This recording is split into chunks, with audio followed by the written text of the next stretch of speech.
counter splattered like rain. Coffee stains tell stories of pain. Spoons clink and whispers in the night. Beneath the night. Shadows dance beneath the neon light. Who drank the poison, who lit the flame?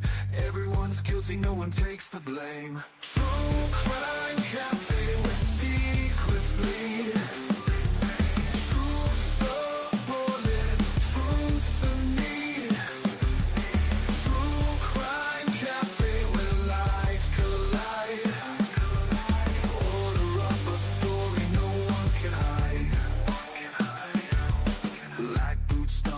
Flows of regret.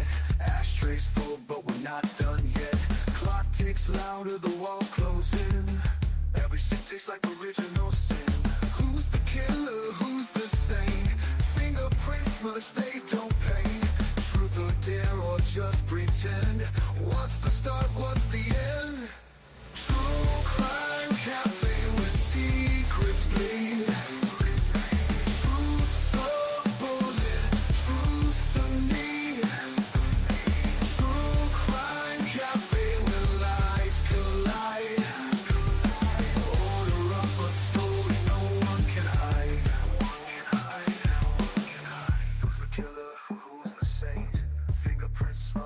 They don't paint.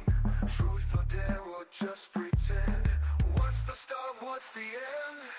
True crime cafe where secrets bleed. Truth or bullet, truth some need. True crime cafe where lies collide. Order up a story no one can hide.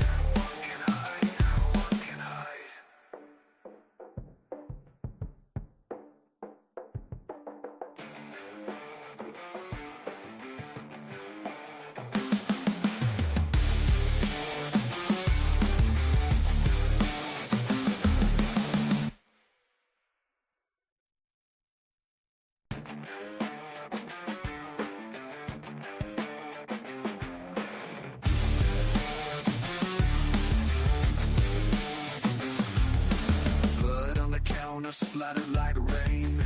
Coffee stains tell stories of pain. Spoons clink and whispers in the night.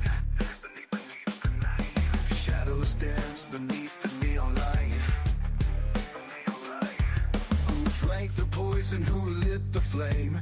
Everyone's guilty, no one takes the blame. True crime cafe where secrets bleed.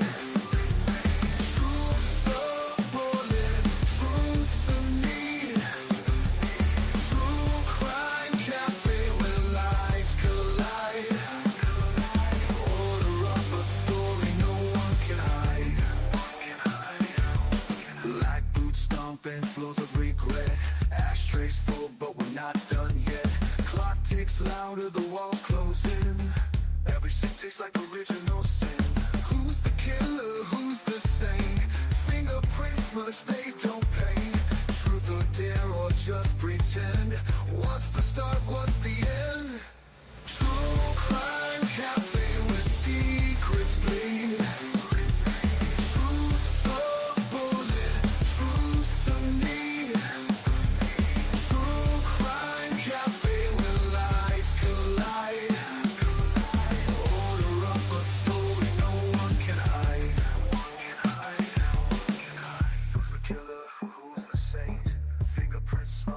They don't paint. Truth or dare or just pretend? What's the start, what's the end? True crime cafe where secrets bleed. Truth or bullet, truth some need. True crime cafe where lies collide. Order up a story no one can hide.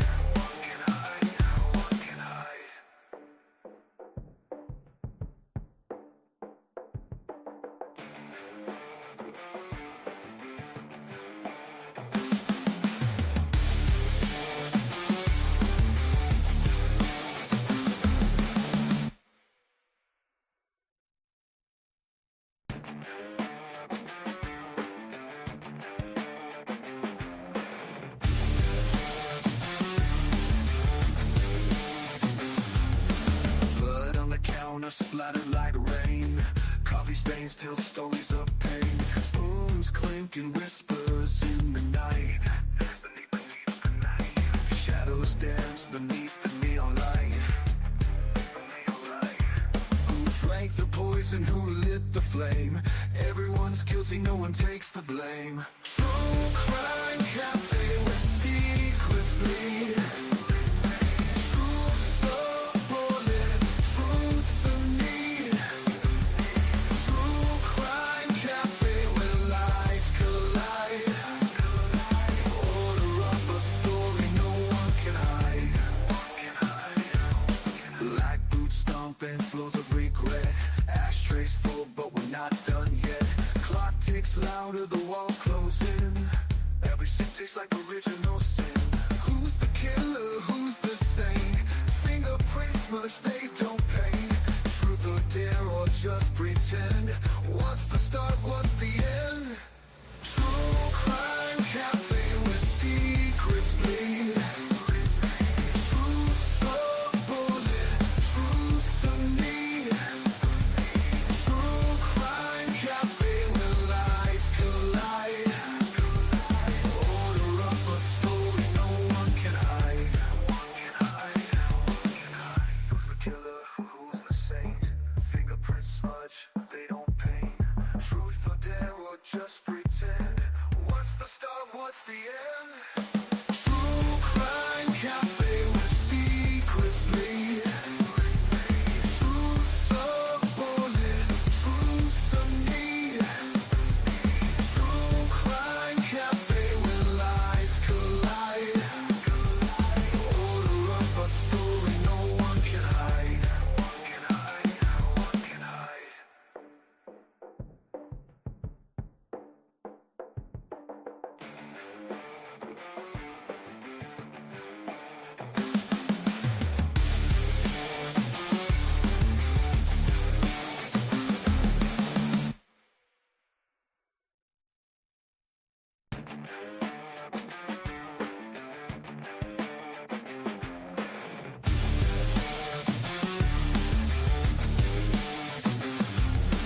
Blood on the counter splattered like rain. Coffee stains tell stories of pain. Spoons clink and whispers in the night. Beneath the night. Shadows dance beneath the neon light. Who drank the poison, who lit the flame? Everyone's guilty, no one takes the blame. True crime cafe where secrets bleed. Truth a bullet, truth a need. True crime cafe where lies collide. Order up a story no one can hide. Black boots stomping floors of regret. Ashtrays full but we're not done yet. Clock ticks louder, the walls close in. Every scene tastes like original sin. Who's the killer, who's the saint? Fingerprints smudged, they don't paint. Truth or dare or just pretend? What's the start, what's the end? True crime cafe where secrets bleed. Truth a bullet, truth a need. True crime cafe where lies collide. Order up a story no one can hide. Who's the killer, who's the saint? Fingerprints smudge, they don't paint. Truth or dare or just pretend? What's the start, what's the end?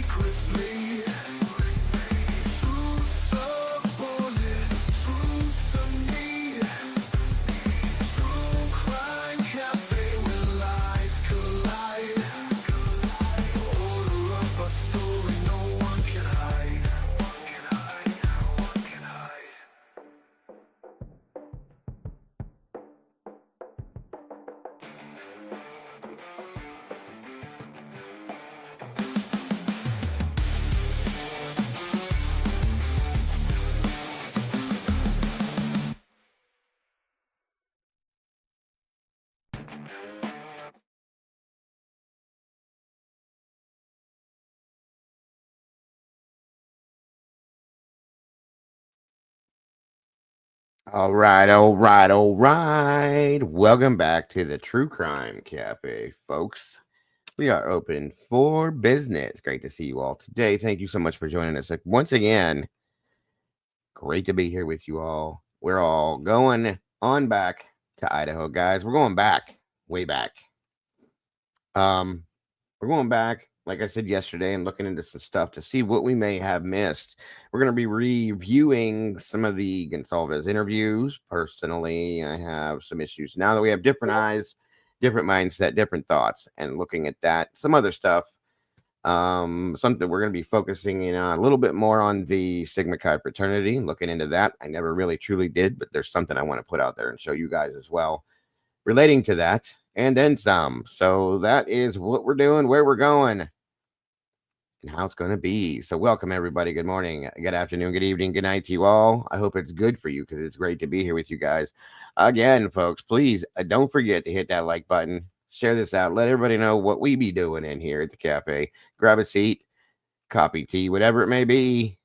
Get comfortable. Come on in here, have a conversation with me and whoever else may want to join me. Please do. I appreciate you all so much. That being said, you know where we're going. Here we go. Here we go. Here we go. All right. All right.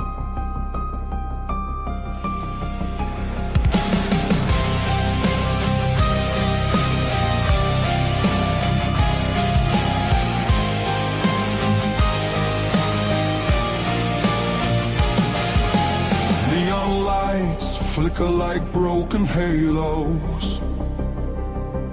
Whispers gather in the smoke-filled air. Tables carved with secrets and shadows. Every story's a wound laid bare. The kettle's boiling with a restless rage. Justice written on an unseen page. I sip the silence, bitter taste, waiting for the ghosts to show their face. At the True Crime Cafe, we serve up the pain they try to hide away. Pour another cup of the truth you crave. Raise your glass to the names they betrayed.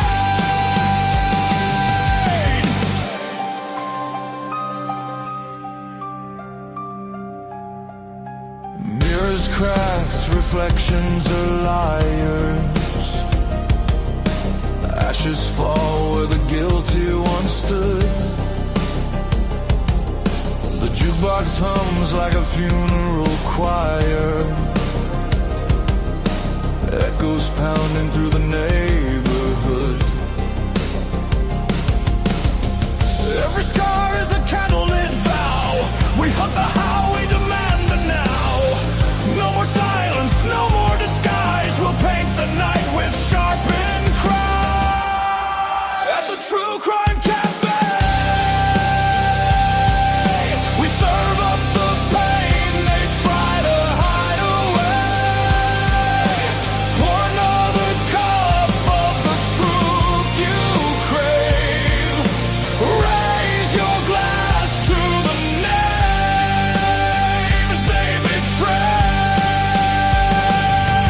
This is not a sermon, it's a battlefield hymn, a requiem dripping from the bottle's rim. The guilty write stories in invisible ink, but we'll drag it all up from the edge of the brave.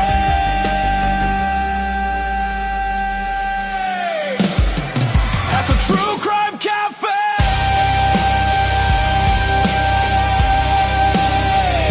the reckoning burns like a black bouquet. Every shadow will pay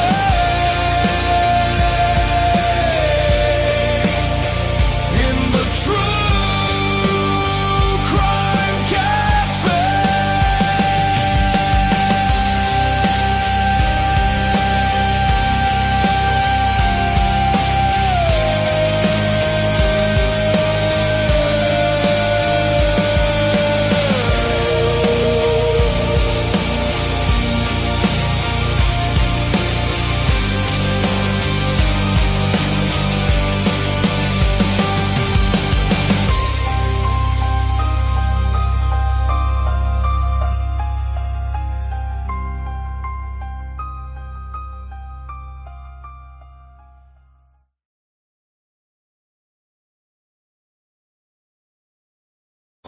right, all right, all right. Welcome back.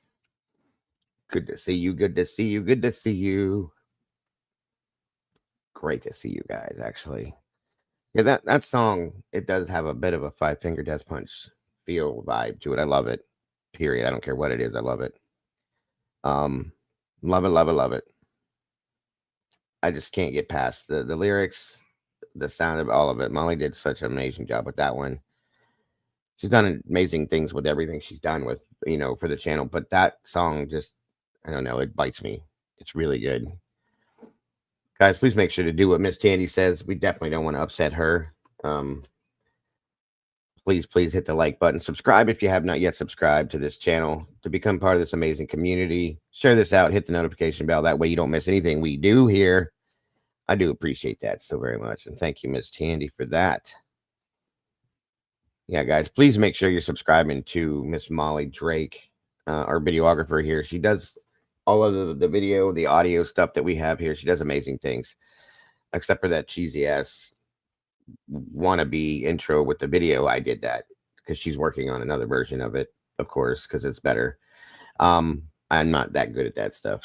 So the song she did, the little video thing I did, and it's horrible. So we'll get it right soon. I promise you guys. Come on in, grab a seat, get comfortable if you will. Who do we have here with us today, gracing us with their amazing and beautiful presence? Because you are the beautiful people. Micro Blue, welcome back to you. SRBBB, good to see you, and thank you for that.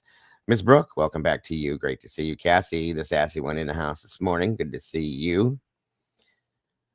Let me see. Show. Michelle F., welcome back to you. Miss Tanya here on her lunch break. Gotta love her dedication, folks. She didn't have to be. She could be enjoying her lunch, but she's here with us, and we love her for that. Appreciate you so very much, Miss Tandy. Angel D, my favorite Aussie's in the house. Good to see you, Angel. Great to see you. Great to see you. Miss Christina, welcome back to you. Love your avatar. Rowena in the house. Good to see you, Ro. Thanks for being here with us as always. Let's see. Yeah, Beach Babe, welcome back to you. Great to see you. Bring a little bit of that beach in here with us today. Yes. Yeah, the song is amazing. Michelle, I agree with you. She did an amazing. I can't talk enough about it. I know it's getting old hearing it, but I love it. Thank you so much, Brooke. Appreciate that.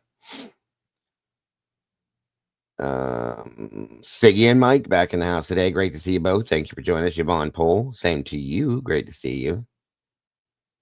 Allison White, yes, it does. Yes, it does. It took me a minute to catch on. When you said that, it automatically clicked, but it sure does. The Bleeding by them is one of my favorite all-time songs. I love it. Took me 3 years to figure out how to play it on the drums. Very good song. Christina says it reminds her of Nickelback. I guess it's got a little feel to that, too. Good morning, Miss Cass. Wolf Angel, welcome back. Good to see you today. Miss Paula, the positive one, always happy to see you. Thank you so much for joining us today.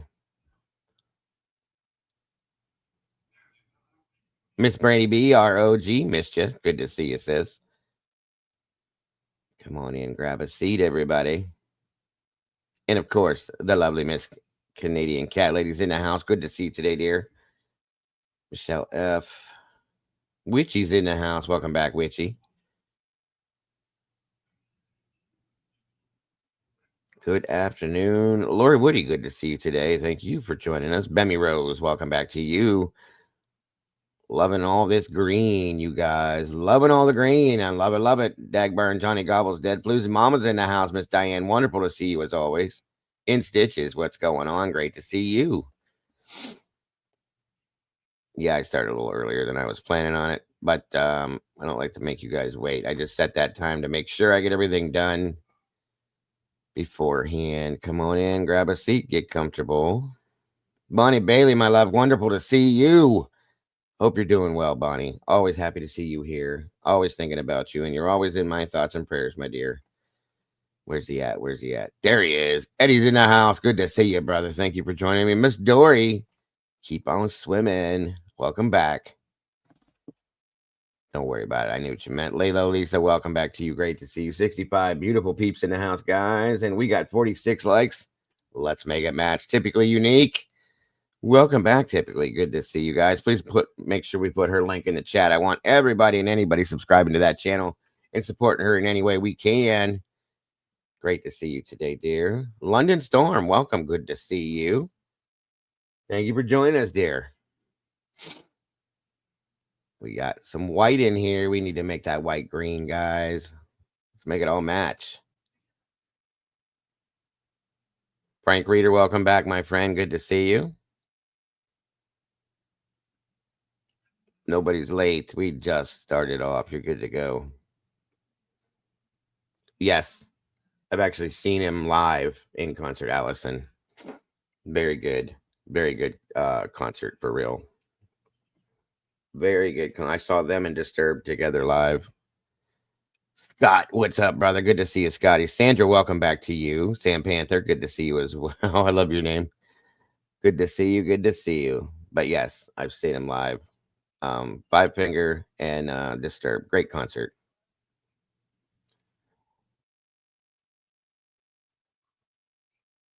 People are strange when you're a stranger. Faces seem ugly when you're alone.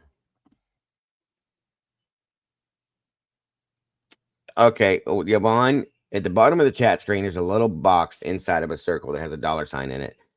Click on that box and make sure that you can receive memberships or gifting. Maybe make sure you click the fact that you can receive gifts. When you do that, you will receive memberships when they're gifted out. Make sure you have that checked off. Mama D, good to see you, Mama D. Thank you. Yeah, I used to love Disturbed. Very good group. Typically unique. Kent had the best Doors cover band. Oh, yeah.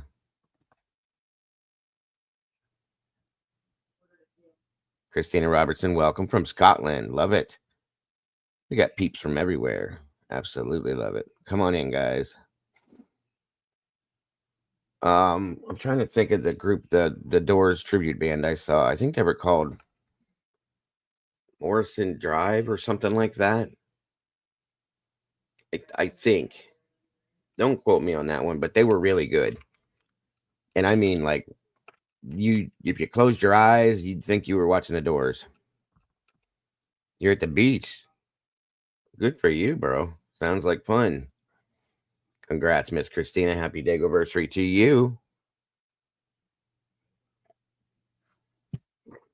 So grateful to have you in the community for that long. Thank you, Miss Denise. Wonderful to see you today. Hope you're doing well. Feeling good. Thank you for being here. Eddie's in the house as always. Debbie Bergman, great to see you. Good afternoon to you, ma'am. Disturbed Five Finger one. Yeah, Five Finger puts on a great show. I've seen a lot of concerts. That one was one very good one. I'm trying to think of the last one. I've seen a lot of tribute bands too. We do that a lot around here. I saw probably the best Queen tribute band I've ever seen. You'd have thought for sure that you were watching Queen. The lead singer lives and breathes Freddie Mercury. I mean, everything, teeth and all, folks. I mean, it's real. I know that. Yes, the Doors are awesome. Robert's in the house. Good to see you, brother. Thank you so much, and be careful and safe out there, sir. Sound of Silence. Yes, they did a great cover on that one, Mama D. You are correct.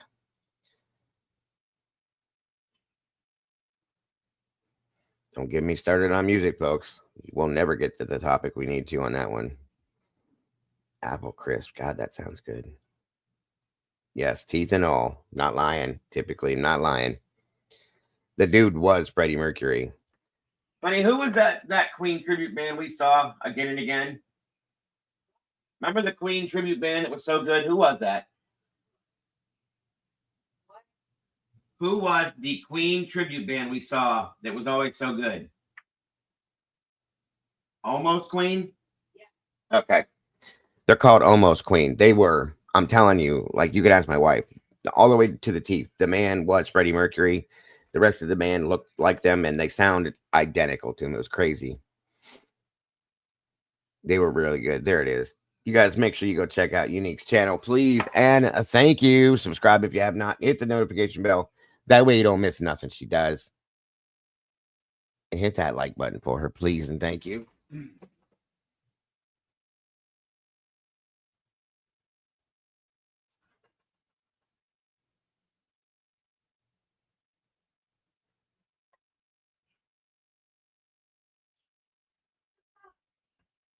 What? Oh.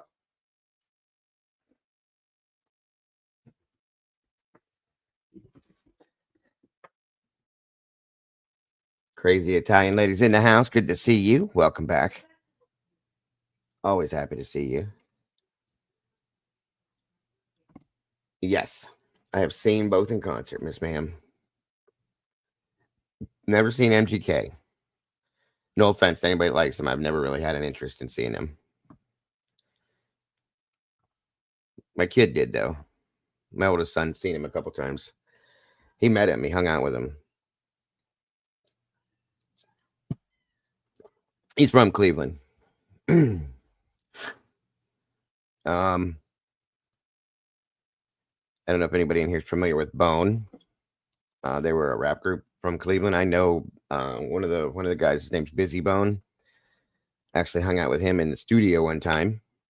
Peppermint Studios up in Cleveland. We recorded an album up there long time ago. Really cool guy. I got to meet Eazy-E from the rap group NWA too because of that. WB, welcome. Good to see you.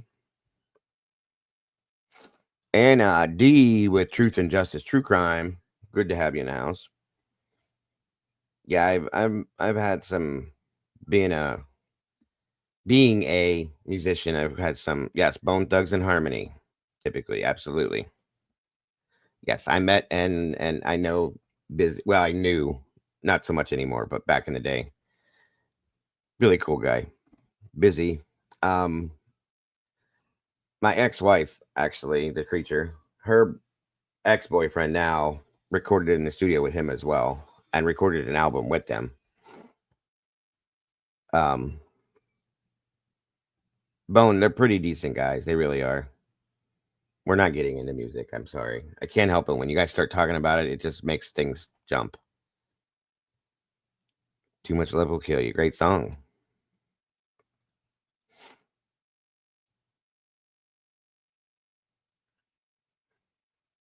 Just waiting for everybody to get in here. 82 peeps in the house. 56 likes. We can do a little better than that, guys. Come on now. Let's make it match if we can. Get this in that algorithm. I think we can do it.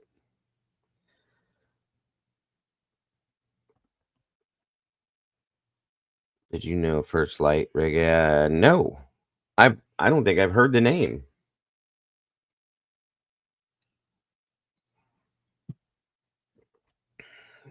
I'm going to look that up. First Light. I like reggae too. Very cool, typically. Very cool.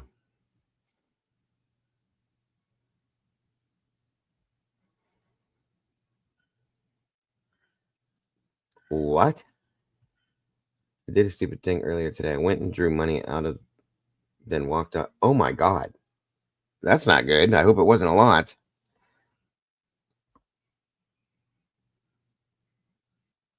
Kells? Miss Kelly Land in the house. Good to see you. Meatballs in the sauce. Yes. Welcome to all you meatballs. You guys are great. I'm going to have to look that up for real, typically. You got me curious now. I love music. Anything music, I love it.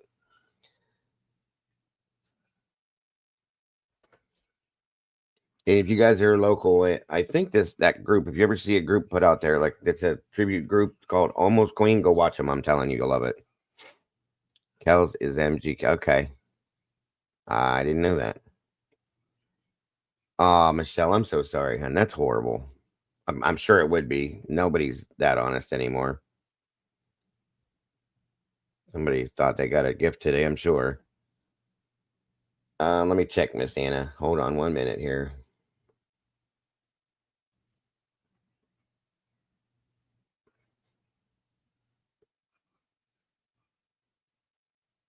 I don't see it, Anna. When did you send it?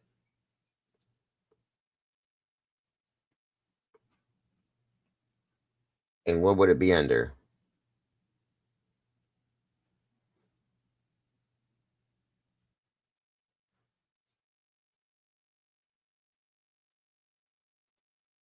I'm looking again, double checking to make sure.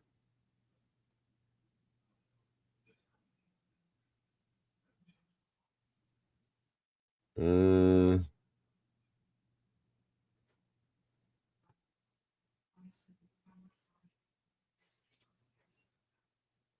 nope, I don't see it, Miss Anna. I'm sorry.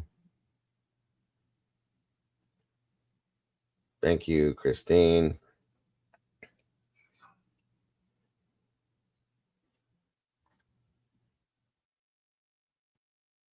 Did you send it to the right address, Anna? Yeah, MGK has for sure.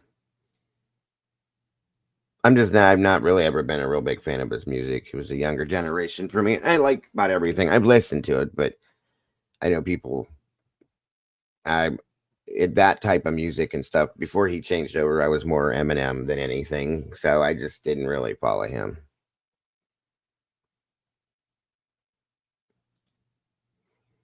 I don't know. Try sending it again, Anna. Sometimes it doesn't always go through because I have so many of them that they back them out sometimes. Try sending it again, please, if you will.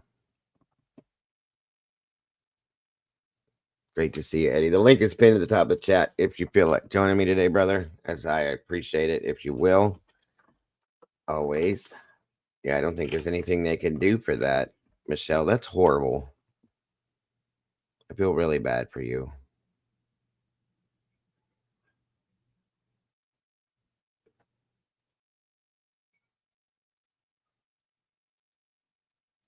Oh, yeah, that's true. Good point. Good call, Angel. Yeah, you might want to check that. If nobody came by and it sat there too long, it'll pull it back in. That's a good call. Yeah, I remember it was a joke, wasn't it? There's no way you could. Mm-mm. You can't stand up against Eminem. I'm sorry. Eminem is, as far as his classification, his genre, he's the king. Is Stevie here? Terry Martin's in the house. Good to see you, Terry. There he is. Hey, Stevie, good to see you. There's the email if you guys want to reach out to me. That one. That's what I thought. Yeah, good call. And I maybe, yeah, like everybody's saying, maybe try contacting the bank. Good call, Stevie. I hope that could work out for. I don't know. You're overseas. I don't know how it works over there, but I wouldn't imagine it would be different. I've lost my card before twice by doing that. You got it off your husband. Oh, okay. Still, that's you don't want to lose it, depending on how much it was.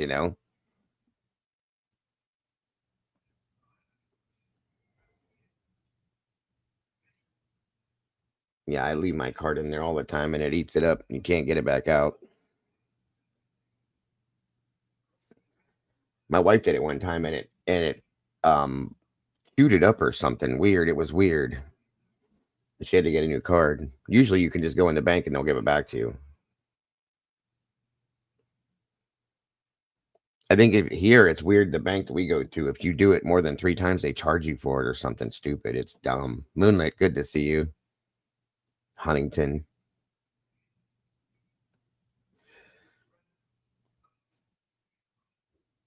Huh? 90 peeps in the house. And let's see. We got 62 likes. Please hit that like button, guys. Let's get this in that algorithm if we can, please. And thank you. That Wally getting cash back. Yeah. You gotta be careful. Does a sugar daddy count? Oh no, Miss Angel, you're crazy.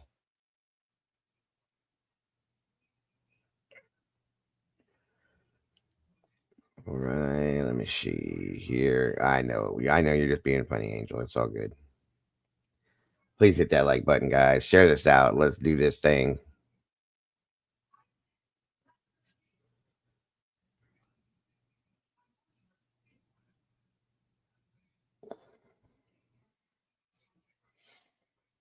Ninety peeps, 63 likes. Let me see if it updated it. We can get that up there. We're almost to 100 people. We can get it to 100 likes and get it in the algorithm. All right. Oh, Miss Bonnie dropped 5 new memberships. That's awesome, Bonnie. Thank you so much, Stevie.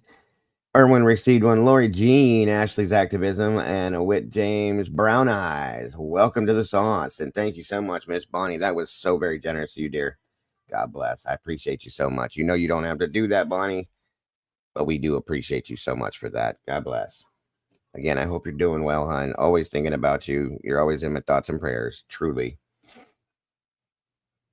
Grateful to see you here every time you're here. Thank you so much, Bonnie. Welcome to the sauce, Stevie. And Love Quinn, welcome. Let me see. Is anybody else in here that got one? Nope. Nothing from Captain Jenks. I don't know. I hope he's okay. I've really been worried about that. Moonlit. But he may have just stepped away from it. A lot of people do that, after so much of this stuff. They get to the point where they need a break. I hope that's all that happened. I hope he's okay.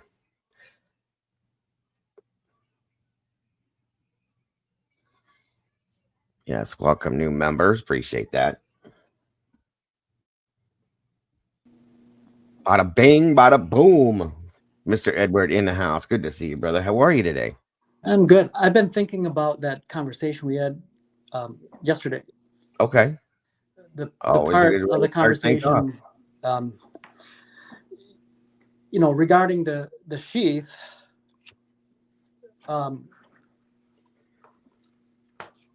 Annie Potts was asking, why didn't they just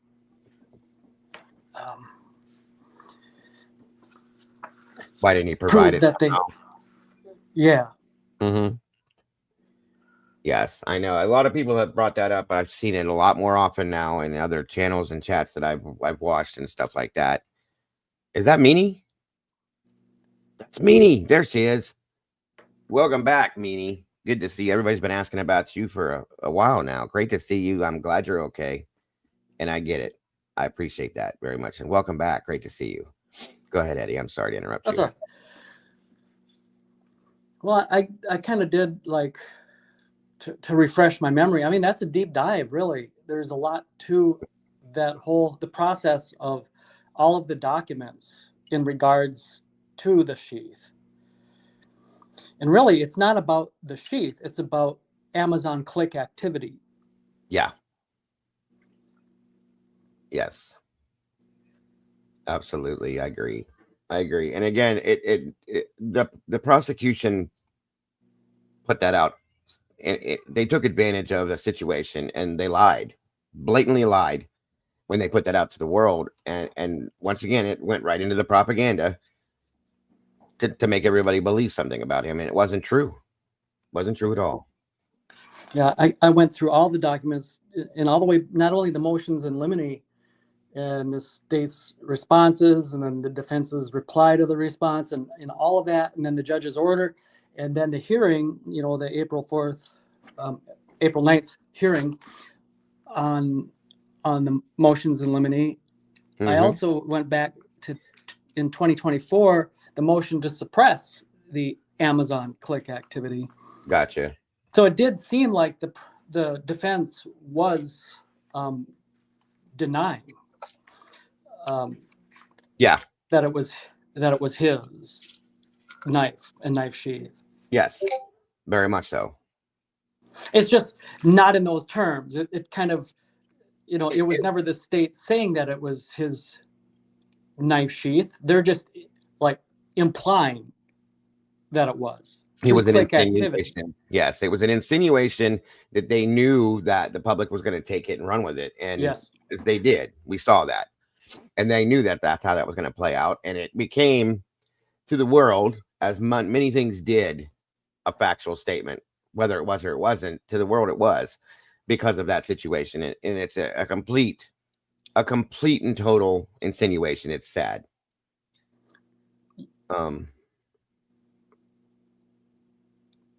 Yeah, and without like doing the whole, probably, I don't know, it might take 2 hours of a crash course, and that's just giving it a cursory glance and going through everything with everyone to catch everyone up on kind of how it began and how it all came about and what the arguments were. Without doing that, to have the discussion of, it's almost like an oversimplification to say, why didn't the defense just do this, or deny it was his, or say it wasn't his, or prove that it wasn't his. It's kind of mischaracterization, because no one's prepared to have that back and forth talk, because it's so deep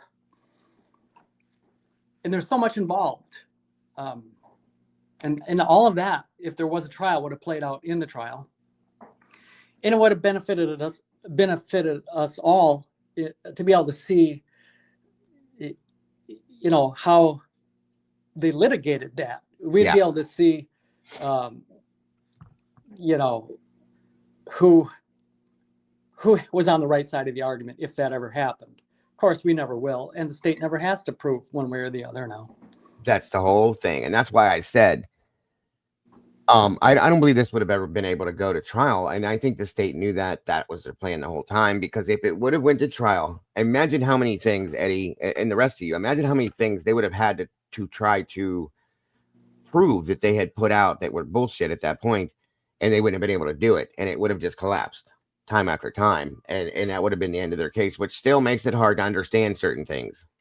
I get it, but they didn't have anything to begin with. But what they did have, that they had, people would have, these things would have been called into question to some aspect by the defense, I'm going to guess. I think that's where the whole thing was going to come out. If she were able to take it to trial, that was the plan, which is why some of the stuff didn't come beforehand, because it was all prepared and ready for trial when that happened, and it didn't. And that's why the prosecution, I believe, had that plan from day one. Truly, that's how I feel. I knew in my memory that I had heard the perfect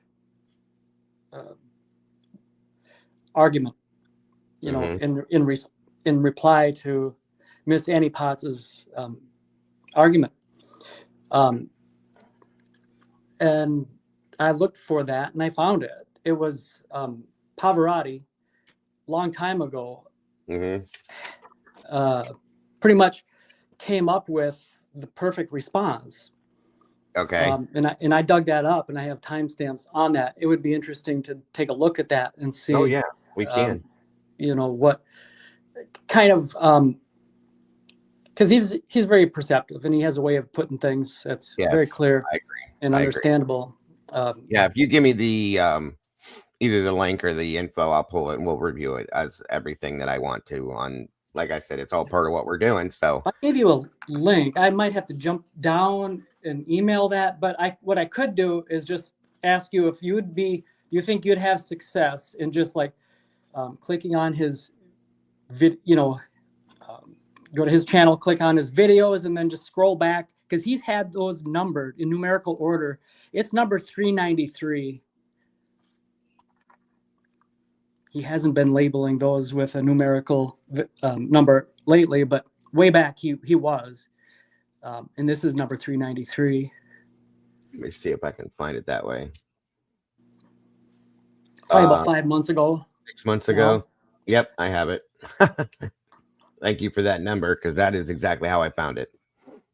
Yeah, it makes it really. Yeah, I did. I did that in the very beginning too. I was numbering my stuff in the very beginning, and then I just kind of lost the effect of doing it, and it's very helpful because I found it that fast. So, and dates too. If creators put a date, the date that the video or live stream was, that would also be a helpful tip. Mine are dated. I think they all the way I set it up in my system, they're all classified under dates, and they're all set into a playlist, and for different things you can pull them from there. But I should have done the numbering and stuck with it the whole time, because it does work. I mean, look how fast I found that. That's crazy. So I left a message on Candace Owens' channel today. I know she's busy with Charlie, but she mentioned she was interested. I hope she does. She said a long time ago that she had planned on it, but because she just never got into it, and then when Charlie happened, she went directly to that and never went back to this. So I'd love to see her take a look at this. I truly would. I agree with that, Christina. Yeah, I'm going to pull that up here in a minute. We'll review that first and foremost and go over that. Good call, Eddie, for sure. The defense tried their hardest to get things done and suppressed, but the judge kept on denying every. Yes, that is true, Anna. That is very true. Good to see you, Laylo Lisa. Thank you for being here. 107 peeps in the house, guys. Please make sure to hit that like button. Miss Denise, great to see you today again. And Big Red, welcome to you. Getting hooked up to my immunotherapy and listening. Awesome. I hope that goes well for you, Denise. God bless. All right. I guess we probably have everybody we're going to have. If not, they will catch up. There's not too many stragglers that'll pop in here. Now, before you pull up the video, Dago, I put the timestamp in the chat. And if you don't want to play that entire roughly 13 minutes. I don't mind running the whole thing if you want to, Eddie. It's up to you. Yeah, you can play it at like 1 1/4 speed. Okay, yeah. I'll just briefly tell you what we're going to see. We're going to see pretty much for about the first 3 minutes is like Pavarotti addressing the sheath and the nonsense surrounding the sheath. Then he's going to go into the car and how important the car's location is to the state's position. That's going to be about the next 10 minutes or so. And then finally, at the end, he's going to tie them both together. And I think it'll be useful to see how he does that and expresses, what he's trying to say by doing that. So, yeah, in other words, if you're listening to him talk about a car, I'm aware of that, and it kind of all goes together though in the end. Sure. Yeah, I do remember this. I think I wasn't really watching him as much as I do now then, because some of the stuff, like I said, I don't agree with everything he says, but there's bits and pieces of things that he's put together that are very interesting to me. So, yeah, I only wish I had the thoughts that he's going to express here in this video at the tip of my tongue yesterday, because my answer or my reply to Miss Annie Potts would have been so much better. Yeah, I gotcha. I did get your email, Anna. Thank you. That's another channel I've been following pretty closely. Custody Queens Off the Clock. Another one you guys should check out, but we'll look at that, Anna. Thank you so much. I did get it. I don't know if you follow them at all, Eddie, but they're a newer channel. They're called Custody Queens Off the Clock. They're both family law attorneys, two ladies that jump on here and they talk about the Idaho 4 case. And I like the way they do it. So another channel to check out. Scotty, good to see you. Candy girl, good to see you, dear. Thank you for being here with us. But Anna, yes, I did get it, and thank you. All right, guys. So again, this is going back to March 20th, I think it is, this past year. Jay Embry or Pavarotti put this video out in regards to the document breakdown about how they lied, and he believes Brian's innocent. So yeah, pretty much what it appears like they're going to be trying to do at trial surrounding the click activity and the truthfulness of whether or not it was his knife sheath. Did he purchase it? Right. Can they prove it? And how are they going to go about proving it? Right. Absolutely. Hold on. Keep it real. Good to see you, my friend. Welcome back. All right, guys, let's check this out. And again, I'll be muted because, I still can't figure out this issue that I can't talk when we have videos running. So sorry.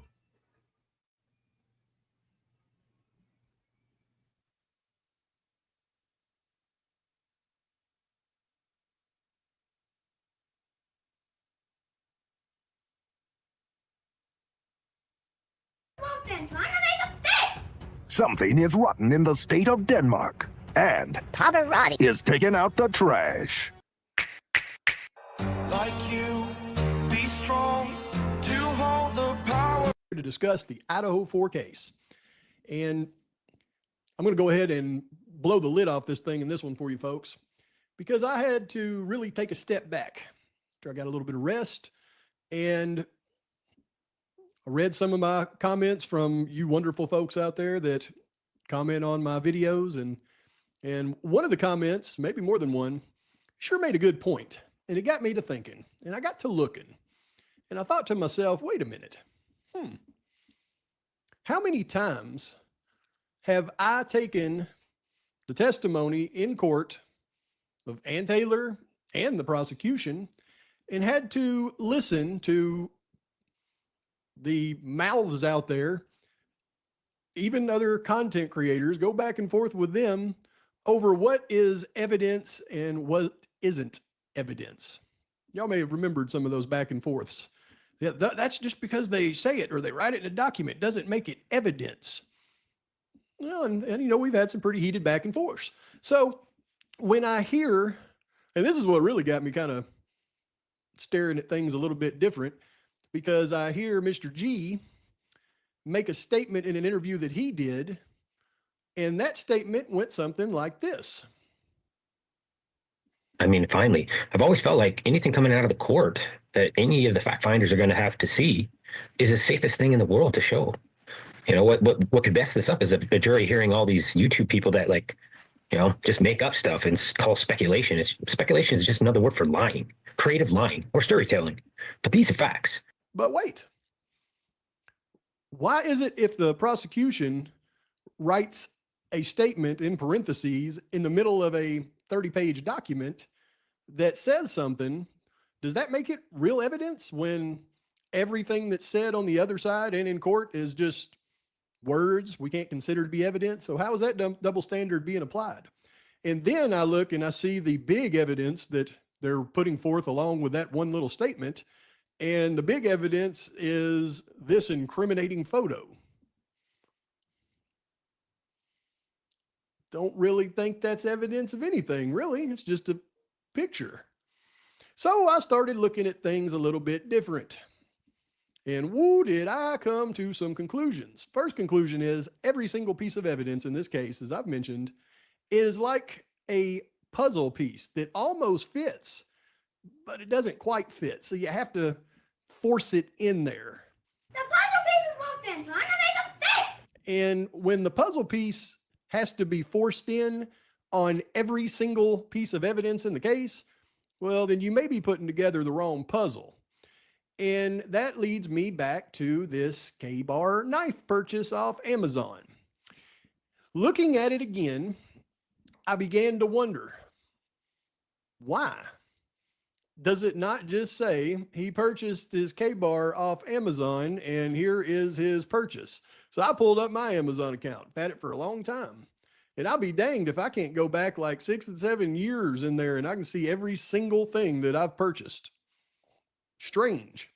I mean, it's kind of one of those things where you have to have an account and you have to put in, you know, a payment type, and you have to specify where you want it shipped. And it seems to track every purchase I've made clear as day. I could provide documentation for anything I've ever purchased. So how come it doesn't say that in that doc though? It has to go to this click activity stuff. And then it also doesn't just say it was a purchase that was made. They're going to back it up with a witness to testify to, you know, he was purchasing that knife. And I'm like, wait a minute. If you've got a purchase through Amazon where he clearly bought a knife, then what do you need a witness to back up his click activity purchase for? And you know what? Something just doesn't seem quite as cut and dry as they've made it out to be. And then I look at all the other circumstances in the case that are very similar to this, and I notice a pattern of things, especially related to this case. So what I'm going to do in this video for you is I'm going to show you how that's not a cut and dry thing on him purchasing that K-bar, number one. And then I'm going to show you other evidence that I've gleaned from these docs that much in the same way are like puzzle pieces that almost fit, but they don't. And they try to make them fit. And then when they really don't fit, they lie. They lie, they hide,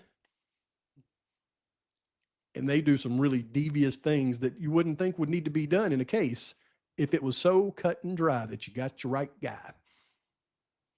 Folks, hold on to your hats, keep your eyeballs in your head, and keep those socks up tight because it's going to get real, and they're probably not going to be on your body when we're done. Here we go. So this is a footnote out of that state's response to defendant's motion in limine excluding the Amazon click activity evidence at trial. And when we read this, does it really tell us that it is cut and dry that the state has Kohberger purchasing a K-bar knife? Or does it tell us that they've got some kind of murky stuff going on that they're trying to make fit? And it says the defendant touches on the issue of identifying the account user making the Amazon search inquiries as shown by the click activity. The defendant touches on that. But the state recognized that the identity of the user making the inquiries is relevant. And the state intends to rely not only on the click activity, but also other circumstances to connect the defendant to the original knife purchase. So you've got to have other circumstances to connect him to the original knife purchase, but supposedly you've got him buying it off of Amazon, which would log the purchase. So you don't have that because you need other circumstances that you need to paint a picture of to actually make that real. And subsequent search inquiries for a replacement knife, or you're just making that up. You don't know what the search inquiries were for, a replacement knife. You just made that up. And or sheath. This will include the defendant's financial activities. Oh, okay. That determines that he's looking for a replacement knife, his financial activities. The click activities vis-a-vis other events. Oh, really? So other events in his life is going to be determined by his click activity, huh? Such as the unalivings. Well, what if the unalivings weren't part of his life? They're morons. Then you're just making stuff up again. A related purchase activity connected only to the defendant. A related one related to the knife you say you got that you apparently don't have. And to top it all off, we're going to throw in testimony from witnesses with knowledge that the defendant purchased a K-bar knife. Are you now? So you really need all of this just to show an Amazon purchase that's supposed to be cut and dry. You know, I don't think I believe that it's quite as cut and dry as I did last night. So the other thing that makes me question this is something I brought up last night in video. I brought up this warrant from Amazon where they got the blanket warrant back and it showed all the Amazon knife purchases on December 8th. But when I look at this new filing from the state, see, they don't mention this warrant at all. The only warrant they mention is the one that they filed on May 8th looking for the click activity. So that tells me that Kohberger's name wasn't in this warrant return after all. And I don't have my rock solid evidence that I told you I had last night because apparently Kohberger wasn't in this thing. Which tells me they really don't have Brian Kohberger actually purchasing a K-bar knife on Amazon. They've got some click activity, some other information, and maybe a witness that'll say, Kohberger bought a knife.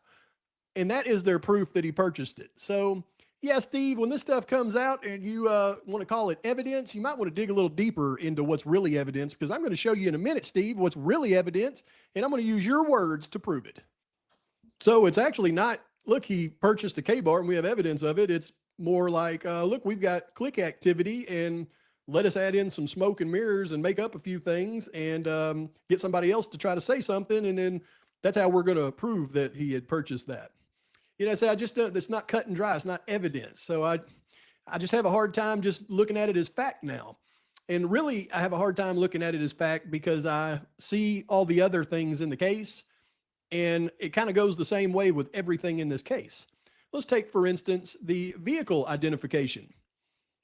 We're going to have Amel get up there now, and he's going to testify that he's identified that vehicle based on a couple of screenshots I'll share with you, that it is a 5th generation Hyundai Elantra. 5th generation Hyundai Elantra. Not that it's Brian Kohberger's, not that it's a 2015, but it's a 14 to 16 year model in his opinion. Now, it hadn't been his opinion of that the entire time, and we know that because we're familiar with the court record. But now it is. So what makes him so certain about it now? Is it these new pictures we're about to look at? Somehow I don't think so, but I do think it's another example of, well, this could be it, probably not, but the puzzle almost fits, so we're going to jam it into the puzzle slot there and make it fit. Okay, so now we got Amel, who's going to be testifying to see all these new pictures we get of this Hyundai Elantra that night. Very interesting. Look right here. We've got a rear view that's showing the brake light in the back window. Now, wait a minute. The 13s have that as well. And then this old one that we've had for a couple of weeks now that shows, you know, probably more like a Camaro pulling in. But now we've got this excellent photo that he's going to be testifying. Yep, this is a 5th generation. Now, for those of you that have really studied this thing, you know what to look for in the differences between the 4th and 5th generation on the Hyundai Elantras. And the only thing that would differentiate the 13 and the 15 in this rear picture right here would be those rear reflectors, where the 13 are down here and the 14 to 16s are actually up in here. And you can't see any rear reflectors up in here.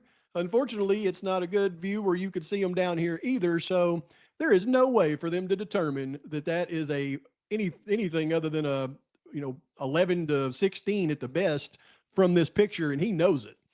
And then a front view, it shows the little bottom right here, and it's pointing at these little fog lamps, because from the front, the only thing that you can determine the difference between the 11 to the 16 is the shape of the fog lamps, and you cannot make out a shape of these fog lamps in this picture, and neither can the FBI guy, so he cannot identify that based on that picture.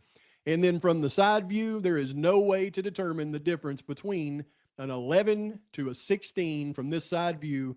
That FBI agent knows it. He's known it the whole time. He knows it now. He'll know it when he gets to trial, and if he gets up and testifies like that document says he will, then he is going to lie. And they have no shame whatsoever if they do that. But here's something that I notice every time I see these pictures. You see this dark tinted glass, just like we see in the dark tinted glass that pulls through Linda Lane, the dark tinted glass.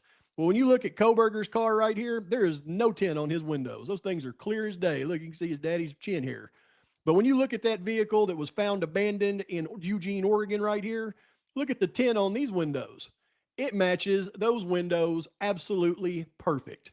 So getting up there and trying to say that this is Brian Koberger's car is an example of them taking something and forcing it into the slot that it doesn't fit in. And if they'll do it with this, you'll bet you they would do it with that K-Bar knife purchase off Amazon as well. Now we're about to get into the most egregious part of this case.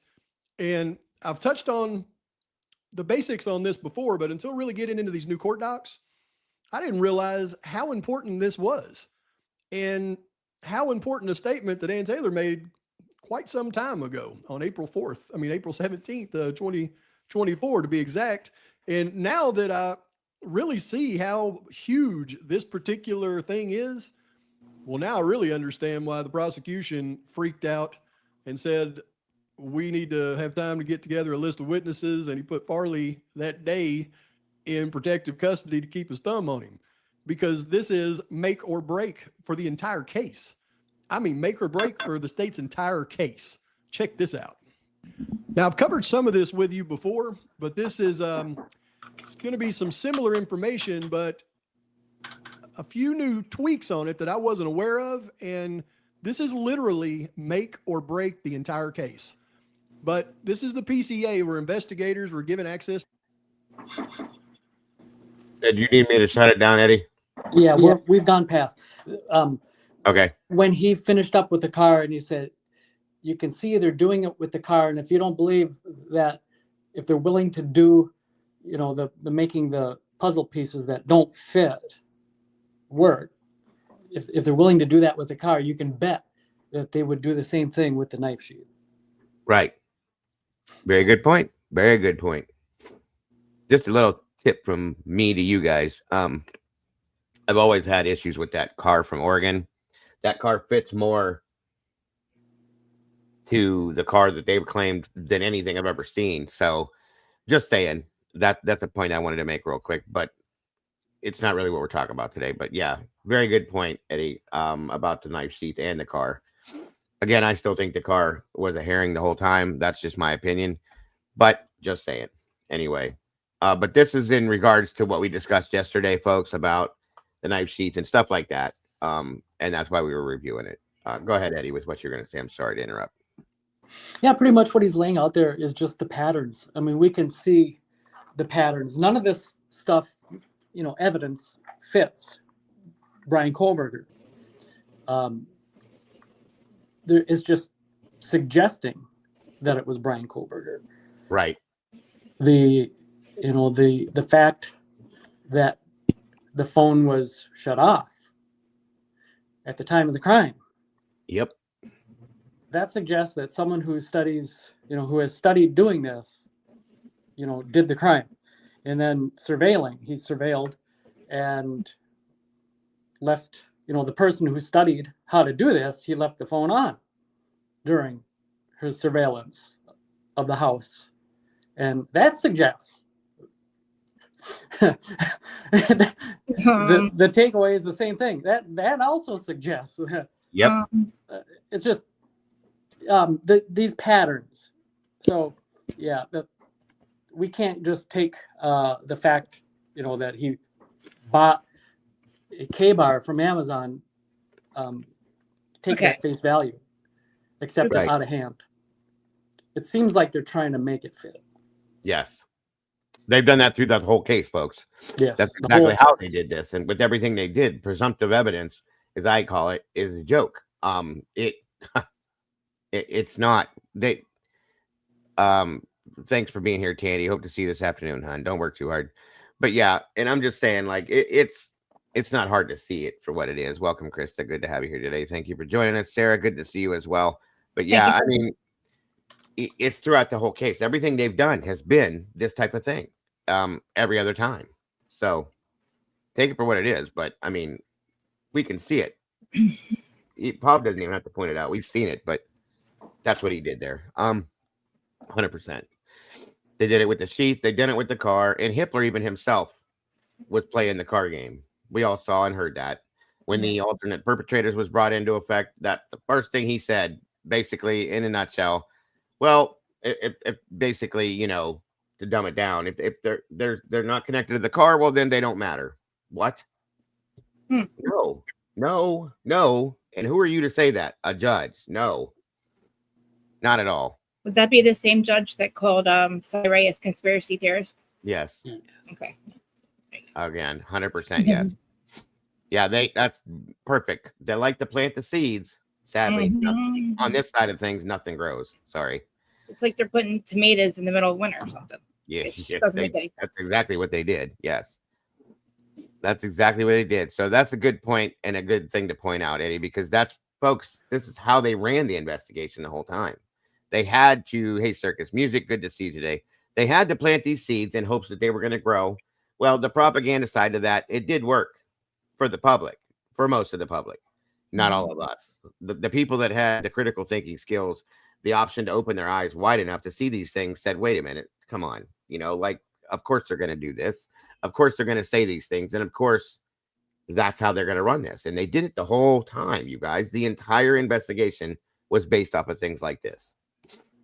It's really kind of sad. What do you say, like 3 agencies, right?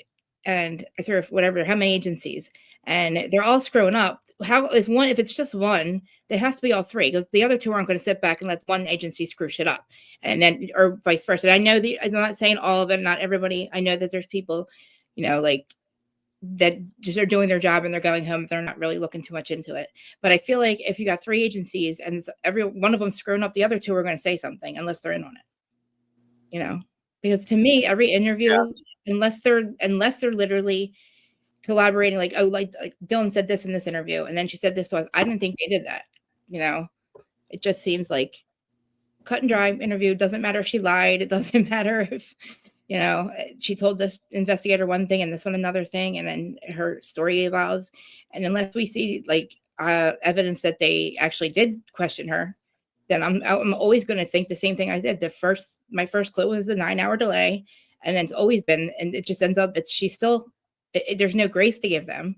I know that's not the point right now, but I just think with this whole investigation, I just feel like I keep thinking about how like all 3 agencies have to be involved, and it's like how much. There's only other one thing I can draw from that, and it had to be a drug dealing or something. Like I don't know. You can't forget that there's actually 5 agencies involved. Oh shit. In total, Homeland Security, FBI, Latah County Sheriff's Department, the Idaho State Police, and Moscow PD. Let's go with 6. So that would be Pullman too. Wow. Little by little, they involved all these people. There's a lot. There's hundreds of investigators involved in this, and that's the thing. Gosh. Not every single person. They didn't all have a meeting and say, "Here's the script, read it." Not every one of them. There were pawns. There were people that just clocked in, did their job, didn't ask questions, and moved through their day. But there are a good handful of people that knows what's going on here. Okay. If we see, what do they not see? I'm sorry. That's just sad that I mean, I feel like too, like I feel like the joke's on us or something. Like there's this big reveal that they're not giving us, and they're gonna like one day go, "Oh, this is how Brian did it." I don't know. To me, I'm like, what could be? How could this be? Like how could this It is what it is. There's no everybody. I mean, we can ask that question until we turn purple. How can this be? No. How did this happen? Why did it? We're never going to get an answer to it. I just quit doing that a long time ago because there is no answer to that. It's blatant corruption. Yeah. And there's a reason for it that at some point maybe we'll figure that out, maybe Yeah. not, but it's obvious. It's there. It's in our Yeah. face. There's no two ways about it. So It really and- feels like it just feels like I don't know. I don't know. I'm watching too much. I'm thinking about this too much at nighttime, and my brain's going. I'm like, they're all feds. They're all feds. They're all feds. Like, no, well, and I'll say this much, and it's obvious, and we've said this before. The lead on this case was the FBI. There's no doubt in my mind. There's no two ways to look at it. Okay. Moscow PD had to put their tag on it. They had to have their face on it because of where it happened. Welcome to it. Good to see you. That's all there is to it. But the lead was the FBI. That's evident. Okay.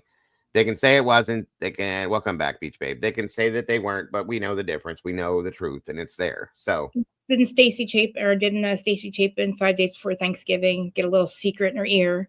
Like, we have the guy, we know who it is from Othram. That's really quick. So FBI, right, would be involved with Othram, right? Okay, so there you go. That was 5 days. That's like not even 2 weeks later. Yeah, that's what I'm saying. Like there were things they know. I'm just gonna say it. They knew, they know, and they still know. I mean, it is what it is. There's nothing we can do about it to change it. But making sure that the world knows that it is what it is, you can't lie about it anymore. People know. That's all there is to it. So, right, and that's a good point to know. Yeah. So, and that's what we're looking at today, guys. Is we're going back to the beginning of it. We're going back to look at Now, I know we've done this before, but we didn't have the information we have now. We didn't have the eyes that we have now, I guess you could say, based on what we've learned over the past 6 months. And we're going back and we're reviewing certain interviews now because we had a whole conversation yesterday, which is a great one, by the way. Again, thank you. It was amazing. Guys, I love you guys together. About Steve Gonsalves and certain things that were said and done that. So that's why we're reviewing these interviews today and some other things that might be, God, I hate when these things get in here. That will make you see and understand things now in a different way than we did 6, 8 months, 2, 3 years ago. I think that's important, and maybe it'll give us a better understanding of things. Maybe we'll be able to see and hear things that are being said now that we thought were something then that are different than what they actually are. Okay. That's the point. I know I asked this before, but is there any way we can listen to the 911 call? Like at one point again? I mean, sure. I know you guys said a million times. I've tried to listen. I don't know who to go to listen to it to get the right. What do you want? So I never heard all the stuff that you guys have heard. I never heard the background things. I never heard like people talking in the background. I never heard or the things that you're picking, like something about poor Kaylee, the things like that. I've never. And then not all of that stuff is true. Understand that there's 14 different versions of the 911 call that have been edited, re-edited, changed this. Now I think Outcast went and pulled all the garbage out of it and left it clean so that you can hear it and hear the things that are not supposed to be heard. When it was put out through Channel 4, when I dropped it the first time, as soon as it came out, I played it for you guys. Okay. And it was completely disbubbled with white noise and stuff, as Outcast put it. And they did that on purpose. That says something to me. Like, why would you not give us the real call? Why did you give us this with all this extra noise and shit in it?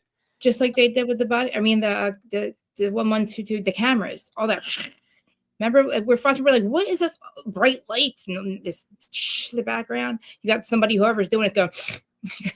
Well, the noise and stuff has been to, in my opinion, to cover other things up and hide. Yeah. The video stuff. Christy has showed us in multiple videos how they have clipped and cut and changed things and so on and so forth. The biggest part of the to all of this, and the biggest question is why? Okay. Well, I think we know why, and we've proven more time and time again why they're lying. Okay, they've lied in so many different ways, you guys. They've taken audio recordings and changed them and said, here, this is what you're hearing. But it's not. They've taken video recordings and said, here, this is what you're seeing, but it's not. Okay, that way they can drive that narrative all the way home, but it's not truly what we're seeing and hearing. There's the problem. That's why they wanted, and I told you guys last week, I did that show again. I said everything that's been, and you got to remember this, every time we see or hear something, there's a reason we're seeing and hearing it. They gave it to us. Anything that they don't want us to see is going to be real hard for us to get our hands on. Okay, they don't want us to see those things for reasons, so that's why we can't get it. But things we can see, the things we can hear that they've given us, you can't believe that. You just can't. It's been given to us on purpose, and Eddie has said this too. There's a reason why it's given to us, and I believe it's to keep us confused and in going in the wrong direction. 100%. That's the way it's always been. So the thing is, it makes your two surviving victims / suspects look horrible. Like if that's what you're trying to, like, you're trying to let them push a narrative and say this and that, and like, me and my dad, I haven't talked to him in a while, but he was around last night. And I'm talking about this whole thing. I laid everything out as much as I could, trying to find a 911 call, told everything, and he's in the belief that it's that it's probably the Aryan nation.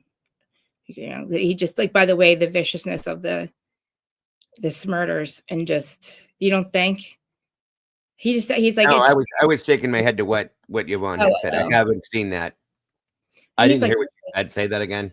He's like my dad's like an old biker guy, right? So he was a biker, so he's an outlaw kind of guy. So I laid out the case and I showed him, and I told him about the injuries, and he said, absolutely, it's got to be somebody in that kind of world, or somebody like that's associated with Mali. I don't know if they have bikers. What is it, the Aryan Nation or something? Well, there was a group of bikers that stepped forward early on in this that I had gotten info about that stated this is not a biker group or gang or whatever you want to call it. They didn't do this. They didn't touch this. Because they were accused in the beginning in some aspect. They looked at all different aspects of people that would do stuff like that, and it wasn't them.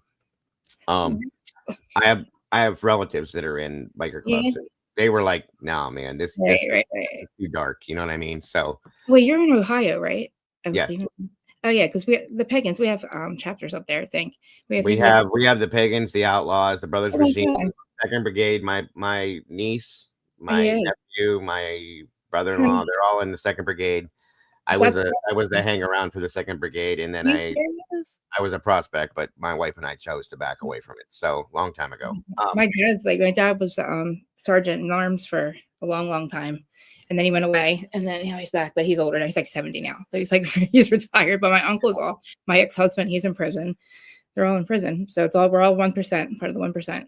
I have friends that are outlaws and Hell's Angels too. So it is what it is. You know that they don't do this unless they don't really ever do this. They do vigilante justice. They don't do things like this. But the vicious. There's got to be a connection to them. Yeah, and it's like somebody has to do something to them for them to go and do something. Yeah. To do it. So. They definitely weren't, and they shouldn't have been. They were accused because of the way that it went down, so on and so forth. But they stepped out and said, "Hey, this ain't us. You guys back up." So they were looking for anything they could look for to get an answer out of this early in the beginning, and it wasn't them, and it wasn't certain other aspects and other groups that they, people looked at and said, "No, this ain't us." So that's again more reasoning for the truth to be hidden, because they were trying to find a place to lay this. And if they could find a place to lay this and get the public to go along with it, that would have been all it took. And they haven't been able to do that as of yet, other than this one guy that nobody believes. Well, I'm sorry. There are people that believe it, but most of the people in here don't believe did this. Okay. Because it just doesn't fit. It doesn't fit. So I'm going to explain to who Nick, was it Malik? What's his name? Nick Mowich. Mowich. I couldn't figure out who he is or what he's associated with, but that's somebody that Bob Reddy came forth with that he found. Is he's not a student or anything, right? He's like, no, not at all. He's involved in like the Mali people, right? The Mali Lars. Within that group, yes. Now Yeah, there's also another person. Bob did a video yesterday. Yeah. okay. Where he pointed at something that I looked at and completely looked over when I went over it, and it was another possible alternate suspect that they had found blood evidence of, so on and so forth, blah blah blah, that was ignored. So Yeah, again, another piece of information that was completely withheld and covered over. Yeah, they don't at all, Brooke, not at all, and they never will. Like Eddie has said that before. Like, if you guys think that this is going to come out the honest way, good luck. It's not going to happen. There's going to have to be some deep digging and uncovering and peeling and all that stuff to get to something on this. And the only way I thought and said that this is going to come to the surface is truth, real truth. Somebody's going to be tired of hiding it, or they're going to be forced into it in some form or fashion. That's the only way it's going to come out. So I didn't think I was going to have, every time I was get to a certain point, I had to I'm like, I explained this. I'm like, this is too much. I was trying to explain to him. He might be in the chat. He might come in the chat eventually. It says Mike that if he does, but he's like, now his brain's like going, and he's like, oh, he's like, because he's, he doesn't really pay attention to all this stuff, so he's like, Brian's guilty, right? So like my whole family, obviously, like watching mainstream media, that's what they all thought. So I'm just like, I'm like, Dad, please, I'm gonna run this all through by you. Please tell me what you think. And like, I'm like, never mind, it's too much. I went as far as I could without like trying to have to explain who Molly is and Lars is, and then who the frats are, and then who this side of this, but like, oh, he wasn't around for a little while, so he's back down and like, well, what do you like to? I'm like, true. Maybe he'll see it, maybe he won't. It's hard for a lot of, and I'm not saying this is an ignorant statement. A lot of people don't want to look at these things because it's too much. There's too much involved to get caught up to and all that other stuff. And it's easier sometimes just to believe what's put out there. Say if the police say that's what it is, and that's what it is, and end of story. So, as much as I never trusted them, I did believe them. Like, I do believe, watching certain like FBI that they do the right thing, but then this just blows my mind. It's just so effed up, and it's like I feel like I said, the joke's on us or something. You know what I mean? I'm waiting for this big reveal. That's what they want it to be, but we're not going to allow that to be what it is. We're going to continue to do what we do to try to prove these things until it happens, or if not, then it's just going to be what it is until we get something from it. At least on my behalf, that's how it's going to be. Sort of the investigation, like, don't we see? Like, what don't we have? I mean, we don't have actual discovery, but we have a list of it, right? No, Krista, we don't have anything that's true. There's nothing that's been given to us that's true, other than the fact that this happened on November 13th of 2022. That's it. Nothing else. Nothing else that's been given to us is true. You got to understand and really, really understand that, because that's why we look at the things we look at and try to find something different within the weeds, I guess you could call it. Yeah. Because they're not going to give us anything true. Anything, the way I look at this at this point, is anything that's handed to us, I believe the opposite of. Okay? That's just where I have to go with it now, because it's been that way through the whole thing. Do you think they have a different files than what we see, or no? Like, if they're giving us what they have, right? Of course they have. Yeah, absolutely. Of course, they're not going to give us what. Yeah. They will not give us the truth. Never. Okay, they can't, because even if a little bit of it, I mean, there's got to be a little bit of truth sprinkled in. Yeah. Some of what we got, but the majority of it, the severity of it, is never going to be given to us, because then we can figure that out very easily, obviously. So, yes, Snooper, there was a ton of FBI in town, and DEA as well. I really don't think supposed incel wannabe serial killer would have attempted to do this during that time. No, and I agree with that. There's another piece to this, like I told you guys yesterday, that hasn't come out. That probably never will, but it's attached to it for sure. So, he's not going to pick a death penalty state. You think he's going to pick a death penalty state? Brian wasn't blind to what the law is. Like, we saw his research papers. He's not going to pick a death penalty state. That's especially with a firing squad. I don't, in my opinion. No, not somebody that knows the laws, knows what he wrote, is not going to purposely go into a state. Right. Well, that doesn't matter as much, but there's just too many things that he would have known that he wouldn't have done. That's all I'm saying. Well, like it's a like brightly lit house. You don't know. There's cars everywhere, so you don't know who's where, who's there. You're one person.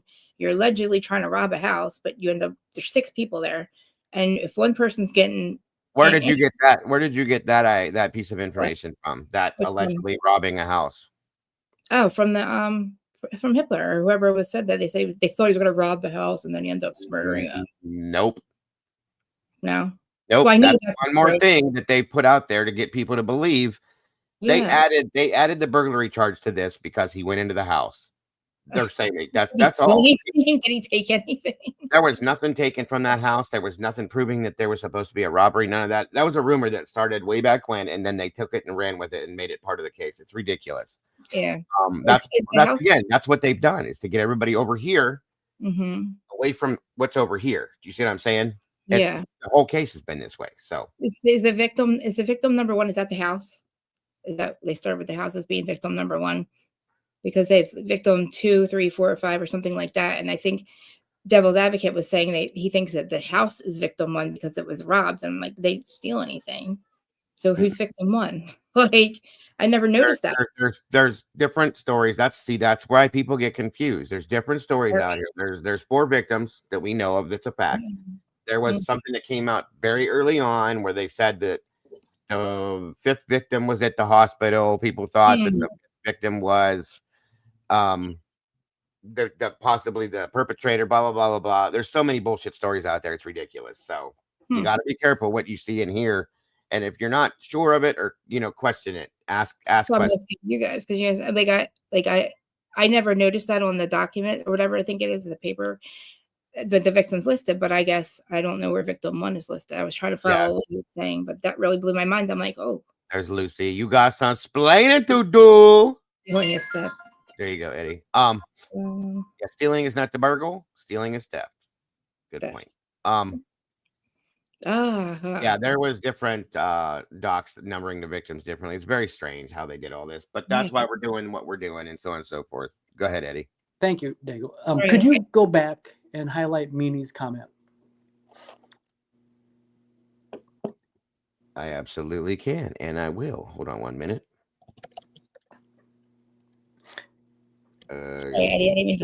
Back a little bit. It's always easier to just believe what you're told. It doesn't require any critical thinking or responsibility for the ramifications of the belief. That's a very good statement, Meanie. That's very insightful. Yes. Yeah. That's why we've missed you. That's what society does. Just believe what they're told. You take the easiest route in every aspect that you can, typically. The majority, I'll say that. Okay. So yeah, very, very great statement, Meanie. I like that. I'm gonna say it again. It's easy. It's always easier to just believe what you're told. It doesn't require any critical thought or responsibility for the ramifications of the belief. Damn, I like that a lot. I really do like that a lot. Number 1 is a witness. 2, 3, 4, and 5 is a deceased. Number 6 is a witness. That is the 6 people inside the home at the time of the crime. Who is being interviewed in that report? There you go. 1. Oh, I get it. Thank you, Lucci. Lou. Always love when Lucy's here. A.R. Hayes in the house. Good to see you, brother. Thank you for joining us today. Appreciate you very much. I hope you're doing well. Great to have you here, bro. It's okay. It's okay. Let's see here. So, Eddie, real quick, because I know you know this, because I have some of these uploaded already, quite a few actually from before, but do you remember the date you gave me the other day for the very, very first GONCALVES interview? It was November 16th or 17th, I thought, maybe.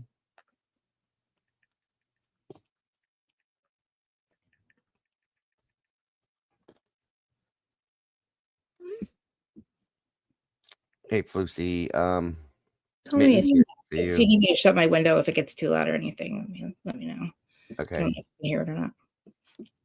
Idaho has a law that any breaking and entering without. Which one, Dago, are you looking for? Sorry, that's okay. The very, very, very first GONCALVES interview. I know it was November. I think it was November 16th, maybe 17th, but I wanted to be sure that I had it right. There was quite a few of them. Okay, the very first one is the 15th 15th of okay. November. They talked about the Uber and they locked their doors using a keypad.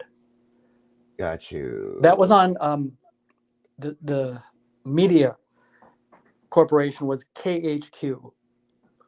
HQ TV. Okay, that's what I got lost on. Thank you, bud. 1 minute. Make sure I had that one because I know I had all of these uploaded, but I got mixed up and lost. Not Creme 2. Let me see here. Okay. Thank you, Edward, again.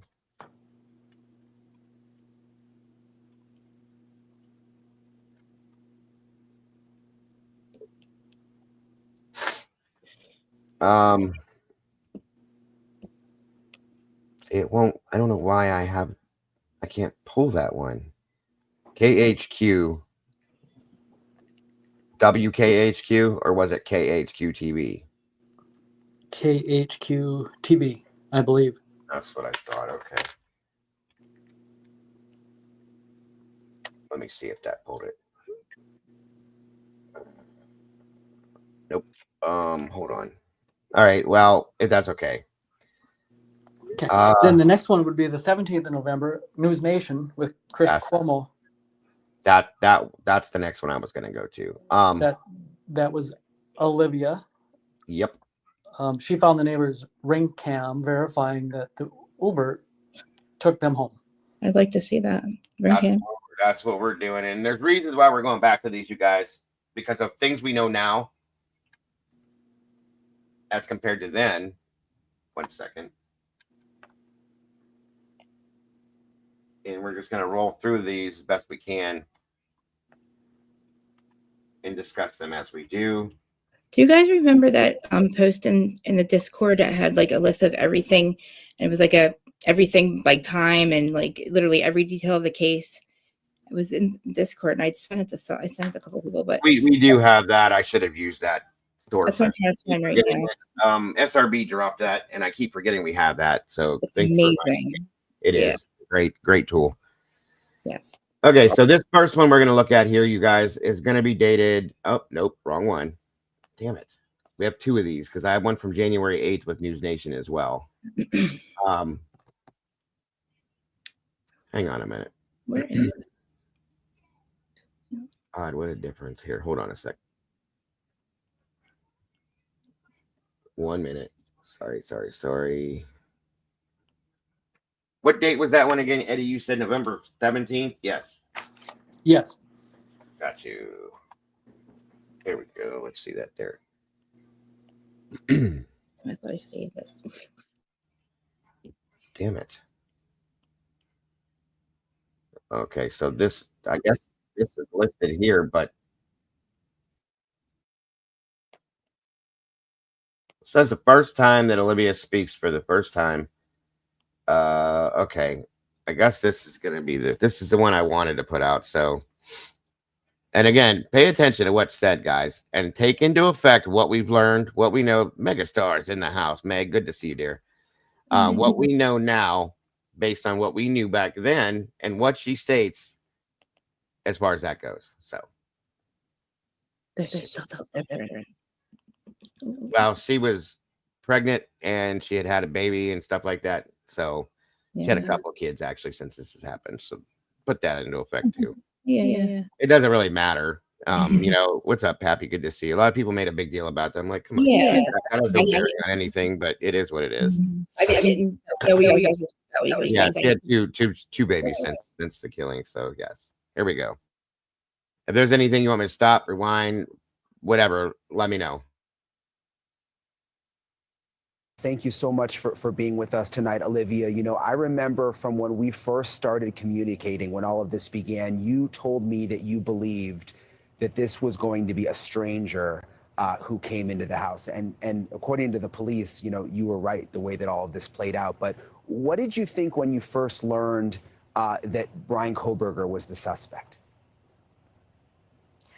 I think we always presume, innocence. I don't think it really hit me until the affidavit was released, and I was able to kind of read that and process that, and then you not only have a name and a face, but the beginnings of a case against him. You have been working so hard behind the scenes, and I don't think a lot of people realize that, because in many ways your dad has sort of been the face of the family. But since the beginning, you've been digging into this and trying to. Yeah, this is not it. There's no way, because they didn't have Brian in custody at that time. So give me a second here. They lied when they said this was the first one. Hold on a minute. Maybe they took it out. I don't think they did, but it should be here. I know I had it. 1 second. By the way, I have a little bit more information on that November 15th KHQ interview. That was Olivia and her husband. Do y'all recall that one? They were sitting like on the couch. Yes. I do. Olivia was the more talkative one. The husband now and then said, Yep. You are right. Good remembering that, dude.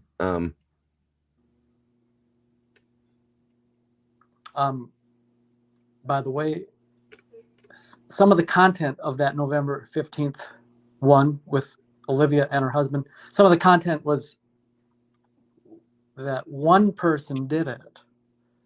Yep. Yes, sir. Good call. Why won't it show up for me? I wonder if they took it out. Damn it.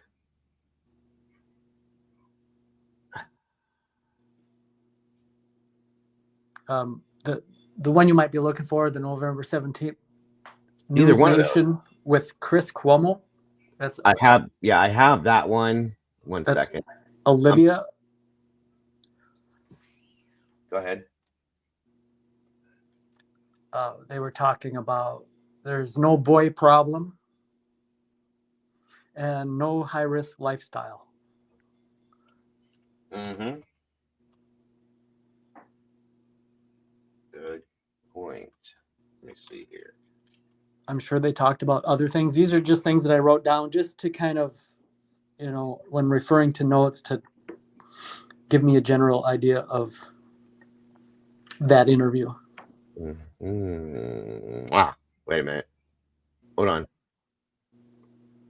Let me make sure this is the right one, because there's too many of them. Nope. Damn it. There you go. Come on.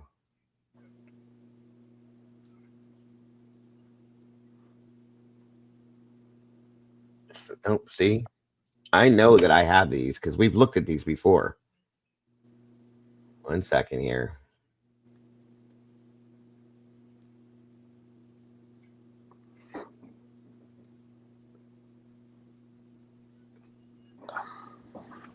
No, Mish Girl, it is KHQ, the November 15th.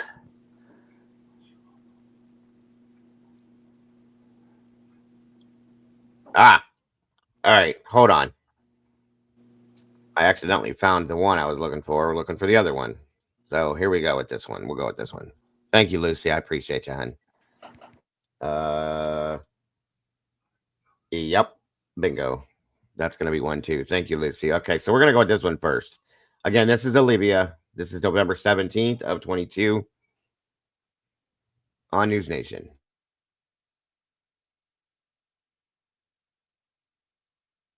I'm very sorry to meet you this way. What do you want people to know about your sister? Yeah, I think the most important thing to know about Kaylee is she was a go-getter and she was an absolute fighter. And I want people to take this personally because she was everyone's daughter. She's the neighbor, she's the friend. She was the girl who made your coffee in the morning. And everyone should be taking this personally. Now, remember, you guys, we have a bit of a different outlook on the GONCALVES family now than we did in November of 22. And take that to heart when you're listening and watching these things, is the whole point. So we're taking it personally, and it doesn't make any sense, certainly not to you. in terms of what you understood about your sister's life, was there any threat that she had ever had? Was there anybody who was coming after her on social media? Did she have a past, a problem with a boyfriend or a friend? Anything to inform why somebody would do something so violent to her, her friend, her other roommate, and her boyfriend? Absolutely. There's nothing. There's no boy problem. There's no threat. There's no high-risk lifestyle that could have indicated this. It has taken all of us completely by shock, and we have absolutely no ideas. None. Now, your frustration, other than just dealing with the tremendous loss for your family, is what in terms of the investigation?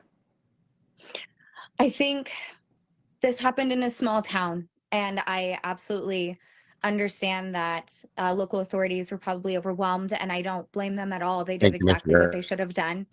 But we're losing critical time, and I want more coverage. I want more done. I understand that we can't release information. It's an ongoing investigation. I don't ask for that. I don't want to impede on anything, but I want more people speaking out. And if that takes the police to push that agenda, that's fine. But unfortunately, I feel like it's been me and the families pushing that agenda, and that's been really difficult. Hey, thank you for watching. Please go to News Nation. So right then and there, folks, she's stating that they're doing the investigating, not the police, that the police aren't doing their jobs. In essence, it's a very quick, short one, you know, but that's what she's putting out to the world in that statement. Hold on a minute here. Thank you, Lucy, for sending me this one.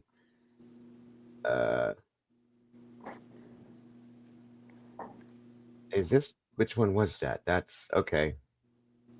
Maggie O'Mara. Well, what the hell? We'll watch it. If it's not in order, it doesn't matter if it's in order. Thank you so much, Lucy.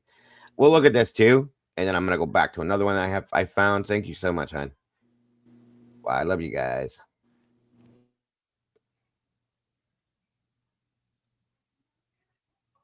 GONCALVES, KRISTIGONCALVES. Yeah, I'm Olivia Stevenson, ALIVEA STEVE. So this is the one that Kaylee's aunt that she was staying with. That's who's in this one here. ENSON. Gonzalez is my maiden name. I'm married. My name is Tammy Butts, TAMIBUTTZ. Good. Is that That's the aunt that when she went home, yeah, she stayed with at that time for a little bit of she looks devastated. little period of time. Don't get mad. Got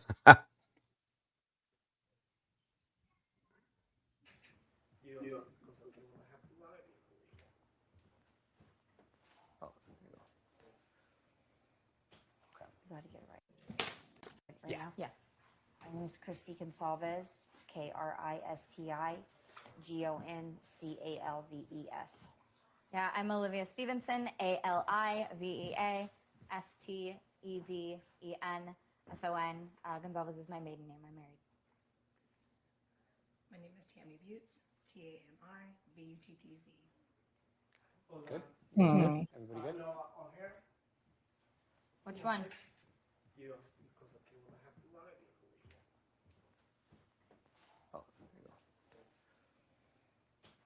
Got to get it right. Don't get mad. Yes, for those of you that didn't realize that, thank you, Lucy, for reminding me of that too. When Dylan went to go get Kaylee to come back to Idaho to go to be her +1 at the dance that they were going to, that's where she went, was to Tammy's house to get Kaylee to come back. Not to the Goncalves home. She went to Tammy's house because that's where Kaylee had been staying when she went back. So that's something else to keep in mind and remember, folks. It may not be a big deal, but I think it's kind of important if you think about it. Thank you, Lucy, for reminding me of that, hon. And the aunt was just to her. Dylan getting back too. I'm sorry? And the aunt was this to Dylan. You're cutting out really bad for some reason. It's the other word. Sorry. But yeah, that's the aunt that's in this interview, just so everybody knows. I think we got it on the pickup. Good. Okay, so just first off, the map that just came out from police, it gives a little bit of a timeline of where they may have been that night. Does that map mesh up with the timeline that you've been putting together? Yeah, I'd say it's very close. I'd say if you have any closer details to kind of hone in, 145 could be very vague. Maybe it's closer to 150. Let us know if you have anything concrete, because right now concrete's what we can go off of. In terms of the details, you said it's close. Does that frustrate you that it's close? I do, but right now we're still trusting authorities that, it's not going to be 20 minutes here or 15 minutes here that's breaking this. But yeah, I implore everyone, if they know something different, bring it to the police, because if they want to tighten up that timeline, we stand with that. It seems like there's this very big gap when it comes to Ethan and Xana. Do you know where they might have been? I don't, unfortunately. I know nothing about them. We have no idea where they were, but we do have a pretty tight timeline on Kaylee and Maddie, and it is close to what they are posting, but it is a difference, and that difference actually could be huge. I mean, it could be, it could not be, but 145, 159. So there is, and we have corroborated with my phone records, Kaylee's phone records, the driver that was driving them around. Yeah, so you really have, concrete. You have pulled video seeing the Uber driver dropping them off. Yes. You've checked your phone records. You know with Yes. timestamps what Yes. time they got home. Yeah. It's not exactly what police are saying, right? Right. It's not 145. Kaylee and Maddie were picked up from their home at 1122 King around 10:15.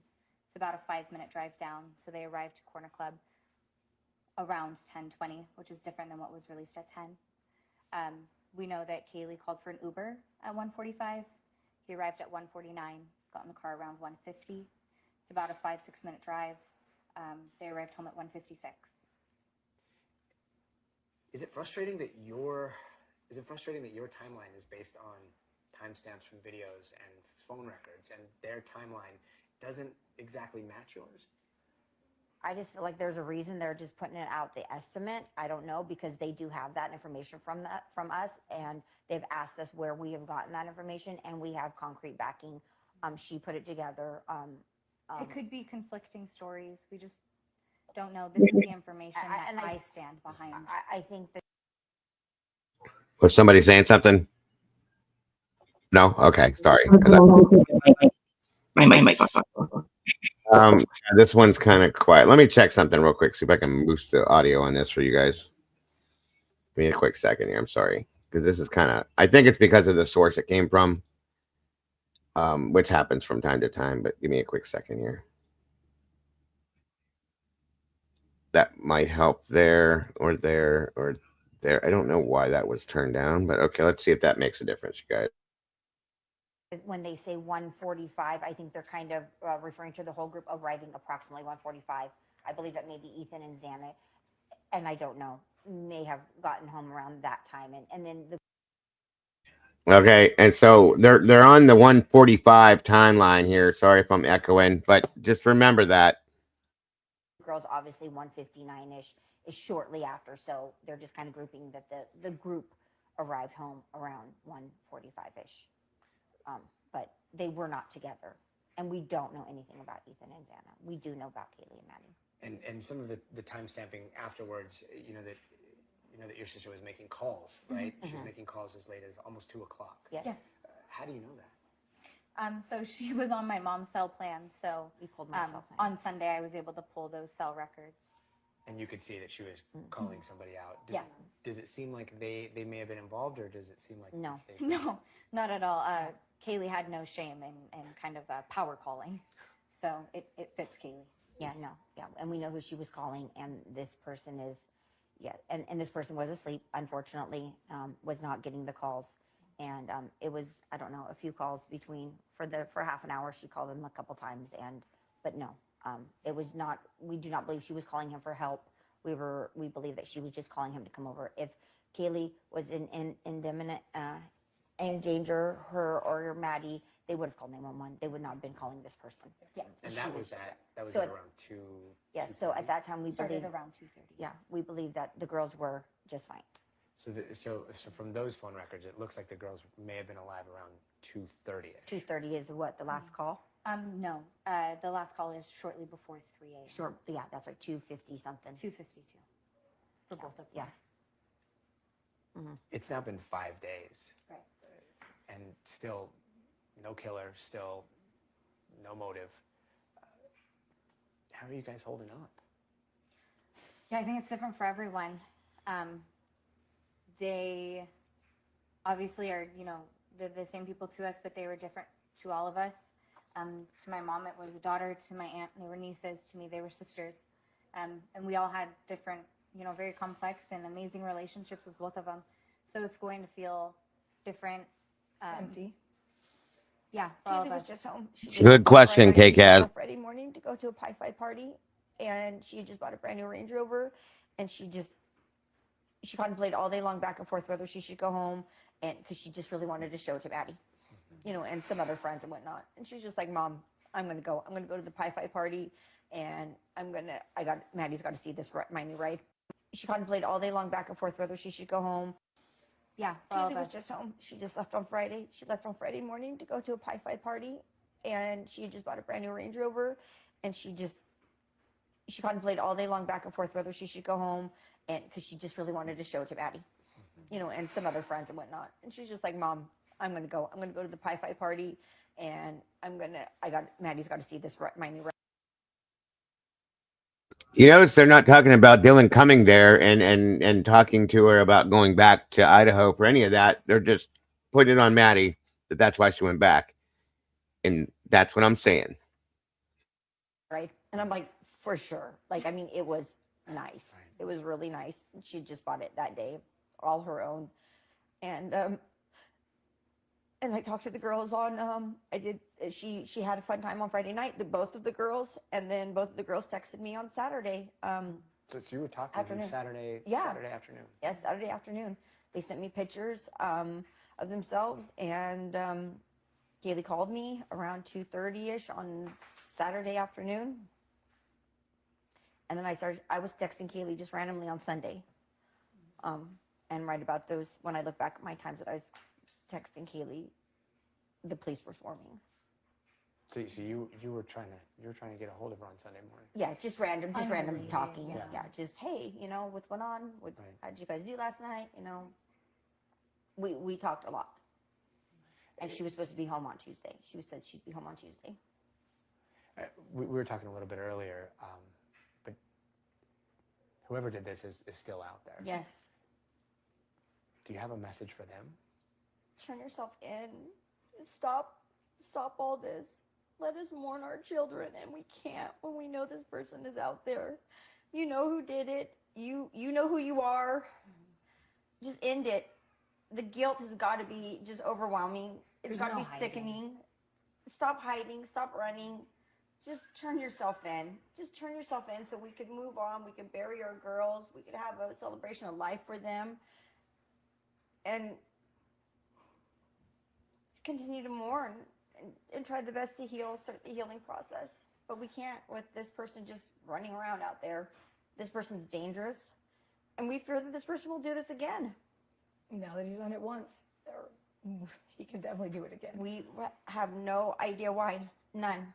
There's no reason why anyone should have been targeted for any reason. These were young, beautiful children that were starting their lives, and they were successful, and they were go-getters, and they were strong. There's absolutely no reason for jealousy or anything for someone to take for children's lives like this. Turn yourself in. You owe it to these mothers of these children, these fathers, these families. You're wrong. Turn yourself in.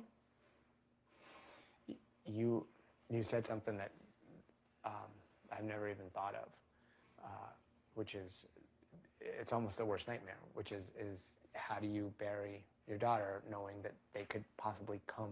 It's going to be, the services for these girls will be huge, public. And to think that this person is sitting, there at the church, I can't. You're worried that the killer might show up to their services. Absolutely. Their candlelight vigils, all of that. It makes me sick that this person could be there. One thing you guys have to notice again, sorry if there's an echo. They keep referring to he, one person. They don't know that this is not a group. They don't know this is a she. They don't know if it's a he. It's just an automatic thought. He, this person, the killer. That And could be. Okay. that's all I'm saying. Like to notice. Granted, I get it's a standard thing, but you would still think that, especially with 4 people being killed, you might want to think maybe there's more than one person there. But just saying, remember that. Standing right behind us, waving a little candle. You know, it's sickening, absolutely sickening. We're sick. We're just sick. We just want it to end. It's a living nightmare. Yeah. It's a living Now, in terms of what police have been able to communicate to you, have they been more forthcoming? Are they communicating with you enough? I think it's an ongoing investigation. I think at the end of the day, I'm not an investigator. Do I want more information? Absolutely. But we don't know if they have Do it. I know that they have it, or do I know that they can give it to me? No. So of course I'm frustrated, but I can't necessarily point that finger direct. Based on what you've seen so far, are you confident in their investigation? I have to be. Right now, I have to be. We're counting on it. And I think that it's easy to sit back and say, oh, I would have done this. Oh, I would have done that. But I don't know what they walked into. I don't know what they've done. Are there definitely some things that, you know, I've heard that I wish I hadn't heard about the investigation so far? Absolutely. But right now, I can't. I am frustrated that I don't have more information. But I don't know if they have information that they can give me. We don't know. We don't know. My husband is in contact with them every day, the FBI, Moscow, Idaho State Police, and every day he just says, nothing, babe.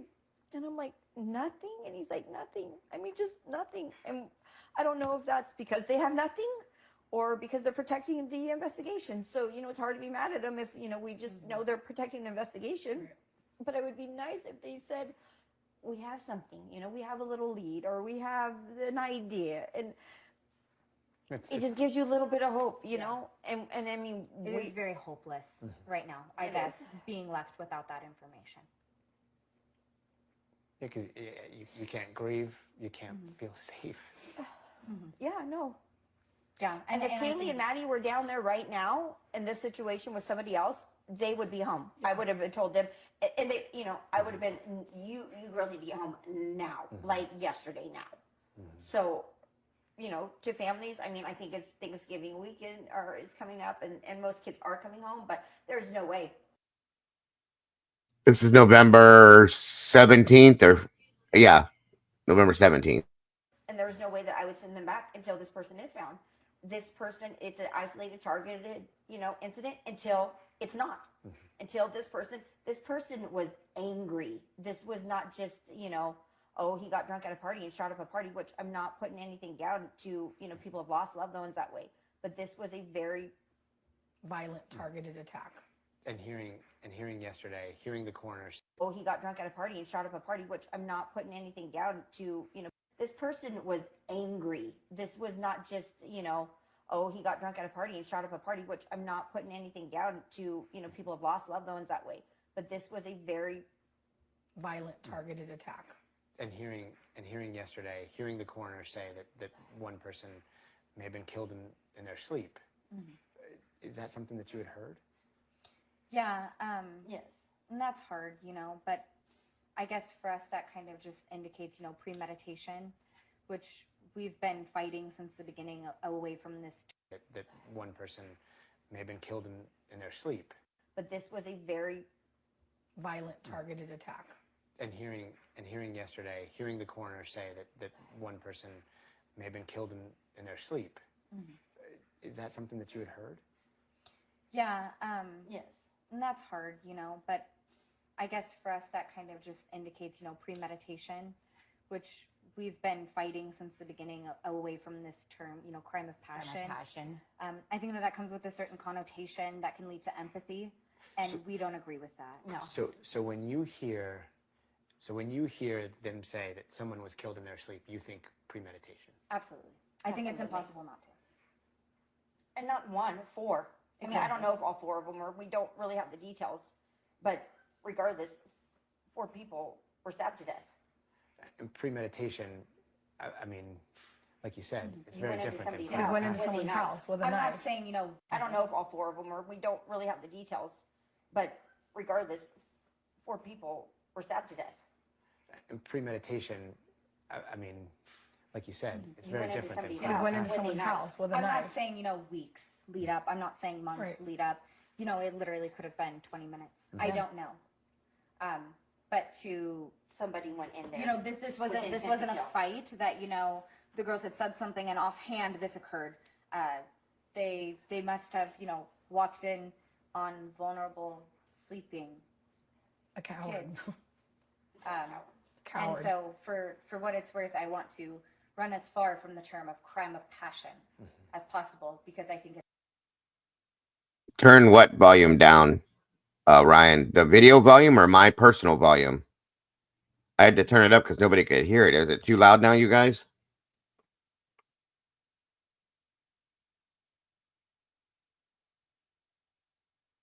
I thought it was okay. and I think it allows him to hide. And I think it gives him an out that he doesn't deserve. That he walked in and got mad and angry. They were all there together and something occurred and he got mad and, you know, wielded his weapon or whatever. No, this person snuck somehow into the house, whether it was a door, an unlocked door. That he walked in and got mad and angry. They were all there together and something. And I think it allows him to hide. And I think it gives him an out that he doesn't deserve.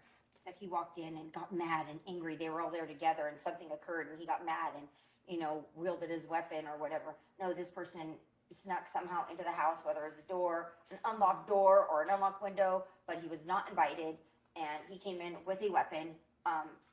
To and do he killed intentional harm. With intention, with intention to kill. Intention to kill, exactly. Not even harm, to kill. Yeah, and not just one, not 2, not 3, But 4. One after another, after another, after another. And again, that little detail about it shows, like, there's vulnerability, right? There is the idea that there may have been defensive wounds, but at least one person didn't see it coming. Right. As far as we know. We Yeah. don't know. As far as we know. Yeah. According to what the coroner has said. Right. In terms of somebody getting into the house, they keep saying no sign of forced entry. Right. Do you think that this was somebody that was known to them? I think that that's kind of an impossible question. I think it's a very popular house. As a mother, I feel like they know him. I do. I've always felt that way. Nobody has told me that anyway. Just I out of just gut. feel it. Yeah. I mean, this is a college town. It's a small town. I feel the girls knew this person. But we don't know that. yeah. We don't. Yeah, we absolutely don't know We that. don't know I just feel it in my heart that they knew the person, and I've always felt that way. I don't know why, but I've always said they knew him. They knew him. They knew him. Yeah. I just don't feel like this was like some rando just driving through Moscow, happened to stop by their house. I will say they did have a keypad on their front door, and it was a very popular house. So I know for a fact that people who weren't necessarily roommates of the house did have that code. So no sign of forced entry doesn't necessarily mean that they were invited in. That's all I can say. And the people that survived were on the first floor. To our knowledge. Yeah. And then if they come in through the keypad, is it possible to bypass a room on the first floor and go up to the second floor and third Correct. floor? Yes. Yes. There's also a door in the back that just leads directly to the middle floor. I don't want to put you guys through any more. I think to bypass a room on the first floor and go up to the second floor and third Correct. floor? Yes. Yes. There's also a door in the back that just leads directly to the middle floor. I don't want to put you guys through any more. I think we're good. I don't want to put you through. Yes. Yes. There's also a door in the back that just leads directly to the middle floor. I don't want to put you guys through any more. I think we're good. One of our senior producers did have one question. We know it's been tough getting answers from police for everybody. Just what have police told you guys about the investigation, what they found, what's going on? And Gabi will I think to answer that question, we know exactly what the public knows. We really don't have any further details. And unfortunately, if we did, I wouldn't give them to you guys. Right. Just We wouldn't frankly. impede We're the not ready for that. investigation. I would But never honest impede to this God, investigation. we don't. Mm-hmm. The public needs to know is that there is someone out there that has violently killed 4 people, and that no matter who died first or second or last, they're gone, and we need to get this person now before it's too late for anybody else to suffer what we are suffering for the rest of our lives. He took their lives, but he took them from us.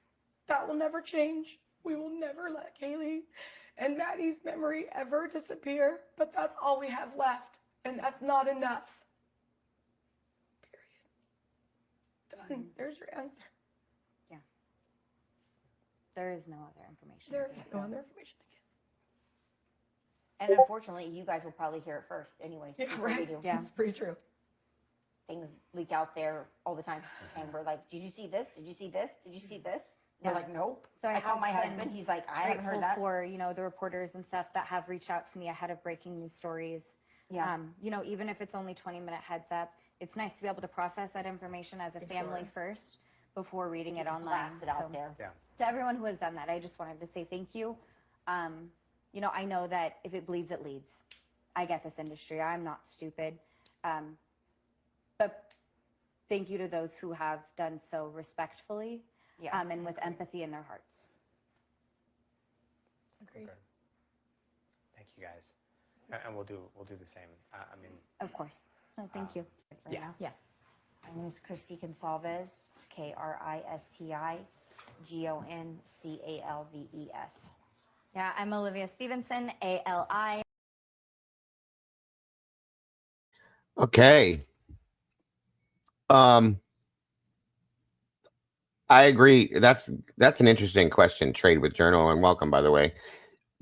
I agree with Lucy. This hits different, way different than it did when we watched this 2.5 years ago. Okay, way different. And if you noticed, they were, and I'm not saying it means anything, but I did notice that they were dead set on one perpetrator, one suspect, one person. Period. The whole time. Okay. You're welcome, and thank you for being here, Laylo. Good to see you as well. I don't know, you know, people are saying they're not upset here somewhat.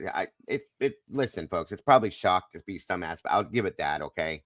I'm not going to say that at this point because I've never lost somebody like this, and that's a horrible thing to think. But, okay? I don't know. I have some issues with this altogether. I'm just saying. Hemisphere, good to see you, brother. Eddie, what are your thoughts thus far with this one? Dago, I don't have any thoughts on that one beyond what you've already shared. Okay.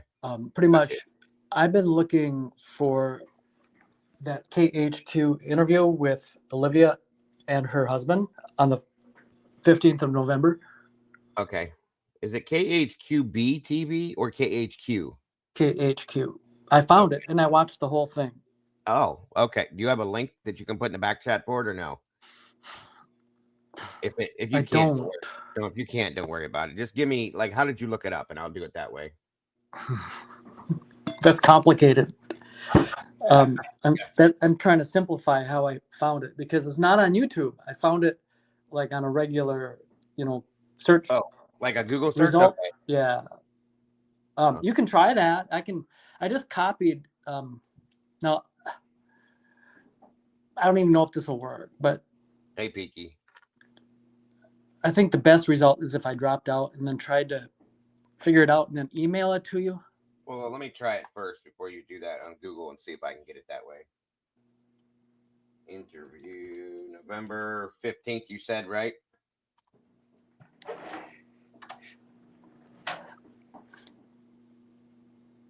So this, I copied and pasted like the thumbnail from it. Oh, I see it now. Okay, got you. Let me do that. Extended interview with family. Homicide November 15th, 2022. Updated November 21st. Okay. And again, that's KHQ. Got you. Hold on one second.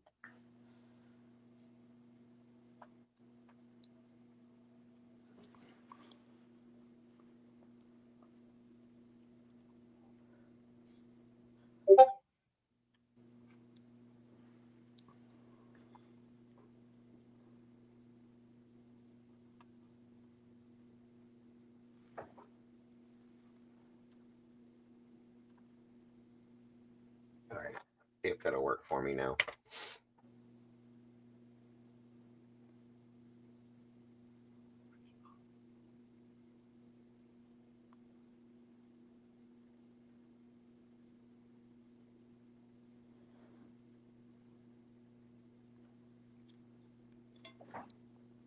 Oh, that's December 14th. 1 second.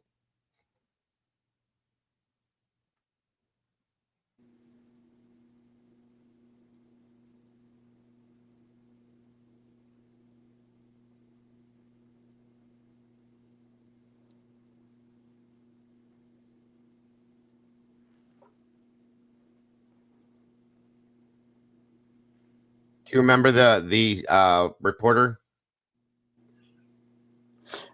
No, because we can't see the reporter.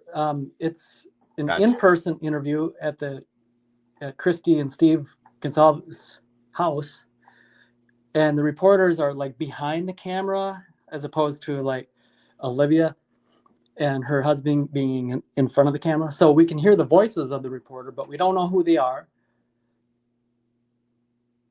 What's the date again? Sorry. The 15th. November 2022, right? Yeah. You're really loud. Hold on. Let me turn that down a little bit.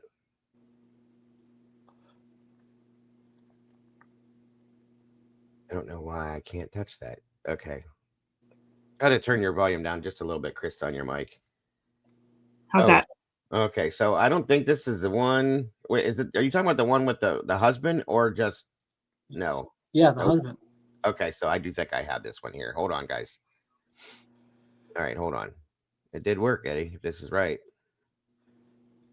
He said a little bit, but he was like mostly there for moral support.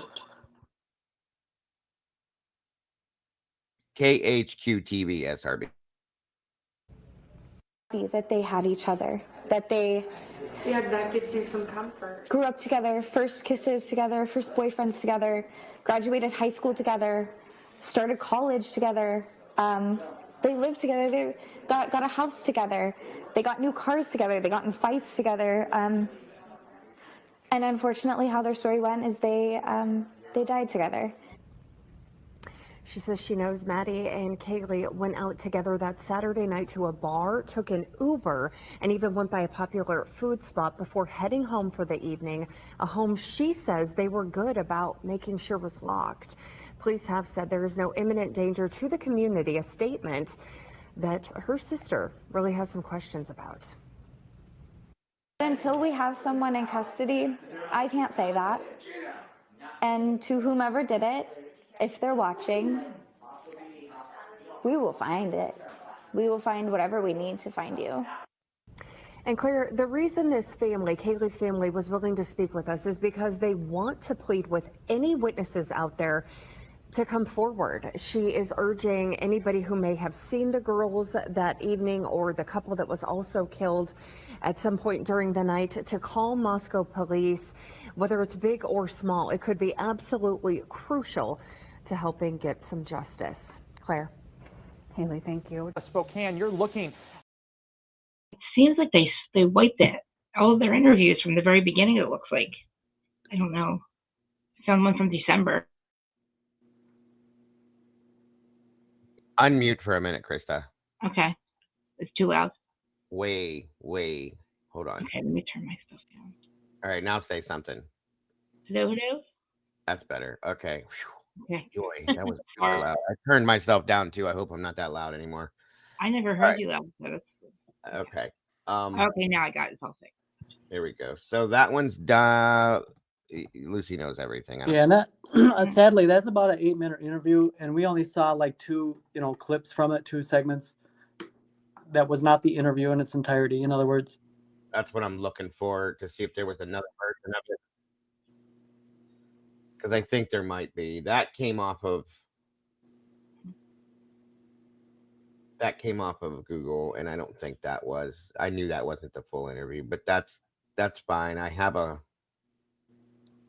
different. We have a bunch we can look at anyway, guys. It doesn't matter. So I do have this one that came as well. This was wow. Wait a minute. Let me go back to this way. I'm trying to give you somewhat of a a little bit of a in some order, you guys. That's all. There you go. Do you want me to? And if I find the interviews, do you want me to send them, print them in the thing? Or are you good? Put them in the chat. You can, if you want to drop it in the back or something like that. That's perfectly fine. Going down the line. I appreciate it. I'm gonna go to this one next, you guys. Hey, Tomboy. I'll give you the beat.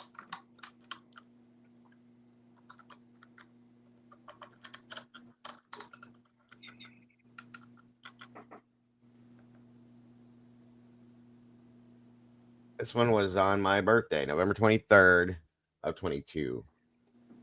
Again, this is Olivia Stevenson, Goncalves, whatever you want. This is Steve Jr. and Steve Goncalves. Goncalves. I always say their name wrong. Thank you, Krista. On we go. She does. She definitely does. I agree with that. Woof. Yeah, if you find the old news clips and all that, you're more than welcome to drop that.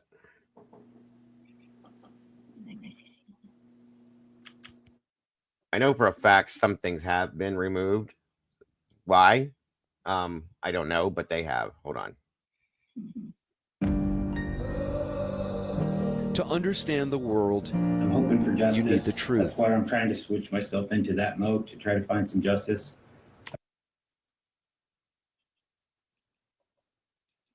How you guys doing? Me, it's not real yet. I'm a bit in denial. I'm hoping for justice. That's why I'm trying to switch myself into that mode to try to find some justice. That's where I'm at. I get it. Steve, Olivia? Yeah, I just know my sister, she was a hard worker, and just sitting in my bed and crying myself to sleep isn't going to do her any justice. And that's not what she'd want me to do. She'd want me to stay active and doing what I can to spread her message and hope that we can find this suspect. Lucy's absolutely correct, folks. That's where I struggle with it, but she's right. They have purposely gotten rid of it, hidden it, shadow banned, whatever you want to call it. So yes, I agree with that. Suspects. And that's how I feel. I get it. I get it. She's got a great smile. We keep showing that picture. I know your family's been frustrated with the investigation so far, understandably so. Here we are a week and a half out, and really not much information about this. Does not appear to be a suspect. Tell me, Olivia, what specifically you've been frustrated with, because you did your own work here. For instance, you found video of the food truck, for example, where two of the victims were seen the same night as this killing. Yeah, I would say, I think that obviously this is extremely personal for us, and we treated it that way from the very get-go. I know how valuable those first 48, 72 hours are. And I can only hope that the police also know how valuable that is, and that they have a lot of information there that just isn't public right now. I will say the one lingering frustration I have is the timeline. I know it's semantics, but my sisters got home at 1:56. It wasn't 1:45. I know it might not seem significant, but when we're looking for camera, when we're looking for dash footage, when we're looking for any of those things, I do feel it is valuable, and they did get home at 1:56. It was not 1:45. Right. Well, there's one detail there. Kaylee's mother has said she believes that the suspect, the killer, is someone Kaylee knew very well, and that the killer might even be at the vigil. Remarkable. I wonder, Steve, do you share that view? It's speculation. My daughter was very positive, and they couldn't confirm anything. And then today I hear that they're reaching out to the community saying that there's a stalker involved. So I don't know what to make of that. It's a lot of sorry, go ahead, Steve. They're just so vague with everything that they say, and then they like slowly peel it back layer until you like find the real story. It all started with a sharp-edged weapon. What was the use in telling the community that a sharp-edged weapon was used instead of just coming out and telling us that it was a knife from the beginning? I don't understand the purposeness of being so vague. You're not holding the integrity of the case together by not telling anybody anything. I understand you have frustrations for how police and investigators have handled the crime scene. What are those frustrations specifically? Well, they expanded it, and there was volunteers that walked around, and they just disclosed that they were looking and found different things. So, you know, they did share with me that that may have more to do with keeping cameras out than it actually does with evidence gathering. So I hope that that is indeed the case, because it would be pretty disheartening a week later to know that they didn't have the right claims. One of the mother of one of the surviving roommates, so reminding our viewers, there were 2 roommates who were upstairs and survived this, told a reporter that those roommates heard something that night. Have you been told? Have you heard from sharing with other relatives of the other victims what that was exactly? No, I would say for us that we did hear those rumors, but right now we can only leave it at that. None of that has ever been confirmed to us. We have not spoke with the roommates. Yeah. The surviving roommates, and they were downstairs, just to clarify that for you, sir. Okay, downstairs, right, on a different floor from where it appears where the murders took place. One consistent thing, and granted, there's been some took place. One downstairs, right, on a different floor from. And they were downstairs, just to clarify that for you, sir. Okay, downstairs, right, on a different floor. To us. We have not spoke with the roommates. Yeah. The surviving roommates, and they were downstairs, just to clarify that for you, sir. Okay, downstairs, right, on a different floor from where it appears where the murders took place. One consistent thing, and granted, there's been some, changes, as you note, in how the police have described this. One consistent descriptor has been that the attack was targeted. Do you know if police believe one person in the house was the target of this attack, or all 4? I've been told it's one, but then again, there's the vagueness. Like, it's like purposely vague, I'm hoping, but it confuses everyone. Yeah. Because nobody knows what that really means, other than maybe somebody had a different kind of attack footprint. Yeah. So, I feel like we just want some more. We all want to play a part in helping, and we can't play a part if we don't have any real substantial information to work from. Yeah, I get it. You want to help. I mean, Olivia, you found video that has been helpful in this investigation. I'm sure you do want to help. Has anyone indicated to you that if it was indeed one person targeted, was Kaylee the target? Has anybody shared that with you? They won't confirm who that was to us. The police, that is. We've heard the rumor that that's the case, but it's just a rumor at this point. Tons and tons of rumors, but nothing from the police. And I'll say I think a lot of those rumors do stem from all of the vagueness, and it's human nature to want answers. It's human nature to kind of put forth a theory so that you can even comprehend it in your brain. And so I think that's how we're getting all of some of these really, really off the wall theories, and some of these theories like Kaylee had a stalker, that even we're sitting here scratching our head saying, no, it couldn't be. If it was, it would be news to us. Yeah. I am sure it is frustrating. Your family has been very outspoken in support of Jack. He's Kaylee's ex-boyfriend. And on the Moscow police website, he is not listed, notably, as someone who has been cleared in the investigation. To your knowledge, is that significant? No, I don't personally think so, because I think that there's the entire rest of the world that's also not on that list of people who have been cleared, right? Including Maddie's boyfriend, including any associates of Xana or Ethan that might not be involved. I don't find that significant at all. And there were a number of phone calls to him that night, and you say that would have been typical behavior for Kaylee, that she often would call friends, folks, for a whole bunch of things. At any time, yeah. Multiple times, until I would pick up at 3 a.m. and be like, Kaylee, what? Yeah. And some of the last footage of her at that food court, she's on her phone 24/7 filming the whole thing. So she lived on that phone. So it sounds like you're saying that the delays here in sharing information, the delays in, well, frankly, making more progress on the investigation, mean the police have lost their best opportunity, right? I think, Olivia, you were saying that those early hours and days are key. That's when you can make real progress. Do you believe that they've missed their best chance here, or may have? not only is that's just not a matter of opinion, that's a matter of fact. If you look statistically at homicide cases, those first 10 days are so incredibly important in finding a suspect. They determine almost 9 out of 10 times, I believe it was, if you'll find a suspect. So yeah, that's not very encouraging to hear that they want to cast this wide net of suspects now, and people we know have no involvement.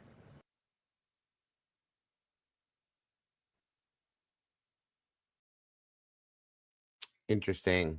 Interesting. Do you notice that in thus far the interviews we've watched, it's never talked about, not one time, about the delay in calling 911? Like that would have been the first thing I would have been upset about. Okay, truly. And the It makes last me thing lose Steve my Jr. mind. says that it's nobody that we know. That makes me Really? lose my mind. That delay and the fact that they don't ever say it, that the detectives never ask, and they don't ever follow up. They ask them why they waited so long, or they don't really question them about it. It makes me nuts, especially if I was a family member. You let Is my that- sister that's scream for that's help. that's the point I was making. Yeah, Eddie, Yeah. what were you gonna say, bud? I would say that all these interviews are carefully scripted. A lot of them come across as genuine, like it's just ask a question, answer a question. But like beforehand, it feels like everything is Talked about. approved. Yeah. It's like these are safe questions. These are the ones we'll be asking. Sure. Yeah, because it goes along with what you just said. There's no discussion of the real questions. The 8-hour The delay. hard questions. Yes. Notice here in this one, both roommates were downstairs. Mm-hmm. Make sure you tell us that. Make sure we know. I'm going to put in Right. chat this Still doesn't sorry, Eddie. November 18th one. I don't think we've seen yet. It is, let's see. They're not getting any answers. They discuss calling Jack D 6 times. Right. So, yeah, here it absolutely. is. And See with if this anyone. one here, the one we just watched, there's no doubt. Like she seemed appalled that they brought up Jack Decor and the fact that he was not cleared at that point, and that's something she stuck with. Was always saying we're going to see it in other interviews. How defensive they are. Well, she specifically, and maybe Christy too, were about Jack Decor, and why? In that at that point, in that early in the case, are you so defensive over like why? I would be thinking about everything. I don't care who it is. That's always bothered me. That's not changed. But let me see in my notes that I took. My notes are nowhere near. The Kaylee didn't have a stalker thing. The face that Steve Jr. made, the way that they were like, no, my God, like that couldn't be. We would have known about it, but you weren't even talking to her at that point. She had you guys blocked on social media. She wasn't talking to you at all. So how do you know? You wouldn't have known. You don't know that. And there was multiple reports we read that were talking about the possibility, unless it's once again part of a narrative, that there was somebody hiding in the tree line multiple times, somebody stalking Kaylee herself, so on and so forth. Remember that. Thank you, Eddie. I found a better one too. Chris Cuomo again. Yeah. It's News Nation with Chris Cuomo. On the 17th. Yep, on the 17th. They were discussing that Olivia found the neighbor's ring cam. Yes. Verifying. That'll be interesting to re-listen to that one. Yes, absolutely. Thank you, Krista, for dropping those two. I'll be going to those as well. So yeah, good stuff. Good points. Anything else you took from that interview, Eddie, at all? Oh, wait a minute. The last thing is that is the very first time that we see Steve G, the father, on camera. That's 10 days after the homicides. There you go. Good catch.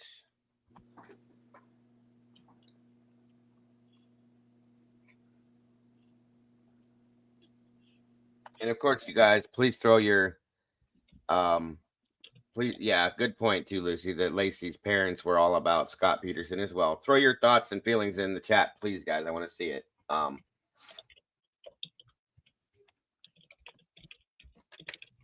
Every time I bring anything in here into YouTube, it takes me directly to the newer interviews with Olivia. It blows my mind. Let me see if this is the one. Nope. Nope, that's not the one. This one is from.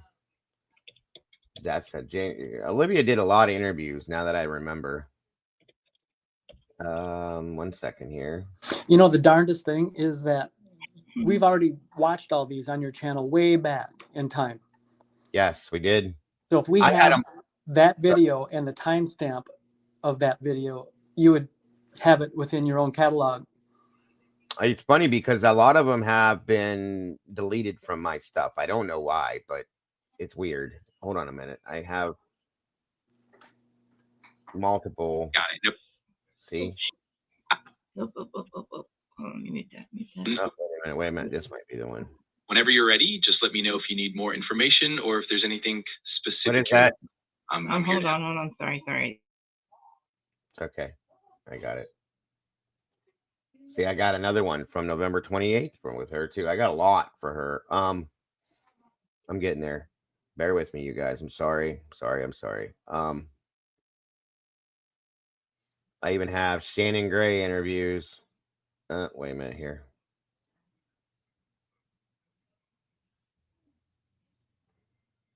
I thought we just watched this one. I have one I found 17th with Olivia. Might have been the first one. Let me see. Well, you guys will be able to tell me.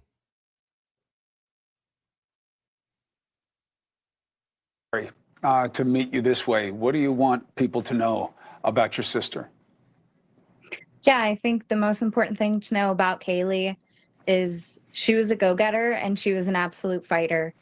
And I want people to take this personally because she was everyone's daughter. You know, she's the neighbor, she's the friend. You know, she was the girl who made coffee in the morning.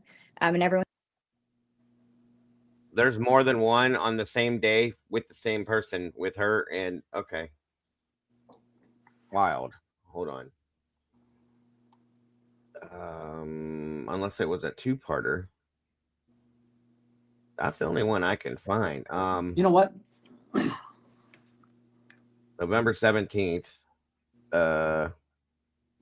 Yeah, that's the only one that comes up with Cuomo from News Nation with her that I can find in here. Then it's my mistake. If we seen that one already, then I Yeah. wasn't paying attention while we were watching it. I think that's the first one we watched. That's okay. It's okay. Don't worry. I know you're always looking at your notes and stuff. And looking for things. So I'm going to give you another one real quick, you guys, that came out.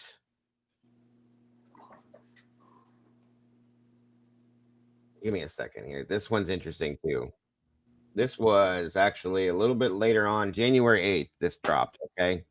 But this is, again, Olivia with Brian Enton, who always had himself injected in this. There was lots of things done, Pappy. It's changed a lot.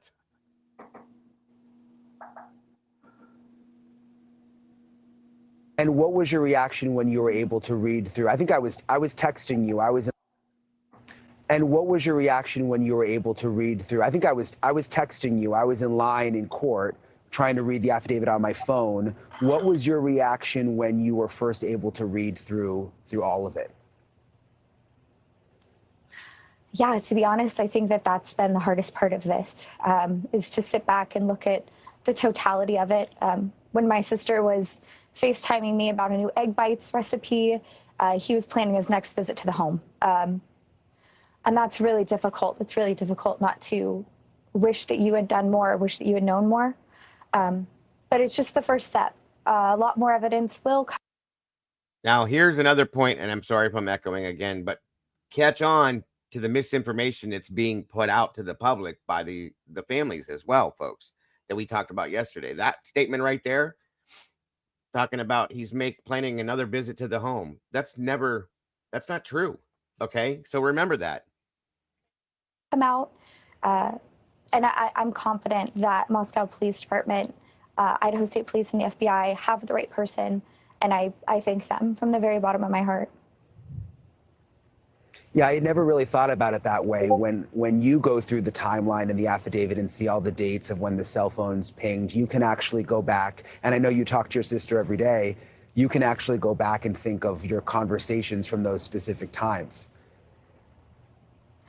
Yeah, the August 21st date, I can go back and remember the conversation that I had with Kaylee that day, and how normal everything was, and the fact that we had no idea, she had no idea, I had no idea that true evil was genuinely watching them.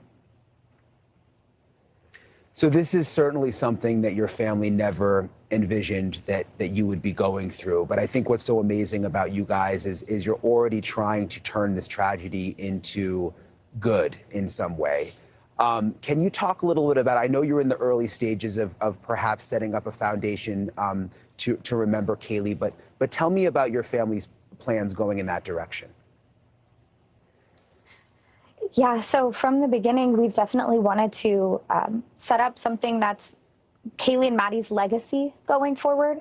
But for, up until there was an arrest made, we weren't really sure what that meant, what exactly we were standing for and standing against. And now that we are starting to be able to put some of those pieces together, we're really, I guess, excited. I don't know if that's the right word, to be able to set up a foundation or a nonprofit or something in the girls' honor in some way to be able to help other families like us the best way that we can. Yeah, absolutely. Well, we'll be looking forward to that, and we'll of course want to share that information. And I know people want to know how they can help. Olivia, I don't think people realize, you've got kids, you're pregnant. You have in many ways been the backbone for your family behind the scenes. You've been very, very strong, and we really appreciate you taking the time to come on tonight. Thank you, Brian. Thanks for coming on. Thank you for watching. Go to See, that's interesting because now that they have Brian in custody at this point, which I know I should have played some other ones before that. I'm just saying. Now it's okay. Now there's a stalker now, but before that there wasn't, as she just basically claimed, in my opinion, from what she said. That's how I took it. Good to see you, Mark. Yeah, that's a good point too. Yeah, I'll be looking for it, chick bait. Thank you, hon. Let me check back here real quick to see what these were. 1 second here. Yeah, okay, so this is, we all know this one very well. This again was, all right, so we're moving into, and this one I think is kind of important, you guys. If you watch and listen to things that we do know,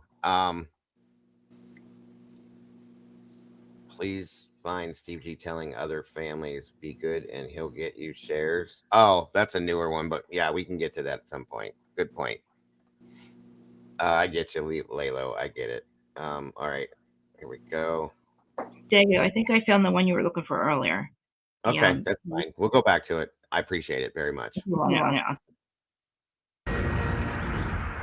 Good evening, America, and welcome to this special edition of Cross Country in Moscow, Idaho. Tonight, we are in front of the Moscow Police Department, and you may be asking why. It's been about 3 weeks since the horrific stabbing death of 4 college students at the University of Idaho. 3 weeks since we lost Zayna, Maddie, Kaylee, and Ethan. 3 weeks, and still the police have no suspect or person of interest. The community has been left in limbo, left with more confusion and more questions. We are on the hunt for answers for them. Moscow deserves answers. The students of the university deserve answers. These 4 young, innocent victims deserve answers, and so do their families. So let's start there. Joining me now on set, the parents of Kaylee Goncalves, Christy and Steve Goncalves. Thank y'all so much for being with me. You guys have been so transparent and strong for the public. Christy, you called the person that did this the boogeyman. Yeah. What did you mean by that? It's literally like what nightmares are made of. Like when you're a little kid and you think of the boogeyman, that's just how I feel. Like that's just the horrific details of everything. Them just having a good time, going home and going to bed, and that's happening to them. Your best friend crawling into bed.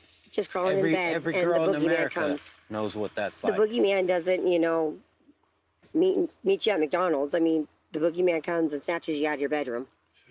Steve, we've been talking. I've been talking to folks in the community. You said something that stuck with me. You said, until this person is caught, you can't sleep in your bed. No, I can't just lay in my bed and do nothing. That's not the way I raised my family. That's not the way I raised my girls and my son. You don't be a victim. You stand up for yourself and you do everything in your power to make sure people hear you. And they're gonna hear Kaylee. They're gonna hear Maddie. They're gonna hear these. The other two as well. Yes.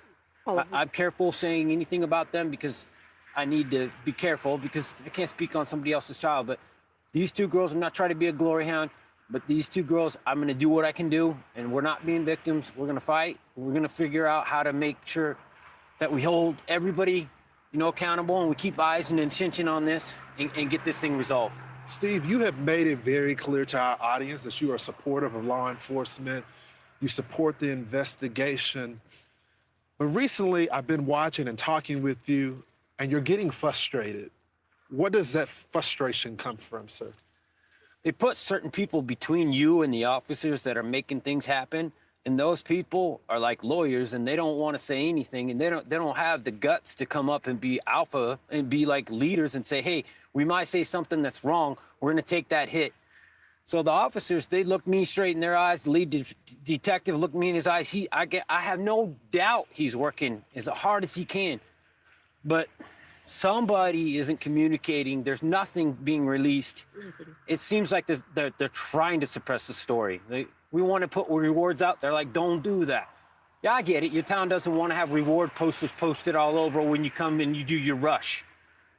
You're not going to get a lot of students if they see those things. But this community is not going to heal until this guy's pulled off the streets. It ain't going to happen. Think it through. It's not going to happen. He has to be off the streets. We all are working for the same thing. When was the last time y'all heard from the police? Thursday, we looked at our phone records. We want to be accurate. We don't want to sell anyone out. about 3 o'clock on Thursday. And did y'all get an update from the police about the investigation? There was nothing. We have no updates for you. There was no update. They needed me to sign a waiver form so that they could investigate something. Some mail. That was mail related. So we're working with them. We're not selling them out. We love our law support. The FBI, everybody that's here. We just have no information as family, and it's tough day after day after day. I mean, every day you just wake up and think today's the day. We're going to hear something, and you see these, oh, there's a break in the case, and it'll just be something stupid. The sixth person on the lease that was never there. Stop playing games. This is serious. These are people's lives, and this is the future of this community. There's going to be 10,000, 15,000 kids that come into this community next year, or they don't. So be serious. I had the opportunity to speak to some of my sources, and I've been told that there were differences in the way that the victims were killed. Some were more severe than the other. And this week we heard the target attack walk back and then reverse it back to it being a target attack. What can you tell us about the targeted attack? They have told us that it was targeted, but they told us they can't tell who. We asked specifically, and they said, we'll try to get that information to you. And they got back to us a day or so later, and they said, we're sorry, we can't give you that information. But then a day later, we saw in the news that it was not targeted, or they think the whole house was targeted. But I'll cut to the chase. Yeah. Their means of death don't match. Maddie's and Kaylee's cause of death, it does not match based on the autopsy report. They don't match. Would indicate that one of them. He doesn't have to go up the steps. Let's stop playing games, guys. I need somebody to step up and be an alpha. Be somebody to be a leader. Don't make me do it. I don't want to do it. He doesn't have to go up the steps. Their points of damage don't match. I'm just gonna say it. It wasn't leaked to me. I earned that. I paid for that funeral. I paid for that. It's my right. You ain't taking that from me. Calm down. If you don't want to say nothing, that's your bet. But don't say I'm leaking anything. I paid that bill. Sent my daughter to college to get an education. She came back in the box, and I can speak on that. I was also told from sources that are closer to an investigation, because there was a lot of roommates in there, And this was horrific for those roommates that were there as well. Absolutely. Yeah, absolutely. The preservation of this crime scene. Witnesses tell me that it may have well been preserved because the phone was passed around between one of the fraternity members and the girls. One of them unfortunately witnessed the death, the body there. Can you confirm that? We cannot actually. We know nothing about that whole phone call. We've asked, and it's, I mean, I know that a lot of people want to know, but that's just not our agenda. We just are like, somebody called 911, somebody was reported unconscious. We don't really know. I mean, we've heard so many different things and nothing has been clarified or been told to us at all. And I mean, I don't know if I personally have asked anything about that. I don't know if you have asked that, but we know that this is getting 3 weeks in and it's starting to get, we don't want it to go cold. We're reaching out. I've reached out to friends down in California today that have connections that we're hoping to raise some money to get a reward, to get a private investigator. Third party. Why go the private route? Do y'all worry that at the end of this week that this case may be 100%. cold? We're scared. When you tell me you don't want a photo up there with the reward offering information, that kind of sounds like you're trying to like suppress the story. I mean, why do you not need help? But hey, I could be wrong, and you officers, I apologize if I'm wrong. Yeah, I want to. absolutely. Please forgive me. Please forgive me. But if you don't have the information, people do know. If they don't, then you know the community. This is a community that is IT based. These guys live a digital footprint like we've never. All of us older people, we don't know how much that digital footprint could be helpful. So that's what we ask for. I hope like a DNA. Family lineage, if they could come out here and just start taking, this town is not that big. We could figure out this, and it might not be him. It might be a family member. We have family all going to the school together. You know, there's cousins, there's aunts, there's uncles. We could find this guy just with volunteers. Lineage companies were, Put Idaho on the map. Christy, Steve, we're going to stay on this case. Thank you. We're not going anywhere. Thank you. You guys have been candid with us. We'll keep asking questions. Any resource that we have available, our audience is praying for you guys. Thank you. Thank y'all. It was big for you guys to come back to Moscow tonight. I know it took a lot of courage to do it. And I'm hoping we can get some answers for you. Thanks so much for joining me tonight.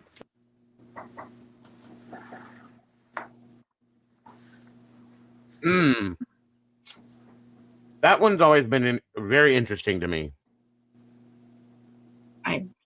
Yeah. Do you think is he a drinker, or do you think maybe he was drinking or anything, or is that just his? Okay, I didn't want to like accuse him. He was. That came out a while back, but yeah, he was. But still, I would still be. I would be too. You know, he wasn't suppressing thoughts and feelings at that point. He was saying what he was saying. Welcome, Jennifer. I hope that he's like that now. I hope that the reason we're not hearing anything is because there are behind the scenes with this energy right here, because he knows right here that something's wrong. You know, or do you think I'll just say it's interesting. Eddie, thoughts on that one, bud? No, but I put a different one in the chat. It's also with Lawrence Jones, but it's very early. It's November 20th. Okay, I think I remember that slowly. Lawrence Jones cross country November 20. Hold on, let me pull it up there so I can hold still for a minute. Yeah, parents of murder victim Kaylee Goncalves speak out. That's the thumbnail. Gotcha. And that's with Fox News cross country. There we go. Did you see the private chat? Lucy sent that already. Oh, did she? Oh. Lucy sent That that. we were looking for Eddie. Sorry, I keep hooking. You guys are doing amazing. I appreciate you guys so much. Hang on here. Oh yeah, that's the one. Boom. Okay, good stuff. Thank you, Lucy. Oh, wait, I don't have to look for it. We are joined by. So you don't have any specific thoughts or feelings on that last? Thank you, Lucy. Again, hun. That last interview we just watched. Eddie. at all? That December 4th one, I don't. Okay. Okay. No, I mean, we've been over that one so many times. Yeah, we have. Definitely. There's a few things in there I pointed out to you guys before, but yeah, good point. Well, it's interesting that Lawrence Jones said that his sources told him that the differences in their wounds don't match, you know. Right. And they knew stuff early on, folks, way early on. He slipped up if you didn't hear it at one point. I think it was that interview, and it said something about the 911 call. Nobody knew about that back then. And that was way early on. So that'll tell you something right there. What sources do you have? So they were telling the news reporters certain things in the beginning that they weren't supposed to know, okay, to start that narrative rolling. Just saying. Boogeyman don't meet you at McDonald's. Good point, my dear. Good point. That last interview, redacted, was this December 4th, I think it was. I believe, yes. All right. So this next one, thank you again, Eddie and Lucy, for pulling this one together. Here we go.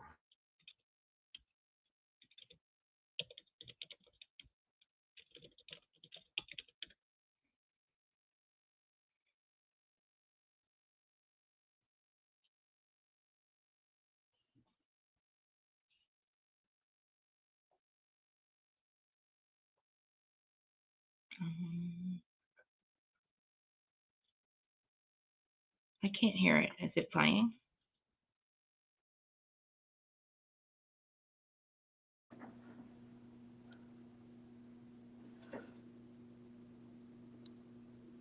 Can you guys hear it? No, we cannot hear it. And also, we're not echoing. That's good. Hang on a minute. I know what it is because of the audio right there. There we go. Now you'll hear it, and it'll probably echo now. I wish I done that. Competed with everybody. She loved competing. She was just a highly driven person who had many. We are joined by the parents of Kayla. All right, can you guys hear it now? When it's playing, could you hear it? I can hear it. Okay. I also hear an echo. All right, that's the echo issue. Sorry, guys. I'll shut up. Welcome, Dylan. GONCALVES, one of the victims of this tragedy. Christy and Steve GONCALVES, thank you so much for joining us, and we're so sorry for your loss. Christy and Steve, can you tell me about your daughter tonight? Our daughter was super driven.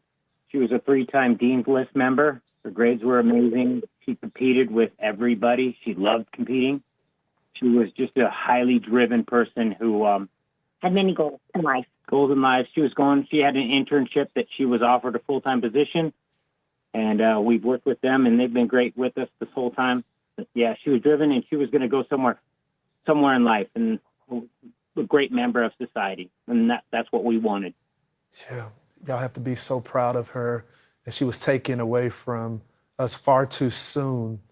Can you tell us what the authorities have been telling you? We want to do anything that we can to help you to get justice for your daughter and the rest of the victims. What are they telling you? They're telling us that there's so much evidence that it's going to take a lot of time to process it all. This wasn't like a pinpoint crime. This person was sloppy. He did whatever. When I say he, obviously you can't say that. That's just me. But he made a mess, and there's a mess there, and they're going to have to go through that point by point, and that's going to take a lot of time. That's why they reached out to other facilities to help them with that lab work. They do have a mobile unit on site that they said that they're able to really expedite things with this mobile unit. Hopefully, they're reaching out to other DNA processing type companies such as like 23andMe to get involved.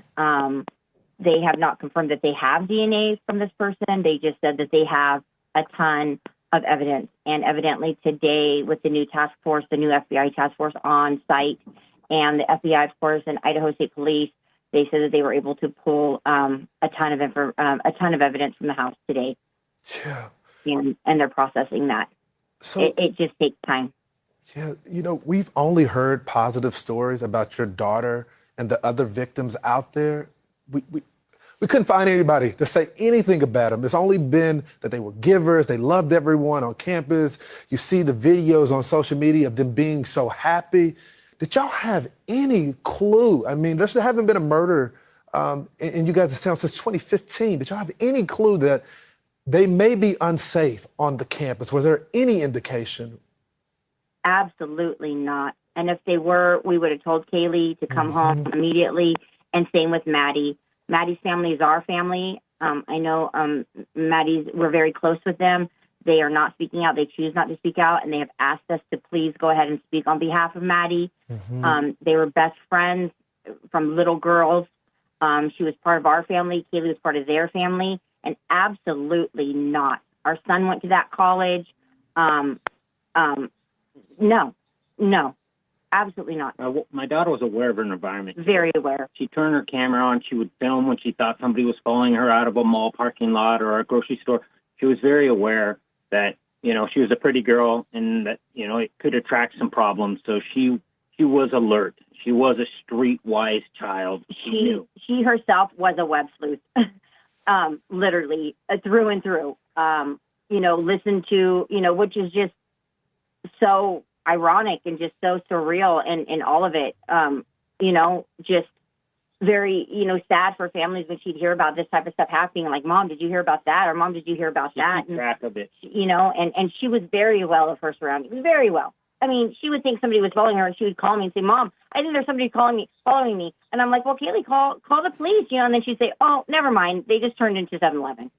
She was aware, and very aware. And she locked her doors at night, and she locked her car. Kaylee was home, had just been home, so we are so thankful that she had just been home for a week and a half. She just bought a brand new vehicle for herself, her first vehicle. She had planned a trip. She was planning on backpacking across Europe for the month of January, starting her new job in February with this internship that she had done, wound up offering her a full-time, very well-paid position that she was very excited to take. And she was with us for the last week and a half. She went home Friday to literally go show off her new vehicle. She was like, Maddie has to see my new ride. Like, she has to see this. And she was talking to Maddie the whole time, going back and forth between the car she was buying, and said, I'm not going to tell you. You're just going to see me pull up and wait till you see what I pull up in. Wow. And that was Friday. And we spoke to Kaylee on Saturday, and she sent me pictures, a lot of the pictures that are online. And they were both of our girls. And when was the last time y'all spoke? When was the last time? What was that conversation like? Was it just like you described? Kaylee called me on Saturday. My birthday was earlier in the week, and I didn't get anything for my birthday. Boo-hoo. We were, she was like, it was not a big deal. But Kaylee called me on Saturday and said, Mom, I'll be home on Tuesday, and I'm going to take you out to breakfast, lunch, and dinner, and it's all on me, and we'll celebrate your birthday. And I said, well, I don't know if I believe that, meaning she'd pay, but that sounds great, Kaylee. And I'll see you on Tuesday, honey. And then she sent me a couple pictures of her and Maddie, and that was on Saturday afternoon around 3. Have you had the opportunity to talk with any other victims' family members? I know you all are grieving together. Only Maddie. And it was just over at our house. We just had Maddie's mother and father here. They were here for a couple, and it was very emotional for us today. That was the first time that we had gotten together. Just sad beyond belief, just beyond anybody's worst night. Absolutely. I mean, I'm sure you could only fathom, Yes, but ma'am. it's heartbreaking. Maddie was an only child. But like I said, she was our child as well. Yes, And even Kaylee, how many siblings she had, she would always say 6. She said 5 sisters and a brother, or 4 sisters and a brother. And that was always Maddie. Yep. Maddie was in our oldest daughter's wedding. She said all of my sisters are my bridesmaids, and Maddie was one of those bridesmaids. And it was all of Olivia's sisters, including Maddie. She every time we traveled out of the country or went on vacations, Maddie went with us. So this is both of our girls, and we will never stop looking for who killed them. We want to do everything that we can do in our power to get justice for your daughter. We keep hearing this name, Jack, and phone calls going back and forth. Can you tell us anything about that? We love Jack. Absolutely love Jack. We stand behind Jack 1,000%. Jack was Kaylee's boyfriend for many years.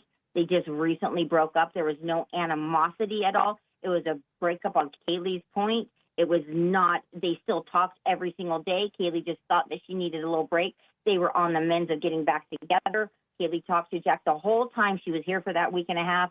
One of her messages, one of her last messages, she reached out to Jack and said, Jack, get back to me. And he didn't. She goes, we share a dog together, which they did. She's like, you need to reach out to me. So please come over. She was wanting Jack to come over. Jack is not, they're wasting their time with Jack. And Jack is just as distraught as we are. Jack is our family. Jack is 100%, 2,000% our family. And Jack is with us, and we stand behind him 100%. We're supporting him, and we know in our hearts and our minds and our souls, in the depths of our souls,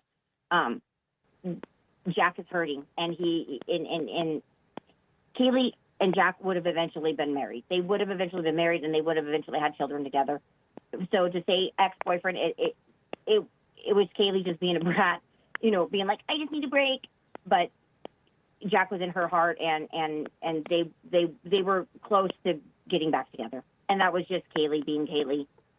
So absolutely, Jack is, no. We don't think he's a suspect. At all. I don't think she needs it. Ma'am, can you tell me about what the mood is like in the town? You guys have been so brave to come on the program tonight and talk about your daughter, talk about the other victims, talk about the investigation. But a lot of people that weren't even, it was your daughter that was murdered. They are afraid to come on air because they feel like they could be next. Are you hearing the same thing in the town? I don't like the fear. I want to share my address and give it to you to share with them. I have no fear whatsoever of this individual. I almost welcome him to come to my house. This community has been amazing. Every day we wake up with more food than we can ever eat, donuts, things. People are giving. The whole community's crying. Everyone is hurting. Everyone feels the pain of this.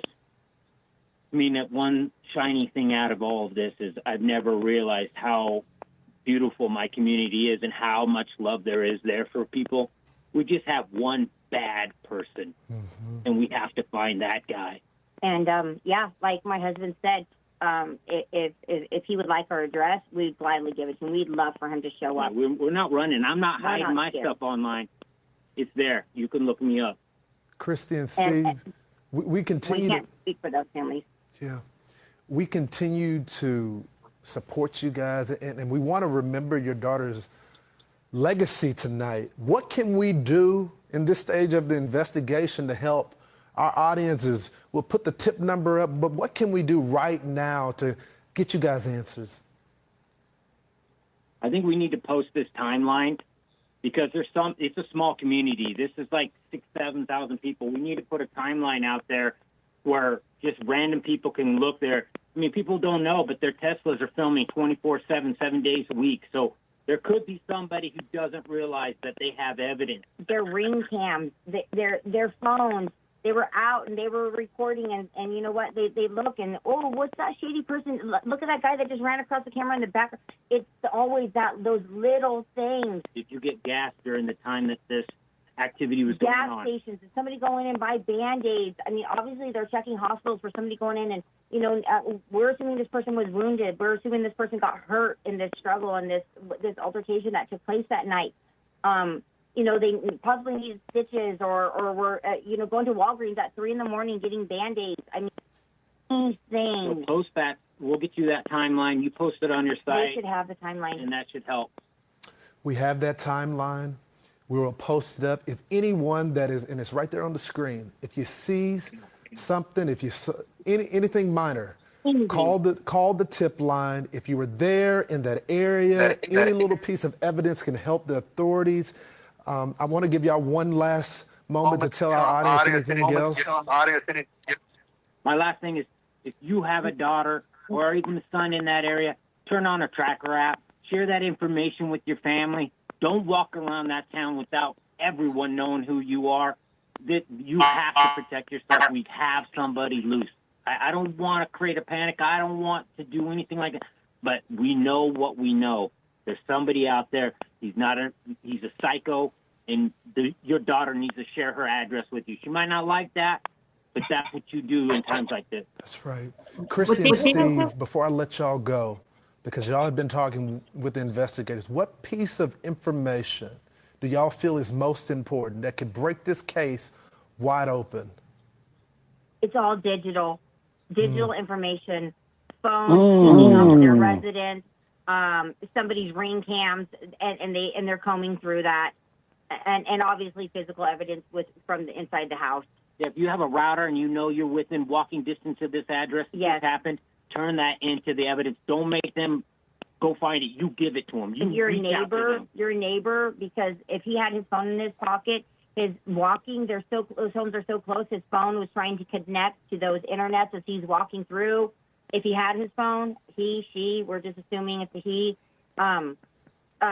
just let people, let the authorities know. My Wi-Fi is available to you. If you want to search, don't make it hard, don't make it difficult. Don't make search warrants have to be gotten and to search for this. Just say, hey, I'm Kaylee and Maddie's neighbor. Check my Wi-Fi, check my Spectrum account, my Verizon account, whatever. You could be the key. You really could be the key. Yeah. Christy, and I would think that the FBI is doing that, but it takes time, and if you volunteer it instantly. Yeah. Christy and Steve, you have been so kind, and you have poured your heart out to our audience, and we stand with you and the rest of the victims' families. Thank y'all, and we continue to pray for you guys. Thank you so much for joining me tonight. Thank you so much. Xana Kernodal. That was interesting. I'm glad Eddie found that one, or whoever found that one. I forgot about that one. It's very wild. Welcome, Dylan. Where'd Eddie go? He disappeared. I can't hear you. Can you hear me? Dago, I can't hear Dago. I hear Dago. You might have to drop off and come back in. I Hold on. apologize. I'm feeling sorry. I apologize. No, I was trying to get it away. Can you guys hear me now? Krista, can you hear me? But I'm sorry. Yes, I can hear you. I forgot I was muted. Okay, Yes. okay. Sorry. Dylan, he can't hear me still. Something's up. Can he hear you? Dylan, can you hear me? Yeah. But you can't hear me. I hear you. Yeah, you're having. It's almost like he has me muted. Mm-mm. No.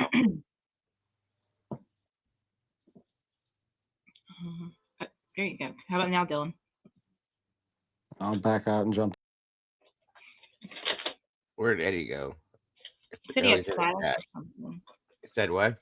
He had static. He said he was for something. His phone was getting static. Oh, okay. Well, shoot, I was wanting to hear his theories on feelings on that interview, but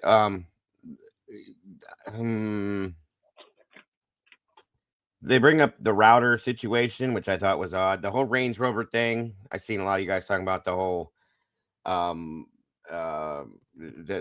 what the hell was it? The loaner thing. I don't know where that came from because I've never seen anything. We only ever saw her Range Rover. That's the same one that Steve drives in the interview that he does on her birthday and stuff like that. So nothing changes there. I think she, like the engine light came on, check engine light came on, and she brought it back. They said that, yeah, but I don't. But not for like a week or a day. There's no loaner, right? There's no loaner. Loaner. Anyway. I get it. So she only had it. Okay, I get it. Yeah, if she was there with it that Friday, the day after we bought it. That was a nice car, nice truck. There we go. Hey, Dylan.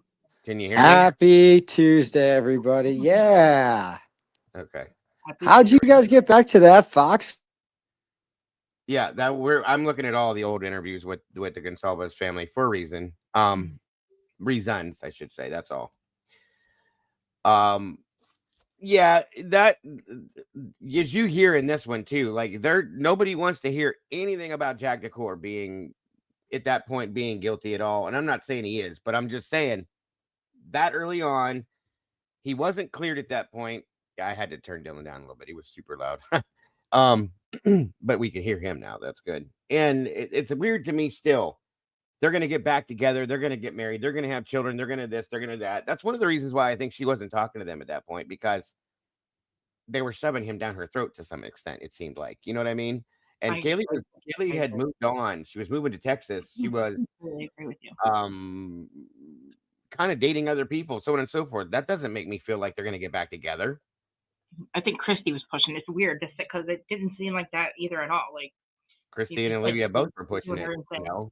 Yeah, they're going to have children. They're going to get married. I mean, sure, I'm sure you want that. We love Jack. We love Jack. They gave Jack a car to drive that he didn't have. Oh wow. I mean, they really did like Jack. I mean, that's good, I guess, but like, why? You know, why wouldn't you stop and separate your feelings for this person and look at the situation when your daughter is you know, has been murdered? That's sad. Talking about Band-Aids, yes, I saw you guys mention that. That was something else that was kind of interesting. There's a lot of weird things in that interview. I'll be honest with you. Claiming I just feel like claiming Maddie at this point, like when she has her own family. I understand they were best friends, they did everything together, but it's just like it seems like she doesn't have a family. Like the way you know. They always did claim her, and the thing is that they don't seem to realize that Kaylee and Maddie didn't speak for a while. That they were separated. They weren't. You know, we watched in one of the Dateline things, whatever the hell it was, that Maddie and somebody was it Ashlyn Couch were actually closer friends at that point in time in their relationship than Maddie and Kaylee were. But who knows? You know. Yeah. It's these things are all weird. Like there's a lot of misinformation that was put out early on. And a lot of things that were put out that weren't true. Why? You know what I mean? Why are we running with these things to make this story be this way? It seems like her aunt would be the one that would be saying these things, not her mom, because she was closer. It seems like at that point with her aunt. Well, and she you was. guys don't hear from her, right? Yeah, we only heard from her once. That one time, when Dylan went back to get Kaylee from where she was living at when she went home from college. That's where she went, was to her aunt's, because that's where Kaylee was staying. So whatever. What are your thoughts, Dylan, about that? What's going on, bud? Or can he not hear me again? Dylan? Can you hear Krista? I hear you, yeah. Dylan, do you hear me? I don't hear Dylan either. Oh no. He's not talking either now.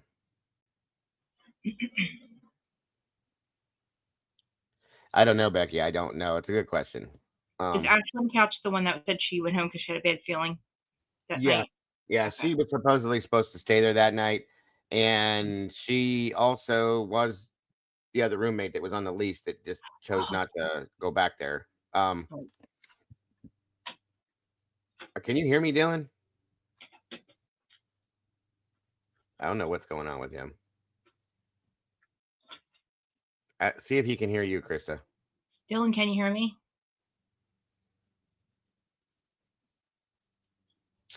Is he turned down? Anybody now? No, I have him. Yeah. He's turned midway up. I don't know what. Grandmom don't be hitting. I don't know what's going on with him. If he's talking, we're not hearing it. I don't hear any sound coming from him at all. His bubble's not blinking either. I'm over here on YouTube. I don't hear it on this side either. There, he dropped off. Okay. I don't know. I have some things with that one. Eddie, if you feel like trying to jump back up, I don't know. Is Outcast still in here? If you are, dude, like, why am I getting every time I run a video or put a video up here and I turn the audio onto it, we can't talk because there's an echo. I clicked everything in StreamYard's background. I did all those things and it's still doing it. You have any ideas there, Mr. Audio Visual dude is very good at it. Please help me. Good to see you, Denise. I think they didn't go see actually what happened after the aunt called was because they were waiting for Jack D to call. It is really weird that Jack D didn't call. He was in the cop car by himself for a while, yes, and then he was at the police station. That's a good point, too. The girl who came home with Dylan was offered to stay, but she said she had an odd feeling and went home instead. And that's not the only person that said that. And I'm telling you, they knew. People knew, like Kim said, a week before this happened, people knew something was going to go down. Okay. Kim clearly said that, and everybody said, oh, bullshit, whatever. And guess what, folks? We're seeing it pop out left and right. I'm sorry, but we are. Yeah, I agree with you. Let's see here.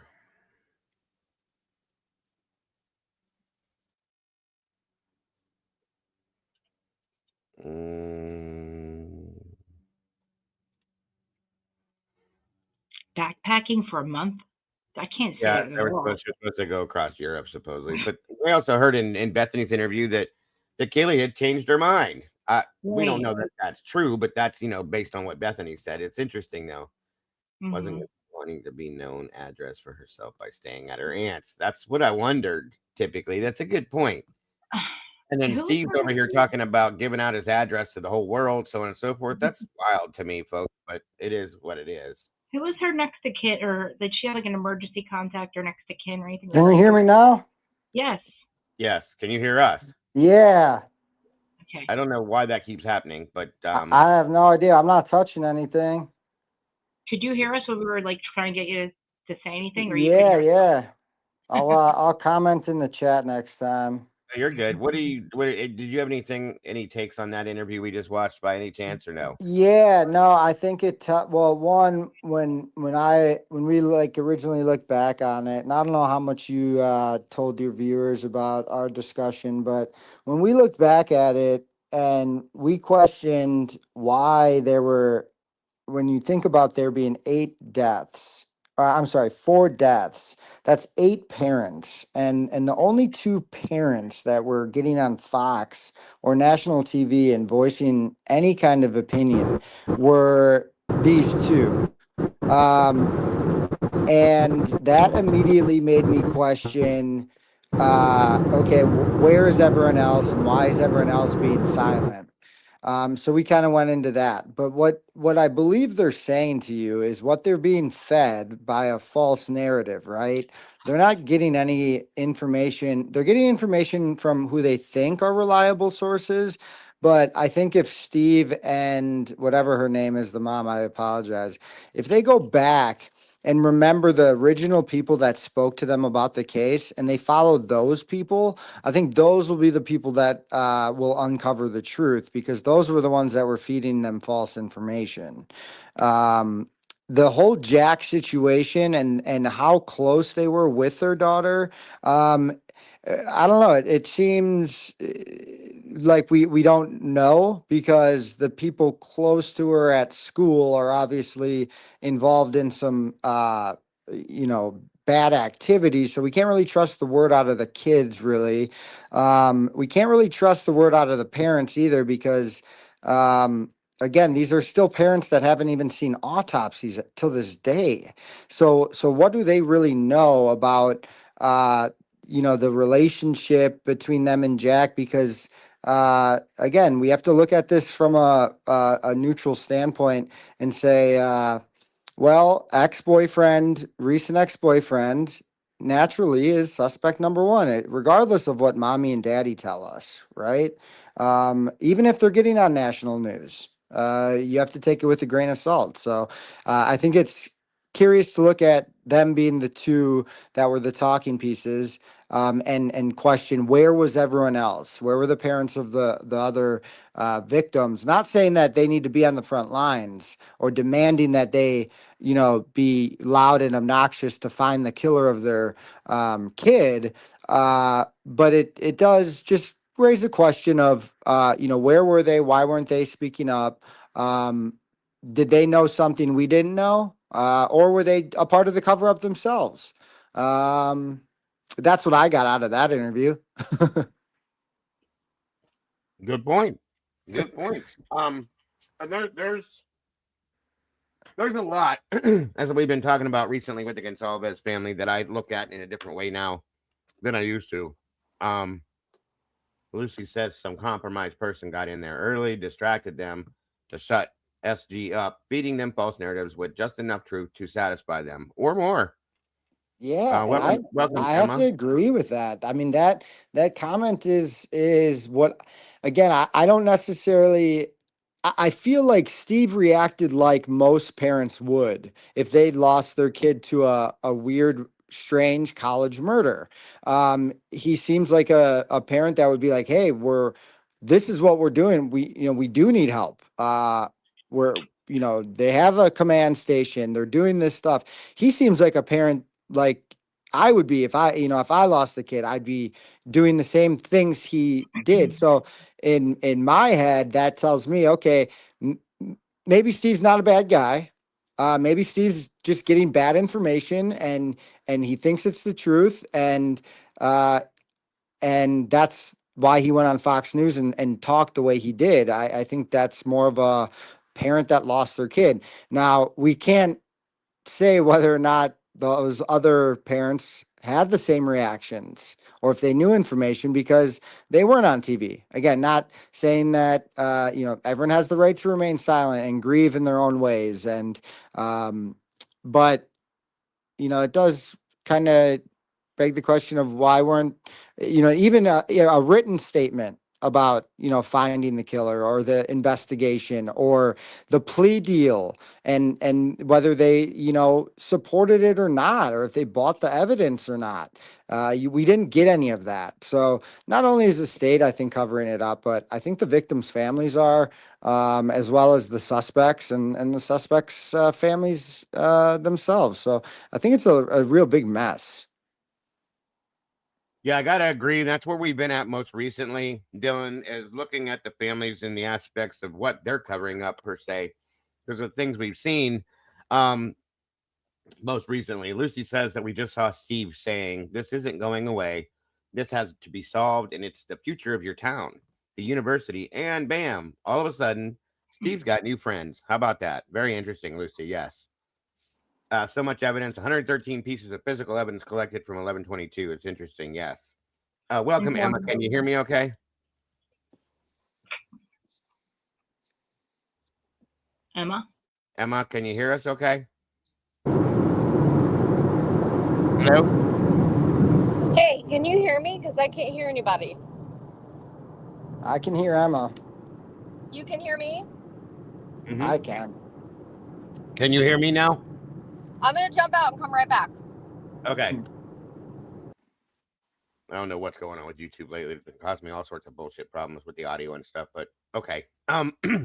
Sorry. Getting unmuted.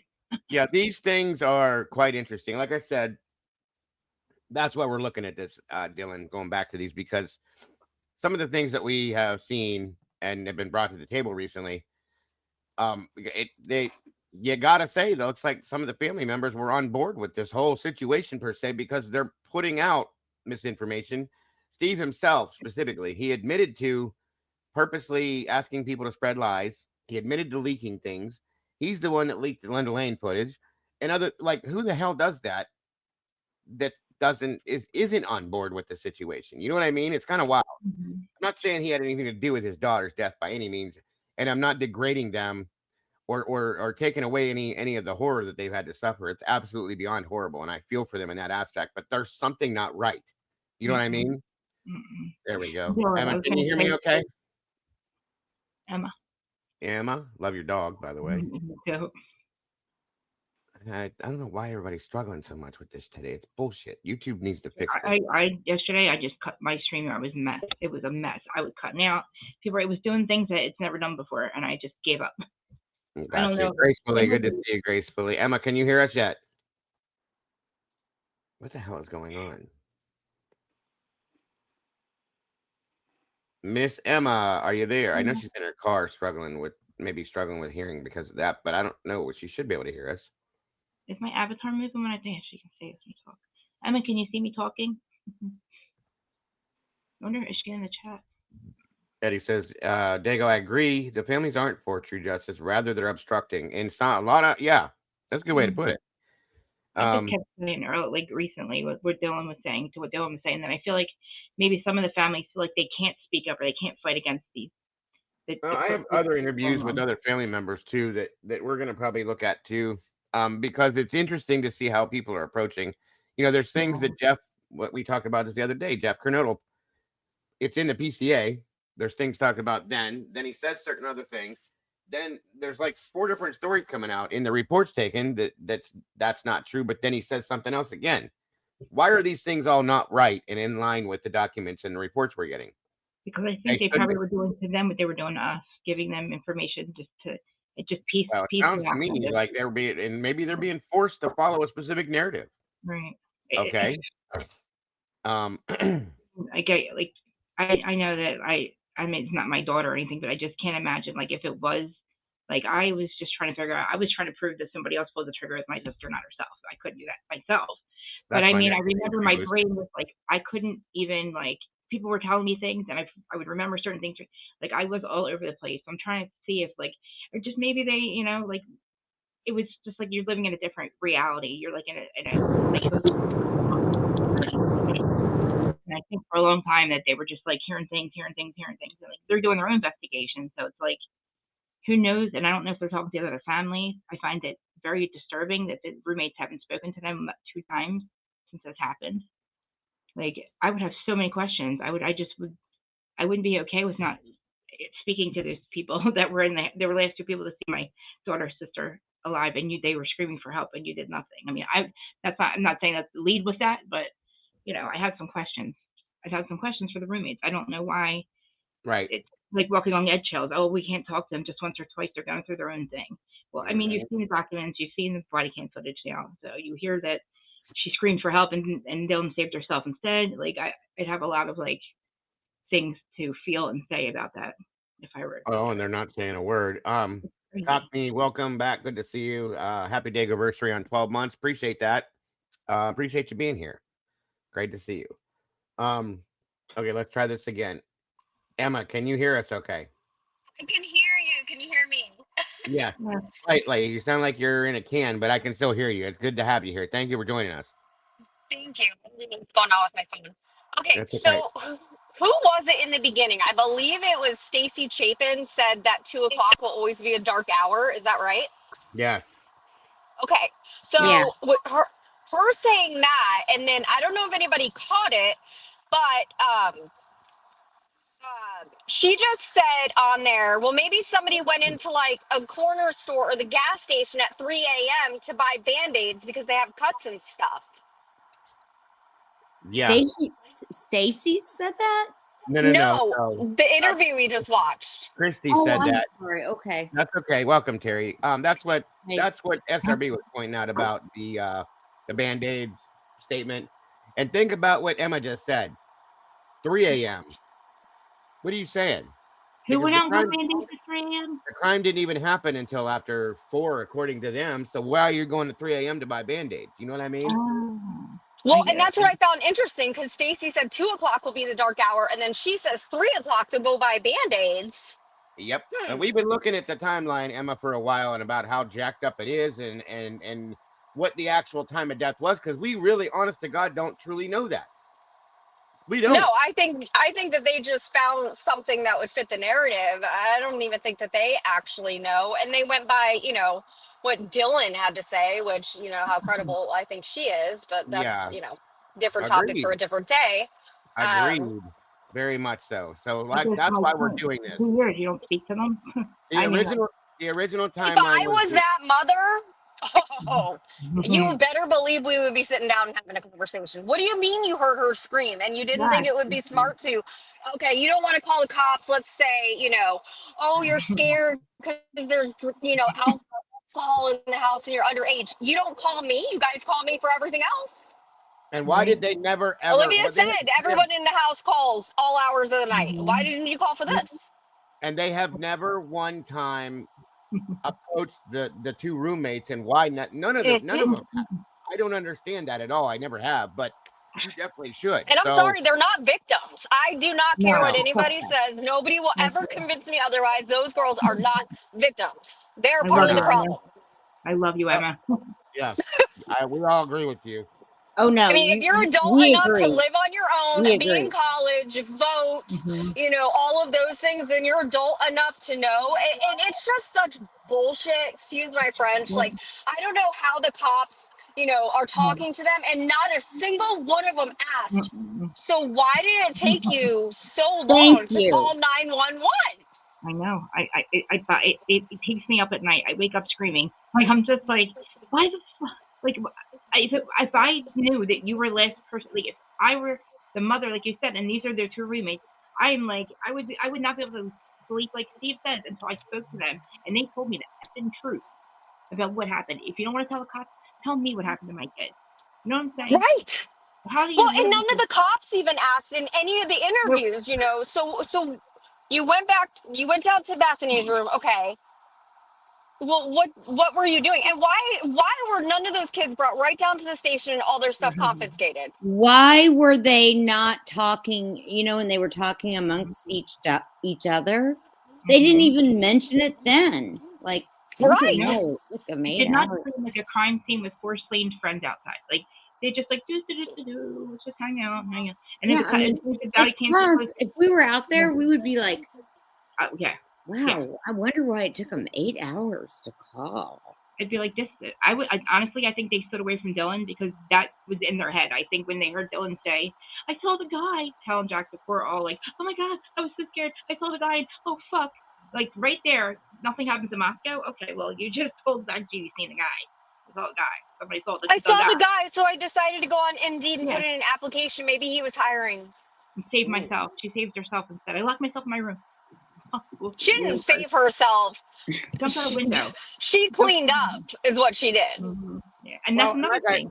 Like I said, you got to ask yourself. None of them asked anything about Dylan and Bethany. Like I said, they didn't question why nobody called 911, and neither did law enforcement. So it makes it sound like they're all in bed together, and they already know the answer to that. Otherwise, I'd be screaming for answers on that part of it, but they never did. Well, why did Stacy Chapin, her very first interview that she did, the very first thing that came out of her mouth was, "Oh, I need to clear things up." First of all, it wasn't a drug-related incident, and second of all, it wasn't a a freeway problem or weirdo, like a love triangle, right? Yeah, I'm like, who would say that? When I heard that, I was like, I would never even think to say that. Maybe because Xana and Maddie's mom had issues with substance abuse. Maybe that's why they automatically thought that it would be kind of lean towards that. Well, how would Stacy Chapin? Why would she be the one to say it? Was that before or after she got a little whisper in her ear? She knew before anybody, Terry, anything. She got information from Ostrom just before anybody, to be honest with you. That'd tell you something in itself. You know what I mean? Well, she also has they have 2 houses, right? Wow. Yep. Sure do. And one is in Washington. Yes. Oh, that's interesting. Yep. 333. And they also are suffering money problems. I just thought it was so interesting how, once you go back and you listen, like Dago said, before you knew everything that we know now, that Stacy said 2, Chrissy says at 3, after you're done, you need a Band-Aid. I'm like, huh. How did they? How did it go from that till 4 a.m.? Right. Like, wouldn't Dylan have said right then and there, oh, I saw him around 4 o'clock? You're going to tell me they wouldn't have told the parents that? How come we're still asking the question, why did Stacy Chapin say 2 a.m. will always be a sad hour? How come nobody has answered that question? Does she mean like there was no cell activity or something? Is that what she means? I don't know. Nobody knows because we don't ask the questions. We just go with it. I know. Well, and the other thing that gets me too is the lack of emotion from every single person that interviews. And Hunter, especially Hunter. Yes. I was after walking in and seeing what you saw. Yes. My sights were on him last week. I'm like, I was all over that. Like, this dude I wanted to jump through the screen because I could not believe he was chuckling in this interview. And it's like, dude. Well, and then the detective called him his homeboy. I'm like, what the heck? He's like, what's going on right now? They laugh about how nothing happens around there. He's like, yeah. Why did Rosie say it was a busy night, and then like I don't know, 30 minutes later he tells the kids, "Oh, what a slow night it is." That's a good point. That's a good point. Lucy just That said, is Dylan had to have seen Xana to know to call Hunter. For fuck's sake, there is no way that they did not know before calling Hunter and Emily. Not a single Why do you get a chance. knife? Yeah, I absolutely agree, Lucy. That's facts. You're gonna get a knife for an unconscious person. well, and the other thing I would have asked as being a detective is, on the 911 call, you clearly hear that Hunter went into that room at that time. Let's just, give them the benefit of the doubt. That's the first time anybody's walked into that room. Okay, he goes in shock, so he remains calm. But why would you allow the call to go on as an unconscious person? Thank you. And let the cop walk in there thinking he's Yeah, still walking into an unconscious person. And you're a knife-wielding man. You have a knife in your hand. You gotta stay with the narrative, Emma. That's the problem. That's what seems to That's be a really freaking stupid narrative to put out there, that he's got to be a knife-wielding man. the case through this whole thing is that they had to stay with this damn narrative. I think that's why it took so long. If you think about it, none of the stuff that we haven't gotten until the past 6 months. It took 2.5 years to put this thing together to keep it this way, and that's where we're getting it at and what it stayed with. That's what tells me that it's absolutely 100% fake. It put together, okay? And I agree with Tonka at this point. As far as I'm concerned, the Chapins know exactly what happened, when, and why, and I feel that way too. So I believe that. Well, they would have to. I mean, would you send your other 2 kids back to the same school right away? Hell no. Hell no. Did they ever go back to kids? Yes, they went back. The other two, the other 2 triplets of the triplets. I'm sorry, they went No, back. the twins, Dago, the twins. Yeah, that's something they decided to do. Is they're no longer triplets because Ethan died. Now they're twins, which pissed me off to no end when I heard that. But whatever. That's not. I don't. If that's your way of coping, I think it's wrong. I don't know. And it's another big thing everybody does need to remember with the Chapins too, folks, is that they absolutely were. They backed completely away from this. They were done with it. They weren't going to the trial. They weren't going to the They didn't, Dago. They didn't. She wrote a book. She went on Good Morning America. Come on. They She weren't went going to to anyway, and I think crime it's because they true knew crime. what they knew. That's what I think. They knew what they knew. They didn't need to go there for any of that. You know what I mean? And that's fine if you want to go and advocate for your kid or, create a memory for them or whatever. But then to say that we can't talk about it and you don't want things released, then you're just part of the problem. And they say we're the problem. I think we're the solution with mainstream. You should want answers. Yes, you should want answers 100%. The amount that they're charging for the FOIA requests, I've never heard of that. Because they know that nobody's going to pay it. Therefore, it's going to be impossible to give to it. You know what I mean? I didn't even think it was legal to ask for an amount on that. That should be public record. Not like that. It's not even close. Lana put out a thing on that. If she was right. Well, it didn't used to. When did it start? They start charging. Well, when Idaho happened. That's No, when it I happened. mean, no. Even when Idaho happened, people were getting FOIAs. I mean, left and right, and then all of a sudden, boom! They put on all this. It's the things that people are asking for FOIAs for now, Terry, because they know a lot of that stuff they're not going to be able to produce. And so in turn, if you charge a stupid amount, nobody's going to pay it.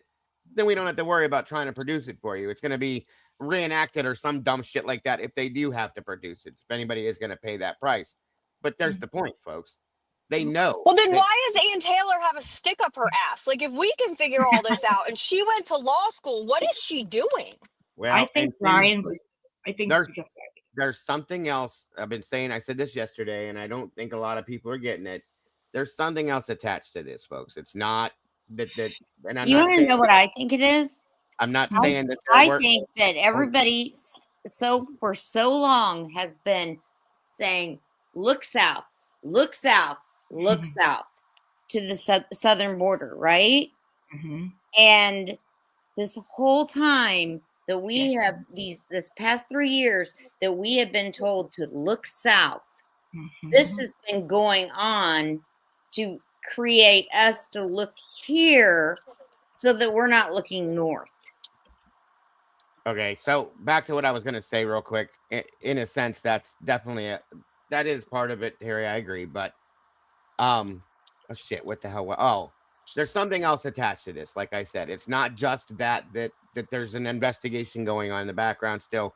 There's something bigger and more prominent attached to this situation, okay? Something that I started seeing not too long ago. I thought about it in the past, but now I'm starting to believe it. That I'm not really going to put it out there what I think it is at this point because I don't have any come proof. on, Dago. I know. I was like, oh, good. I don't have any think proof. you. I can't say something that I don't have proof. We don't care. You say Nothing. based on There's no speculation. proving anything in this thing. Listen to us. Go Like, for it. allegedly, hypothetically, listen, I got you. I got it fucking. You're just say allegedly, put your banner up. I'll put a banner up. Say hypothetically, you had a dream. The point is, I can't say it, one, because I can get in trouble for saying certain things. Now, are you mentioning a name? No, it's nothing to do with names or anything like that. It's Brian himself, okay? There's something with Brian, I believe, that's a higher power that's involved with the situation is my feeling on this. That's all it is. Kind of like maybe FBI, top FBI, or Trump? Okay, well, no, not Trump, but think about top FBI. Let's think about real quick who the lead was on the case first and foremost. Yeah. It wasn't Moscow, it was the FBI, and they were involved immediately. You guys think about that. Any case we've ever covered or looked at, the FBI takes time to get them into this. They were there. Okay, that says a lot in my opinion. And they were on top of this immediately. They were the lead. Period. Everything that came and everything that happened with this case came from them. No bullshit aside. How many cases have you heard that Trump was involved in though? Well, none. He didn't really get involved. He just made a statement because he saw how many crimes have you heard him make a statement on? None. I know. I agree with you. He hasn't. Wasn't our vice president somebody's neighbor or something? Somebody's neighbor. No, I think you're thinking of Bill. Oh no, you're talking about JD Vance. Yeah, JD Vance. Wasn't he like the neighbor of somebody that knew? Well, that'd be Ohio. So that was another case that we covered. Oh, okay. Before a while back, but yeah, I know who you're talking about. You think he's like a confidential informant type, like CIA? I wouldn't say CIA, but secret agent type. I don't know. I don't know. You guys are saying these things, not me. Just so you know, but I don't know. You're not telling us anything we don't know. At this point, listen, let me put it this way. Let me put it this way real quick. At this point, with everything we've seen, okay, nothing makes any sense. Nothing. Everything we've thrown everything out there. We've thrown the. I'm not going to say it's not. Hold on. Let me finish real quick. We've thrown all this stuff out. We've put every bit of firewood in that fire that you can. We've thrown it all there, okay, and nothing burns. Nothing burns. Any kind of wood, any kind of paper, anything you want to throw into that fire, nothing burns. What is left? Tell me what's left. Brian Koberger took a plea deal on a case that the state had no evidence against him. Okay, all of that happened. Okay, we know, and I keep telling you guys that he took the deal because it's going to work out better for him in the long run. That still makes no sense, but it's a truth. Okay, that's the only thing that makes any sense here. So nothing else, like I said, makes any sense to this case. What does? Somebody tell me something that does. Okay, my friend Kelly, who knows a ton of people that are high up, you know who I'm talking about, Kelly, has already said that probably Brian is lying on a beach right now. I don't know that I believe that. And she has a reason for saying that, and I can't go into it. I would say they put him in the cell to show us that he's actually in there, because that would make sense to me. If you think like he's on a beach somewhere, let's just prove that he's in the cell. Exactly. Thank you. I don't believe that. I don't believe that. But here's my thing. I wouldn't see it being too far fetched that maybe he was like Secret Service or confidential for whatever. But Ann Taylor was fight, and then something happened at that Pennsylvania hearing, and then it was done. It came out of nowhere. What happened at the Pennsylvania, and why hasn't that been released since it was supposed to go from newest to oldest? Why do we still not know what happened in that hearing? We need to look and I missed it. We need to look around and see what happened around that time That frame. hearing. Yes, I agree. I think that's going to be kind of Well, like the key of why. I mean, it, at least in my opinion, I did not see it coming. Like, one of my friends messaged me and she's like, "Did you see he's taking a plea?" And I'm like, "Oh God, like that's gonna be like some News Nation like BS. Like, there's no way." And then here it was, and it was like, I didn't see that coming. And you know I what's think even it's sadder denial. is that if you think about it, if he takes a plea, everybody's going to go, woo, we're going to tune back right back into that. If we were starting to get bored with everything and saying it just didn't make sense, blah, blah, blah. But now all of a sudden it takes a plea, and all of a sudden everybody is tuned right back and focused right back there. What happened around that time frame? Well, got there were denied. things. Listen, you got to understand Denial. what we saw happen. Okay, was one, they denied the hey fizzy, they denied the alternate perpetrators without fail. They knew that was going to happen. There was he didn't even think twice about that. Okay, and he threw the damn car in there, which is a bullshit to me. But anyway, and they completely denied the continuance. And I know she wasn't ready for this. She said she wasn't. We know she wasn't. She brought an expert in looking at just the digital evidence itself, the 51 terabytes. And that expert said it's going to take 3 years, Ann, to go through all this. They didn't have 3 years. They knew that. The prosecution knew that. The prosecution gave her discovery like you played 52 card pickup and threw it up in the air and said, figure it out. Okay. They did that on purpose. They gave It hid things in a drawer. They did everything on purpose, in my opinion, to make her drag things out because she had no choice. So in turn, we also saw then Judge Hippler gets involved. The asshole that he is, biased, working for the prosecution, in my opinion, himself, the way he presented himself. The man was not there to protect Brian's rights, nor was he there to go down the middle on his case like he should have. He was working without doing it for the prosecution. He was biased from day one. Any judge that walks into a case for the first time and says like this, I'm not gonna lie to you and tell you I'm happy to be here. Who the fuck says something like that in a case? First off, okay, When he nobody. shows himself to be the judge. And he was on the panel. He was on the panel of people that picked the judge for that case. Yep. He basically volunteered. He picked himself. Yes. Oh, So geez. that's a problem. That's a big problem. Okay. So you got a biased judge. You have a prosecution that is completely 100% crooked in doing what they did. We know that they were. And that leaves the defense nothing to work with. Nothing. Would they prove they would have forced her to go to trial even if she wasn't ready? Is that Yes, they would have forced her to go to trial. Whether that's what they were going to do until the plea came out. But I still think you guys that the plea deal was planned from day one. I think the plea was planned from day one. Period. They got all these denials. This is what we'll do. Bill Thompson has gone to court 3 times. Gone to trial 3 times in his 30-year-plus-year career. 3 times. The rest of it has all been plea deals. He knew what he was going to do from the beginning on this, okay? They knew that. And knew that. And so did Brian. Ann was going to try to push this to trial no matter what it was. She was going to try to take it all the way. And she knew, it wasn't going to happen. She knew that, I think, in the beginning, you guys. Especially if you guys remember, I bring it up all the time.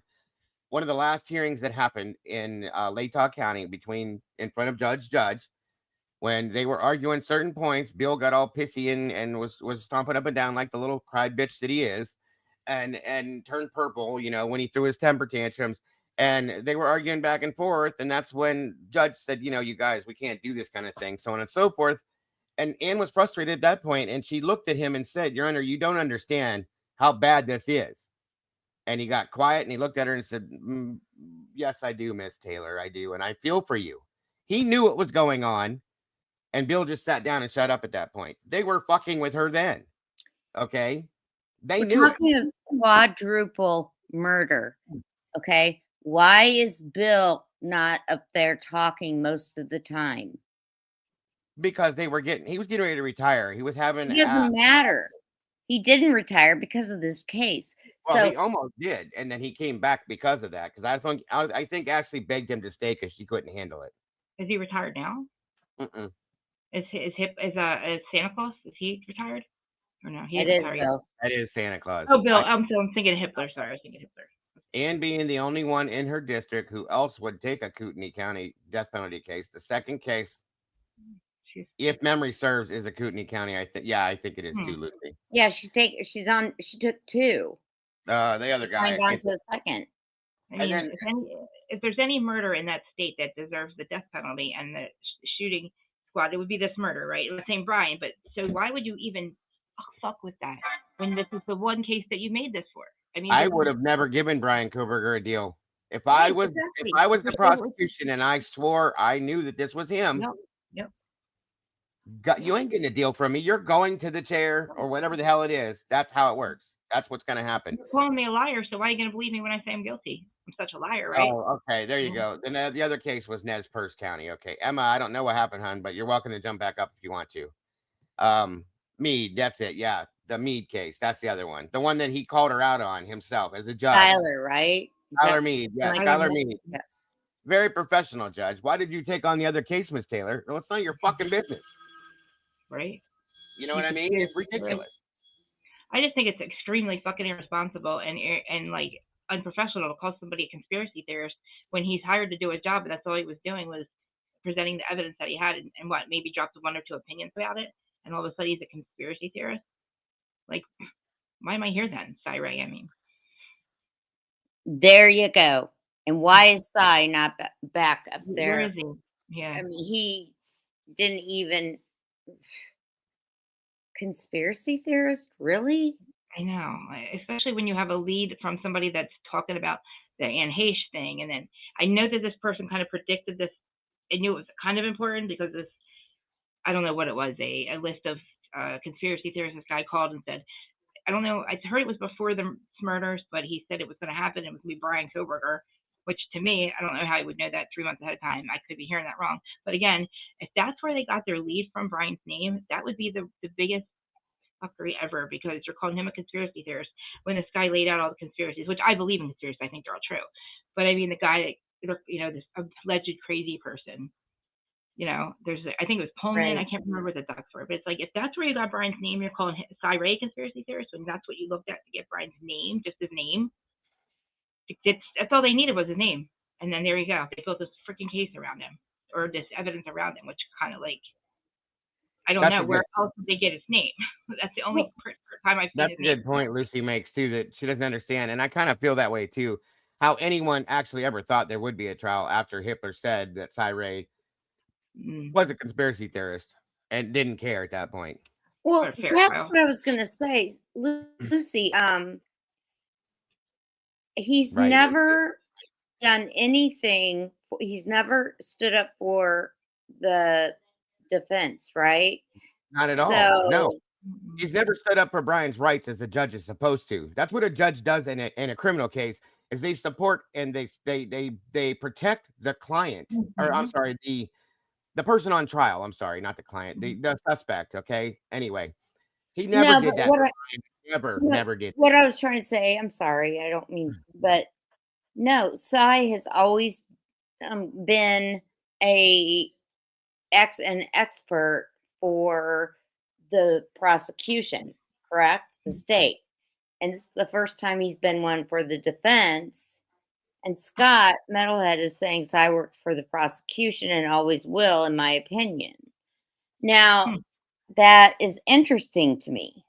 And he was doing it pro bono, Terry. Don't forget that. Yeah, I no. Well, the guy's a billionaire. Okay, I mean, Right. he can do whatever he wants to, but I mean, that's interesting that he never. I mean, that was defamation, or is how do you say that? I say it wrong. Defamation. It's a much bigger something. Is that what you said? Yeah, I mean, you can't have a judge tell you you're a conspiracy theorist and then just not say something, and we have not heard anything. He can't say anything until he has everything unsealed, and then he plans on giving an interview to everybody. Okay, I've already talked to Cy. Okay, I have. Not online, but offline. And the guy is brilliant. Yes, I don't know. I don't know anything about him. I get anything I hear it's from you guys. I've never even taken a picture He's of the very guy. smart and very, very articulate when it comes to what he does. That's true. Jen says it's apparent to me that there was an immense amount of unease with Cy testifying and questioning the FBI and the state lying. The much bigger picture quoted by Cy made them uneasy. I agree with that. And I think that is why Hitler attacked him. Cy was there that day that Hitler said that on a video call. He didn't allow Cy to defend himself. He didn't allow him to say a damn word. And Ann said more than once, Your Honor, he's here. He can speak, Your Honor. He can defend this, Your Honor. Nope. Not a word. Not a word. And I agree with Jen. They were afraid of what he was going to say. And Hitler even made a point at one time to bring out the fact that these are people's jobs that that could affect certain things. And I'm not going to let that happen due to a conspiracy theorist. But, not those exact words, but in that sense. And it's like, whoa, bro. What are you afraid of? What are you afraid of? Yep. Something and you know what? No is a problem. And you know what they do, and I don't want to say they, but you know who they are. When you're starting to uncover something about what they've done wrong, they pay money, they call it to make you quiet, they freak out, they try to they always try to quiet you and just make you. It's like, what if I'm just as crazy? Say Candace, to say she's some crazy. They spend so much money trying to go after Candace, and all she is like telling the truth. It's like, what are you afraid of? She's some crazy person. What do you care what she says that about? If you're a female or a male. That's a good point. And like Lucy said again here, Lucy's on it again today. There's not a single, and I agree with that they were ever going to allow her to impeach Nick Balance, when they said, yeah, you can talk to him off the record. Well, okay. And potentially get Jennings disbarred.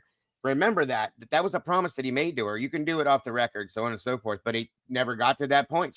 They never let it get to that point. If you think about something, once that was granted, okay, everything went to shit at that point down the road. Everything went to hell. And then here comes I'm going to need your last best offer by the end of the month, blah, blah, blah, from him and all sorts of shit. And then boom, here we sit. Well, how did Josh get involved? They brought Josh in for a specific reason, and it ain't the reason that they told everybody with their psychiatric analysis and all that other stuff. Josh Hurwitz, everybody knows what he did beforehand, I hope, right? Yeah. Okay. So think about what he down druggies. Thank you. So why would you bring him in a case like this? That's all I'm saying. Think about that for about 5 minutes and you'll get it, I think. That's a bunch of bullshit, what they've tried to tell us all. And we all know what it is. So there you go with that too. And like I said, Ann, I don't care what anybody says about Ann. I'm going to stand for her every time because I've said it before. Ann Taylor does not ask a question without knowing the answer first. And she does not approach anything without knowing the outcome first. Okay. And she did it every time. She knew when she was asking questions of people on the stand. In the transcripts we've read, she knew what the answer was when she asked these questions. She just wanted them to say it to the whole world. She knew what she was doing. I'm sorry. And I still believe that she does up to this point. I truly do. Other than the fact that, yes, her hands were tied to some aspects. You're right. She got lies. There you go, right there. The guy was told. Lies. Hold on, Terry. The guy, Josh Hurwitz, he was told to resign or to be fired. That's interesting. And they bring him into this case. Yeah, he pops up with Bill Thompson. Very good point. Who is paying Josh Hurwitz? Think about that one too. Yeah. Go ahead, Terry. I'm sorry. No, I was going to say that Ann was she was very good at catching people in lies. Oh, yeah. Very good. I mean, to ask Brett Payne, do you know where Monday's Machinery is? And he's like, no. A lie. What? That's a lie. But turn around. It's behind you. Ann lied about everything that he was asked. Everything he was asked, he lied about because he was supposed to. That was his job. He's a little punk. So who gave him that job? Because somebody did. That was his job the whole time. That's why he was put lead on the case. Because he's why? Okay, but everybody says that Fry put him on lead or something, when they were like, and he begged for it. No, I don't believe that, because if you go back and watch the next day, right, the 911 call where they all go and they're talking to people and stuff, you hear the Ohio's or Idaho State guy, whatever, the detective guy, he's talking to one of the, I think he's talking to the chief. Actually, he couldn't have been the chief at the time because that would have been Fry, but it was the guy that was right, that is now the chief. And Dollinger. yeah, he was talking to him and he said, he gets on the phone. He's like, or somebody said in Moscow, law enforcement, they said, get Payne on the phone. Now, why would they say that? And then the Idaho State guy says, Payne, get your ass here. You have a quadruple homicide. When he was at his hunting, was he on a hunting trip? Yeah. So why did they not call Fry and do that? I don't know that they didn't. I don't know that they didn't. I know that they said that they needed Tyson Barrett. They were getting a hold of him because he was the lead detective originally on this. And then within days, he recused himself because of a conflict of interest. I think it was within 24 hours. And then Payne became the lead detective on it. Well, okay, this is the same day that the 911 call was. So I don't know who Tyson Barrett is, but That's the original lead detective that was standing there. That what's guy his was a name? white. He pulled up in like a white Camry or something, and we're all like, I think so. Yeah, that the one guy that shows up said, I'm getting a hold of Barrett right now. Blah blah blah, so on and so forth. And next thing you know, it's Brett Payne. Can you guys? I think there's a reason for that. I mean, Brett Payne was a yes man, and he knew they knew that he would do exactly what they wanted him to do, so on and so forth. And there you go. So he's the lead detective. How come he's not talking on any of the press conferences?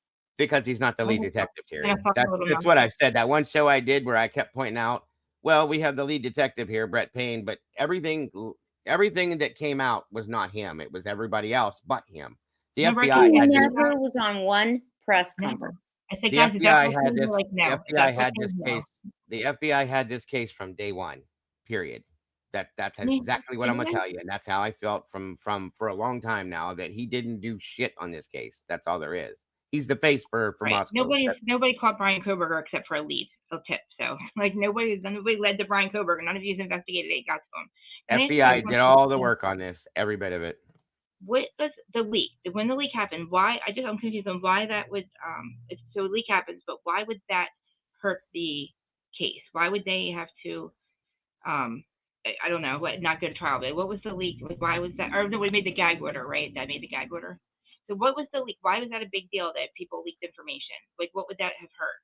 Because there was a gag order on it, and they were afraid it was going to impede the case. Yeah, Chick Cake, go ahead. It's pinned to the top of the chat. You're welcome to. The gag happened after that. The gag was important. They said because they didn't want it to impede the investigation, which was bullshit. It was just a way for them. It was just a way for them to keep everything quiet while they built the case that they needed to with the narrative they needed it to have, in my opinion. But what would the leak? Why would the leaks matter? Like, I mean, like it's information. Because the things that could have been leaked out could have caused problems within the case. That's all. Even though the case was solved because they had Brian already. You know what I mean? Well, it wasn't solved though, because they still had to run and do all the things that they had to do in the case. You know what I mean? They had him, but they.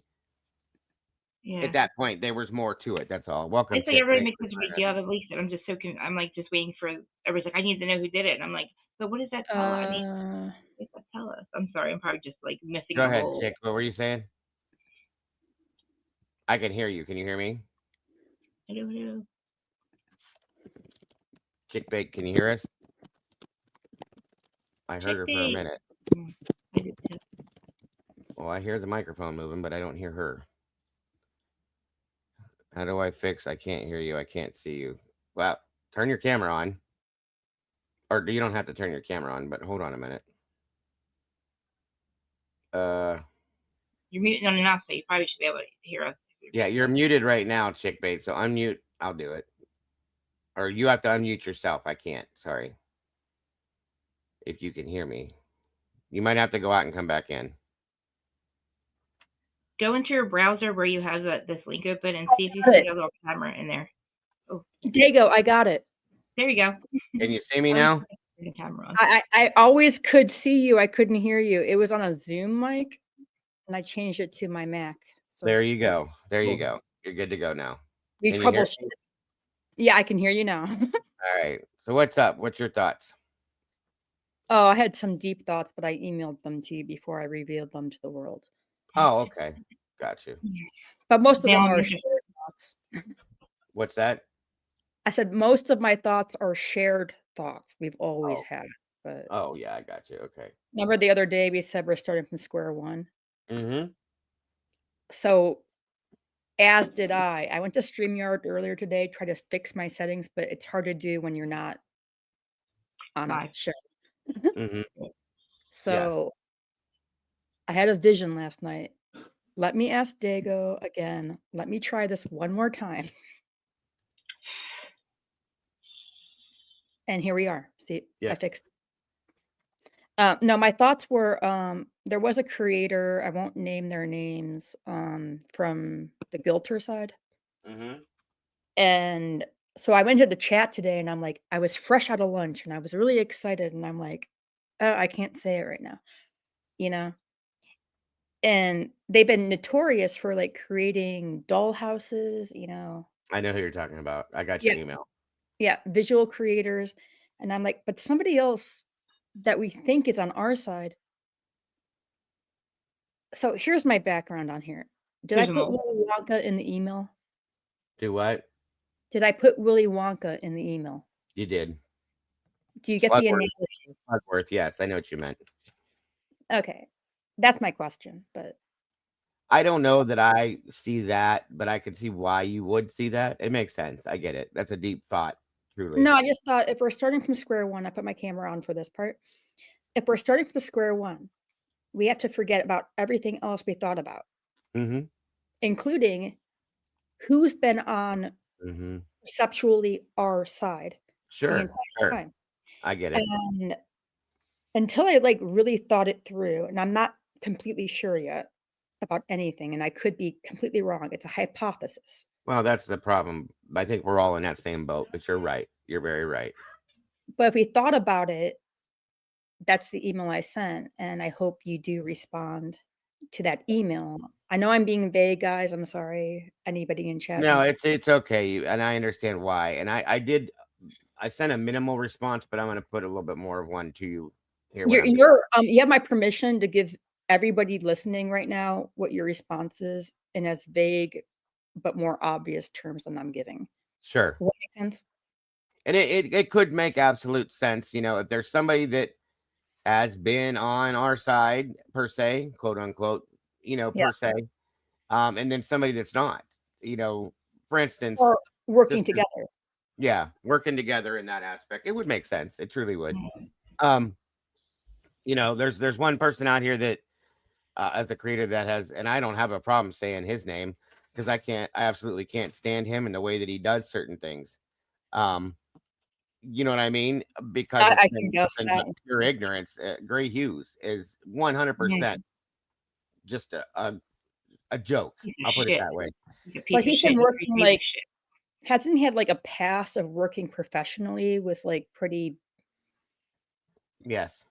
And have Then you I'm noticed a lot of these like news channels conveniently have him on their shows?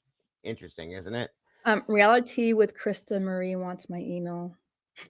Oh, okay. Put it in the back chat if you want to. Okay, I I'm gonna give it, yeah. So just think about. I don't have exact names on the other side of it. Yeah, As I far as wasn't even asking about that. non-guilter, but just think about people that have been on the Krista, you're fine. You're fine.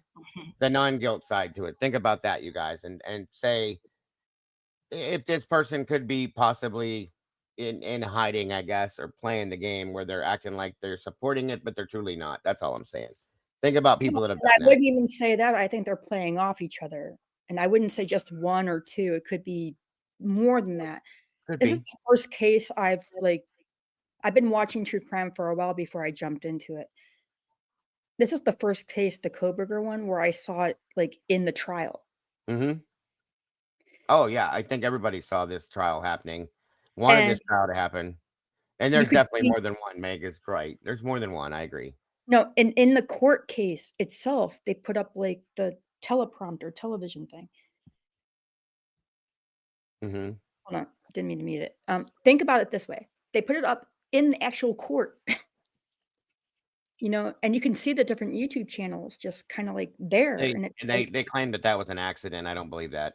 no, nothing's by accident in this No, case. No. not at all. Yeah, Um, they had the teleprompter up in the background of the courtroom. We caught that one on the one video, you guys, during the hearing, and you could see everything that they were talking about up there. my So, yeah. opinion is we're in an era, you guys, you know, like you're like used to like the mainstream media coming out there. Now you have like podcasters, you have YouTubers and stuff coming into like the actual courthouse, like the whole thing, and talking to people. And I think that becomes like a real threat to them. Oh, Where we they're are. wondering We're who a is huge the threat to audience, them. and they've got people looking into that. Mm-hmm. They're mad because we don't have anybody to answer to. They're mad Guys, that we don't have they editors. put They're people mad in our because chats in different channels. They put people in our chats on purpose. Oh, Okay. I 100% agree with you, Dago. I Yeah, mean, that's there's been been proven it. already. I've had people prove that to me in emails and stuff like that a couple years ago, that they have put people in our chats. And I promise you the FBI watches our channels as well. But they put people in our chats to come in and like stir it up, okay, to mix it up and all that guilter crap and all that. They put them in here on purpose. That's fact. 2 That's years all ago, there I is. started a Google document with every source I found, you know, whether it was read or a video, and it disappeared. And Google says it was deleted. I'm like, I didn't delete it. Happens all the time. I've had comments disappear from here. That I've had shows shut down in the middle of a show that there's no explanation for that. I'll be honest with you, okay? It is what it is. It just is what it is. You take it or you don't, and it's But fact. even like smaller channels like mine, it happens to. And if we don't speak up at the smaller end, we have to. Yeah. You know, Yep, it's not a they are tough. in the discords too. Yeah. Like the Blake Lively and the thing that just happened with Blake Lively and Justin. God, I can't remember his name. But anyway, it got so huge. Like on our side of it, you have the like New York Times and they're doing their stories and they're lying, they're putting out lies, and then you have us that's telling the truth. They got so mad at some point. They're so mad that they started taking interviews from my friend because they can't believe, they want to know how much we make. They can't believe that we are who we are. Like we don't have to go to school. We're journalists, and just we're putting out the content. You can do it too. Like, I'm sorry that you work for the New York Times and you like this lady. She interviewed us and she was like, she didn't put the story out yet. And this was 3 months ago. That's how long it takes to put the story out. They wanted to know how much we make.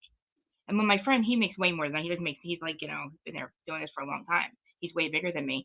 But they were just getting, because we're doing the Blake Live, we're doing the story day by day by day, and we're proving like that Blake is a liar, and they're trying to keep a narrative that she is. She isn't a liar. And it was like the craziest thing. Like it went on and on and on and on. It's like she was just like another Amber Heard. But they got so mad at the fact that we were making money and making content from it. It was like, wow. And it was after the Karen Reed 2 thing. They're like, well, what do you guys do? Like, well, are you guys journalists or did you guys go to school? This interview was so weird. It was just like all about, it was like a hit piece basically on my poor friend Zach. Well, I mean, like, is it? There's crazy things that happen all the time. I just had somebody that is a moderator and part of this community for a long time that was unsubbed from my channel, and then they couldn't chat at all. They had to resubscribe and come bring themselves back in. It happens all the time, folks. I've lost subscribers for no reason. I'm pretty sure I've been shadow banned as well, so it is what it is. Sorry, go ahead. People are like, I lost like 10,000 subs. I watched it. It was right after a whole week of Blake Live. I don't know, and I had a fight with YouTube to get back. I said, you guys just took 15. It was like 1,500 subs from me, and I watched it happen or something like. And I'm like, guys. It wasn't people unsubbing. My numbers just went down like that. I had a fight happened with to me before. Where were you? Hold on. Where were you saying, Chickbait? I'm sorry. No, you have like things like TMZ.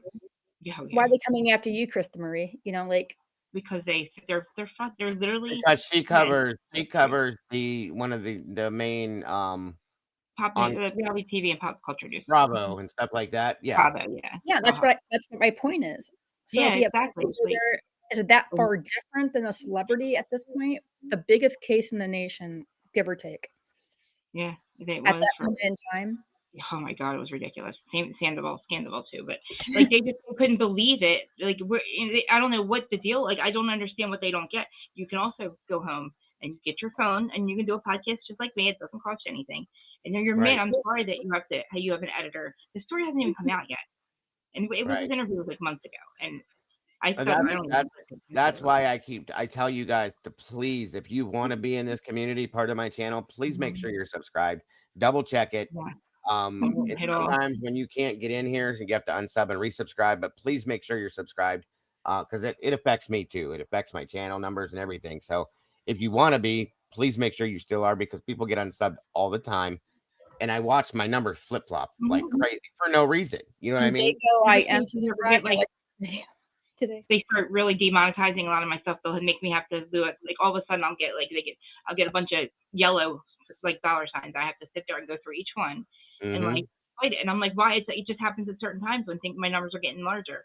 You know? No, and it wasn't. It what? Listen, SRB and Cat. I don't want anybody control or confused. Listen, I said it could be. It's not factual, but it could be that there are creators that are putting themselves out there as they're supporting the same thing we are, but truly aren't in the background. Is all I'm saying. It's I'm just saying that was a theory I wanted to put out there, Dago. And yeah, it's not that it's fact, guys. It's just a theory. That's all. Like I got so paranoid. I'm like, is my StreamYard messed up because of me, or because of the Google Doc that got deleted? It's at that point. Happens to all of us too. It's crazy. But, StreamYard was totally my fault. So you guys relax. Well, no, mine got messed up today too. I just got mad. I don't end my lives ever after an hour, and I'm like, I gotta go. This is like, I can't. Like, Last week I tried like a couple times. It didn't work. I don't talk about anything important. It's not like it's not gonna like save the, it's not gonna save the world or anything. You know what I mean? I don't know what they. I just have an opinion and I speculate. That's it. Right, exactly. I have an allegedly banner that, and I have a copyright. I have all kinds of disclaimers I put up, like, and I that's the only time they ever really get me. They did copyright. They did strike me, actually, finally. Bravo did it, but it was my fault. But it was like 2 seconds. But it's like, man, you just couldn't wait. Oh, case closed. It's happened to me as a creator. I've been unsubscribed from certain channels that I absolutely have followed for 2, 3, 4 years. And I'm like, wait a minute, what? That's why I don't get notifications. That's why you guys don't get notifications a lot from me, because people have been unsubscribed. I know I've been shadow banned before. It is what it is because of my topics and because I don't support certain things that I should, and in certain people's eyes. If you notice, the channels that are all about guilt and Brian did this and they go along with the narrative and all this stuff, they get exactly what they need. They get amazing numbers, all that kind of stuff. That's just how it works, folks. Sadly, you have to fight against the grain. How come drug trafficking and your pills, your drugs, whatever, you don't get shadow banned? But if you talk about human, you can. You can still. You are right away. Boom. Well, there's certain. Our president's name, you guys, for those of you guys that have been here we're done with our topic for today anyway. But because we're at 4:17, I don't want to drag you guys these long shows. I know they burn people out, so we'll be back to it tomorrow. But this point here, if you guys remember, way back when Sarge was on my panel, you probably don't remember. My mods do, but anyway, he made a statement about the word that caused the epidemic with the big C, right? I was demonetized, shut down, and suspended for 7 days immediately. Okay. What big C? Are you serious? That's just the thing. The big word, the big C word that caused the epidemic, the pandemic. Oh yeah. Okay. Oh, okay. So anyway, Ohio. He made sure. There you go. He made that. He said that word once, and I got hit that same afternoon. They took me down for 7 days, warned me, gave me this whole speech that I had to go through, blah blah blah, and I fought it because it's not what was said. It sounded like what was said. Okay, and I got my channel back for 7 days, folks. That can affect your channel in a bad way. So the thing is, anybody who's anybody could report it. Who's nobody? Yeah. Yes.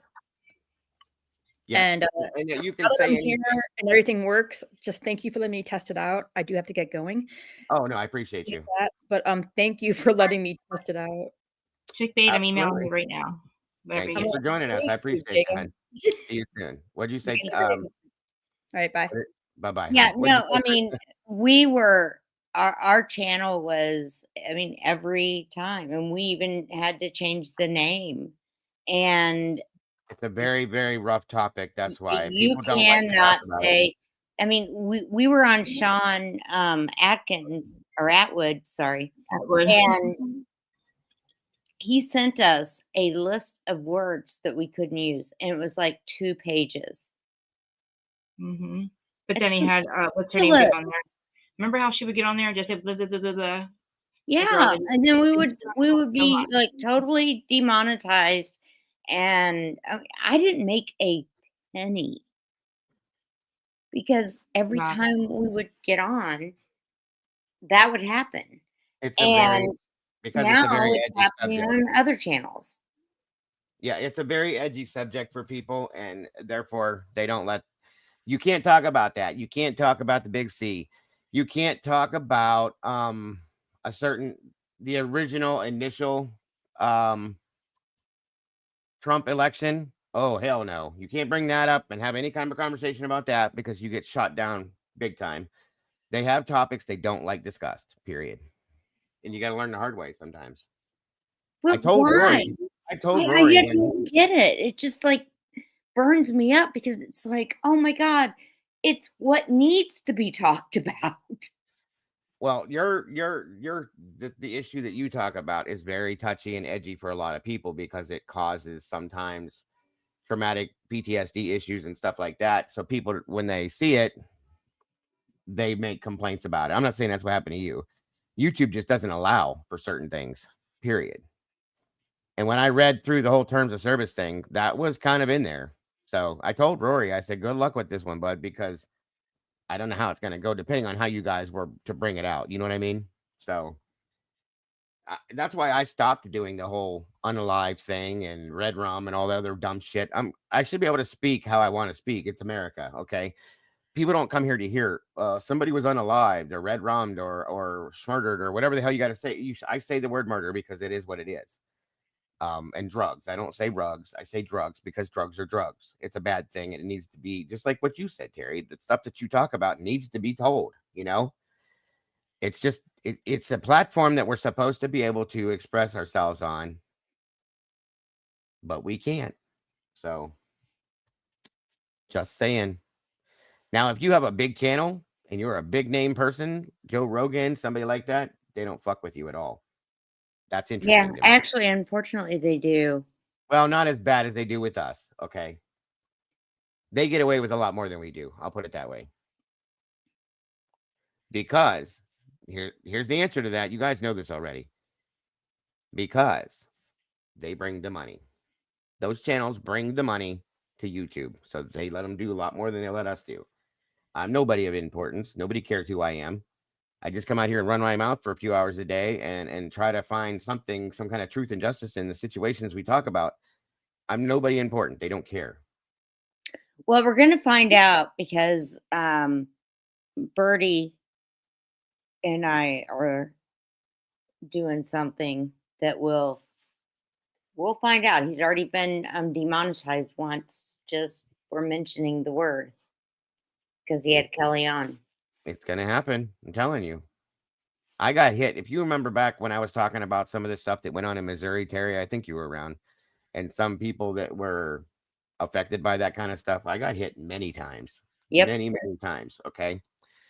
And I was like, okay, how do I do this then? I even sent an email to YouTube and I said, how do you expect me to approach this? How can I do this without you guys coming at me?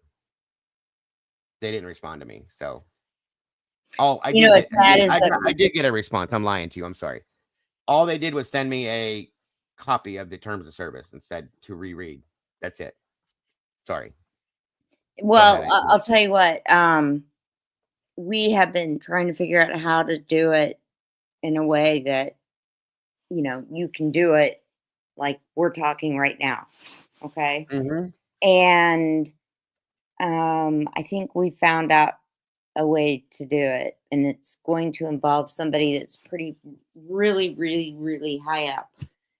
And so look out for us, well, please. Good. I hope that you'll support us when it happens. I always we're working have. on it right now.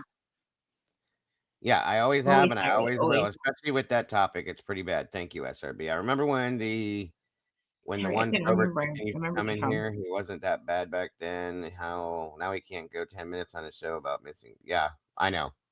I noticed that too. That's a good point.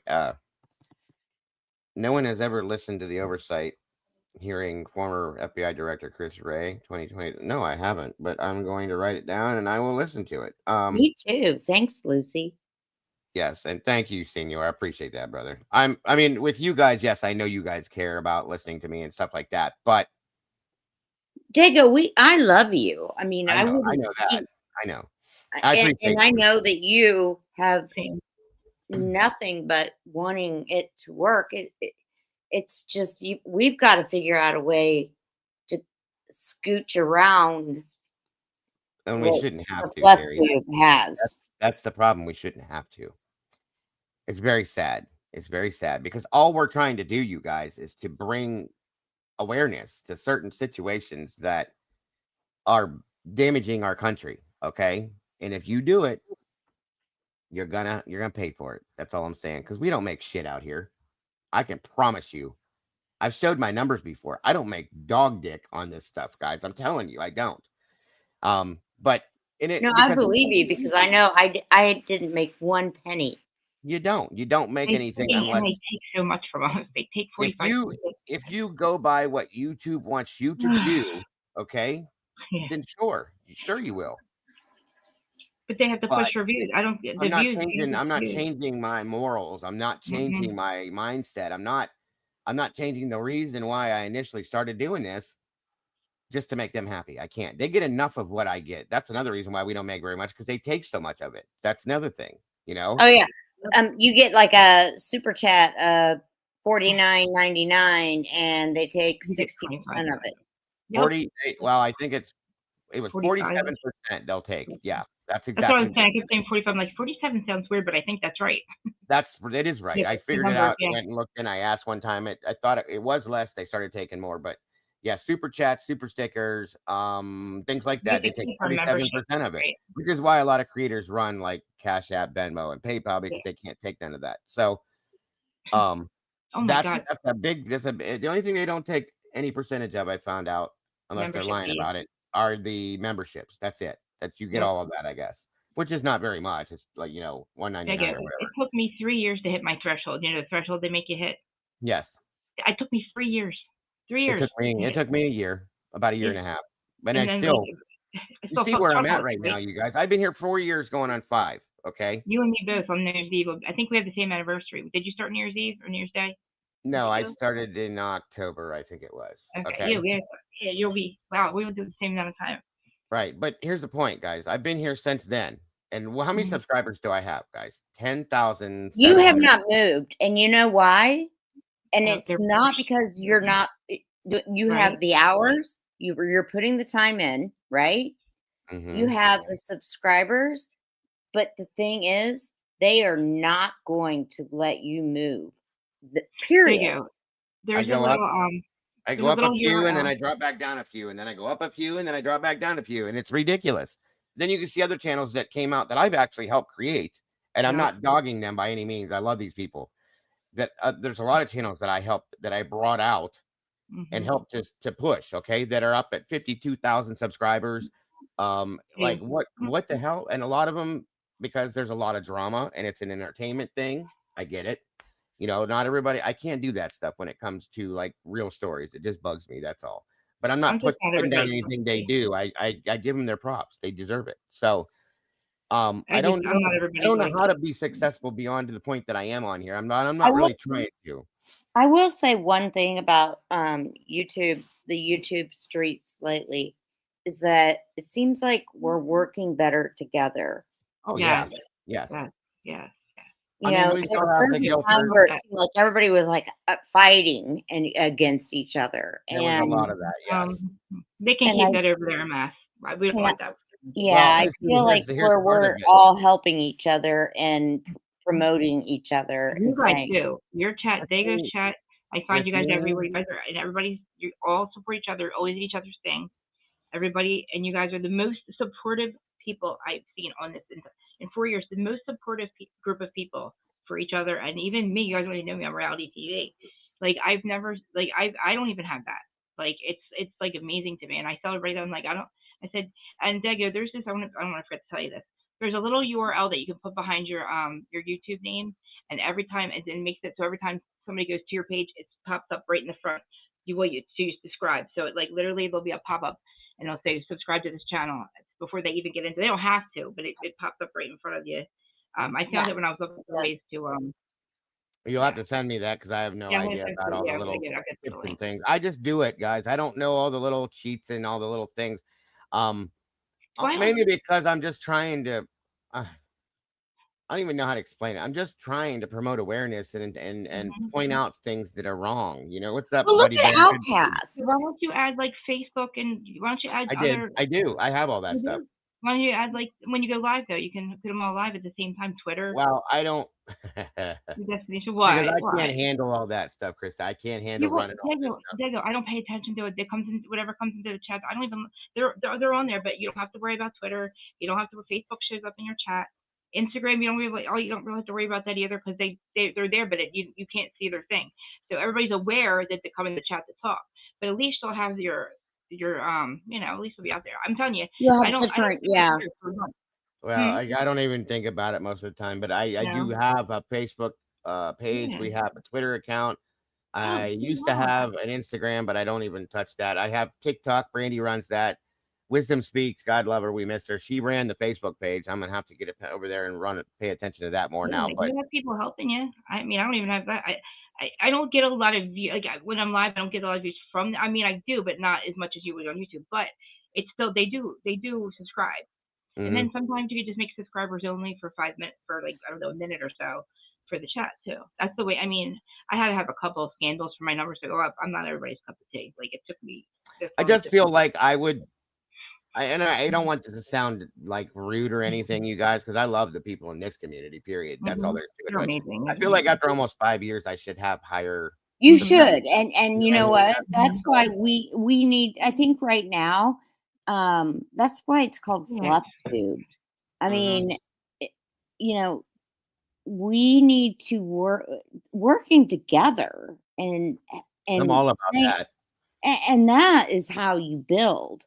And for the unfortunately for true crime and the streets of YouTube, the past few years have been horrid.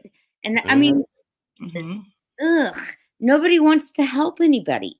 And I see a difference. I've always been down for that. I've always been down to help each other. I know Jules and all that, but there's not a lot of people that do it. I get it. Digo's the only one. Digo and one other person that I know is the only one that lets me support, even remotely talk about my channel, or he says where I'm from. He and the only one, I'm telling you, and I do a lot of people's channels. I'm not even in this community though, like in reality TV. And I'm telling you, it blows my mind when people say don't self-promote or something like that. And I'm like, are you kidding me? Let me tell you something else, you guys, too, that has happened to me and my moderators that have been here and the people. Terry, you've been around a long time. You know this, too. I've been attacked by other people where I probably would have to be honest with you, if I was left alone, I would probably have at least 25 to 35,000 subscribers right now. But I was attacked by people. I was called a grifter. I was called this. I was called that for doing the exact same things that all these other channels do. You hooked up with the wrong people. Right. And that's what happened. And I learned my lesson the hard way. That's why I don't do that anymore. But it is what it is. You know, I stick to the people that I trust, that I love, that I know are good people. You know, the channels out there that I support, Lana and Jules and people like that, you know, Kane. I know he's not going to try to hurt me, or other little channels and things like that. Because Outcast he'll sit there and do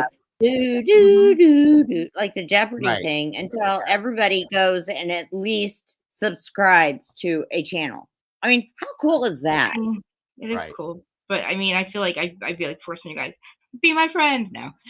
I literally, like you guys, everybody needs to work together, and that is what we need.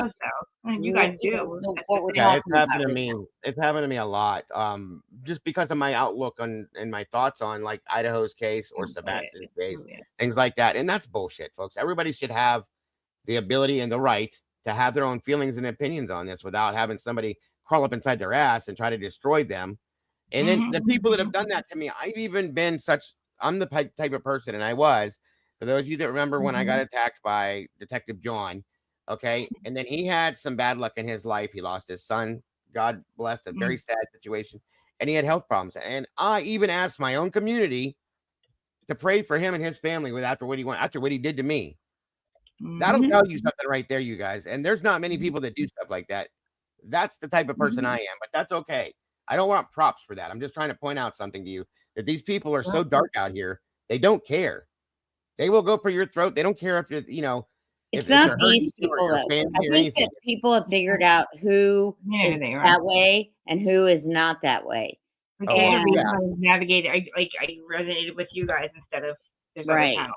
You know, and I stayed Exactly, around Krista. and kept coming back because it's like you guys were not. You're kind to me. You don't mind my rants. I mean, you might, but you don't say anything. And my repeated questions, and it's No, just because the everybody kindness has the right to of voice you their guys. opinion. That's one thing I've never understood with other channels, and I'm not downgrading them, but Mhm. we're here because of you guys. So I think you guys Mhm. should have the option or a platform to be able to voice yourselves if you choose to. Not everybody chooses to, and that is exactly why we're out here. So for anybody to not recognize that or to not allow their community to be that way makes no sense to me. I don't get that. You know what I mean? That's And why I somebody's making interact fun so of me in the deeply with chat. my community, because if it weren't for you, I wouldn't exist. That's all there is to it. So They go ahead, no problem. He stuck up for like somebody was making fun of me in the chat, and they goes like, "No, get out! Like, you're not." And he rarely knew me, and I was like, "Oh wow, like that was amazing. Nobody's ever." He's like, "No, you can go," and I was like, "Oh." well, You because know? before and Terry knows this, she's been here longer than just about anybody, but I don't care how you treat me, but you're not going to disrespect each other in here, and you're not going to downgrade somebody because they have a different thought or opinion than you do. That's not right. I won't know. So that's why. And I used to be softer. I used to be way softer. I was too Me soft. It was too. horrible. They make it this way. Yeah. I would give everybody 2, 3, 4 chances to this, that, and everything else. Fuck it. Not now. If you can't respect each other or anything in that aspect, you don't get to be here. That's all there is to it. End of story. So Well, we are here not to. I hate it when people say, "Oh, well, we're not here to make money." Bull crap, we're not. Exactly. Grifting. What does that mean? Making oh, money okay. doing your job? Let me explain that too real quick, because you're right. This is my job now, folks. This is my job. And Run that's your the only business way that anyway. this exists, okay? Is if I get something from YouTube or from this subscribers, whatever.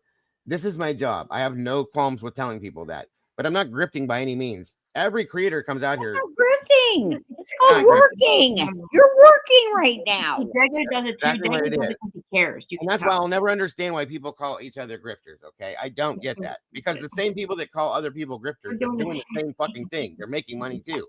It's ridiculous. So anyway. I've never seen I more mean, grifters in the no, community. I don't think it's like, what do we mean? We're all grifters. What do you mean? If you're a grifter, I'm a grifter. If I'm a grifter, you're a grifter. we're You're putting here- our time and effort in a lot of hard work, and we're looking into things, and we're learning things, and we're doing a lot of hard work. So We're not making channels we just to want to fight make with each money. other. Especially with the hours that people put in out here, guys. I put in 18 hours a day sometimes doing this. When I was You doing do multiple research. shows You before. know your stuff. You're not out there just standing there going, "Oh, who's Brian Koberger? Oh, okay." No, Oh, imagine that's being the true. channels that literally just fight with each other for content. Yeah, and Literally. that's Fizzy's right. There are some that are out there. Don't get me wrong. People that will come into their live stream and they won't do nothing until you pay them to do something. No, I don't believe in that. And I would never say or do that to you guys, because that's ignorant. And if you use somebody else's video and you're talking about it, you always post it, and then Every they time. get Yep. subscribers. Every time. Every So time. I'm sorry, but I don't believe that one either. That makes me mad. No, I always do that. I always have. What's up, AR? Good to see you, brother. Another channel, you know what I mean? AR, and listen, I don't mean this in a bad way. AR came out here. I tried to open the door to help him out because I liked what he did. I still like what he does. I respect him for what he's doing, so on and so forth. And he surpassed me. I think that's a good thing. I respect that. I want that to happen, okay? But there's people out there that have gotten angry with me because of that, okay? Well, I'm Why? only doing what I'm doing. I don't understand that. It is what it is. But I don't get it. Why would it's they be ridiculous. mad at you? I want to see people succeed. I want to see the people that I have tried to help go. If you get 100,000 and I sit at 10,000, guess what? Oh, well, I'm doing something wrong, not you. That's what I keep saying Don't about come at me myself. for that. You know what I'm saying? It's ridiculous. Yeah, I agree with that one. There Like, are a few grifters out here, that's for sure. But you have good people out here like AR, and Lana and Jules that are doing the right thing. Lana 100%. is probably the negative. I think she puts more money out to do if she's so passionate about this. Who? I mean, Lana. Oh Like, yes, yeah, yeah, absolutely. she invests in this too. I Like, wish it's I not could. just I wish I could, guys, because I would have a lot more options if I could do that. I just Yeah, can't. look behind you. You're talking in a microphone. You're spending time on you're spending your entire afternoon talking Mhm. about this with other people. To me, that's investing. You Mhm. invest in And your also, time. it's caring. We're fighting for victims that nobody else is fighting for. They don't have Right, Brian guys, Silverman make sure you before. drop AR's link in here too, if you would, please, if any of the mods are still here. The victims don't have anybody fighting. It doesn't seem the victims have anybody fighting for for them to be able to rest in peace at all. Nope. Because Like the I people told that you are guys, upset we're are all all the voice for the voiceless. Yeah, they That's don't it. have any. It's like they're the last. Nobody's fighting for them. The Well, state's let me against tell them. you obviously. something. For us, if we're not working, then why are people trying to kill people that are YouTubers, such as Charlie? I don't know about. I mean, I got Such death threats as twice. what's his face? Oh my God, I love him, and he just had a death threat to he and his family. That's weird. People get weird. Like that is so weird. That's weird. Oh God, Okay, it'll yeah, come to me in 2 Oh seconds. well, I mean, Fizzy, I have lost a lot of subscribers That's a because little people have much. said to other people that I am a grifter, and they believed them without giving me an option to. I've had people come back, yes, but there's a lot of people that have done that to me. But it comes back at some point. I believe it goes full circle. Like, if you were clickbaiting and lying about what you had, then I would say, and you were asking for cash up, that I could call grifting. Other than I've I don't never, think I've it's never one definition time of grifting. clickbaited anything, Kristen. Yeah, Never. I I don't don't believe in it. understand how you're a grifter, how you would ever be a grifter. You don't even like. It's not like you don't clickbait and you don't lie. You don't put up things that are like not true. You don't wait till the end to tell the truth. You don't make people pay to have their comments up there. You let us come up. You let my ranting self come up here and you welcome me up here, and it's like Right. you don't get that everywhere else. I don't get it. Hold on. All right, you guys, you're right. Absolutely right. I gotta kill it because my boss is here and I gotta go out and cut my grass. So I gotta do my thing as a husband too. But thank you, Terry, Krista, Eddie, Dylan, and Emma. Thank you guys for joining us today. I appreciate your guys' time so very much. Your input, your thoughts, your feelings, and your opinions mean a lot to me. So thank you, everybody. No, I really enjoy being on your show, so thank you. Absolutely. I enjoy you being here, Terry. 100%. Thank you. And I appreciate your support for all the time that you've been with this community. We appreciate you very much for that. Very much. I just realized I've seen you other places, Terry. I was like, why You too, Miss Krista. I know. All right, kiddos, let's go. Bye. Yes. Take care, girls. Thank you much. I'll see you soon. And everybody in the chat, thank you to my moderators again. Very much appreciated. And I appreciate you guys more than you know. Please don't forget to love yourselves and love each other because self-love is so very important, folks, these days. And don't change a thing. You guys are the beautiful people. And yes, mods, I will see you in voice after this, just for a few. I'll see you guys very soon. Thank you, Doug. Thank you, guys. Absolutely. Bye-bye, everybody. Bye, Terry.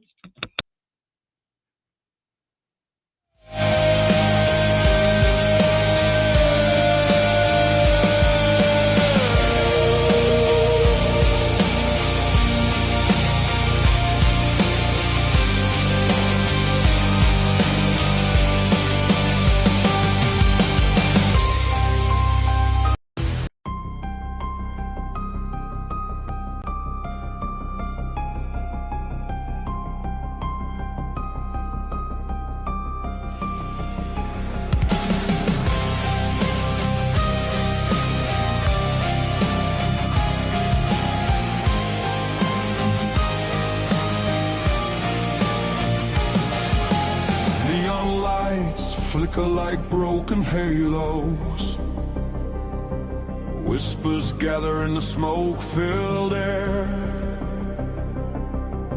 Tables carved with secrets and shadows. Every story's a wound laid bare. The kettle's boiling with a restless rage. Justice written on an unseen page. I sip the silence, bitter taste, waiting for the ghosts to show their face. At the True Crime Cafe, we serve up the pain they try to hide away. Pour another cup of the truth you crave.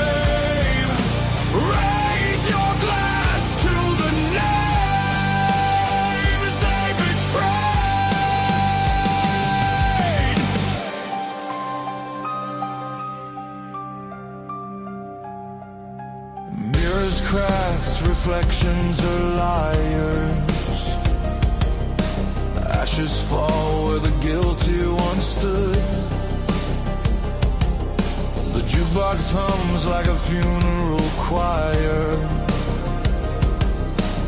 Echoes pounding through the neighborhood. Every scar is a candlelit vow. We hunt the how, we demand the now. No more silence, no more disguise. We'll paint the night with sharpened cry. At the True Crime Cafe, we serve up the pain they try to hide away. Pour another cup of the truth you crave. Raise your glass to the names they betray. This is not a sermon, it's a battlefield hymn, a requiem dripping from the bottle's rim. The guilty write stories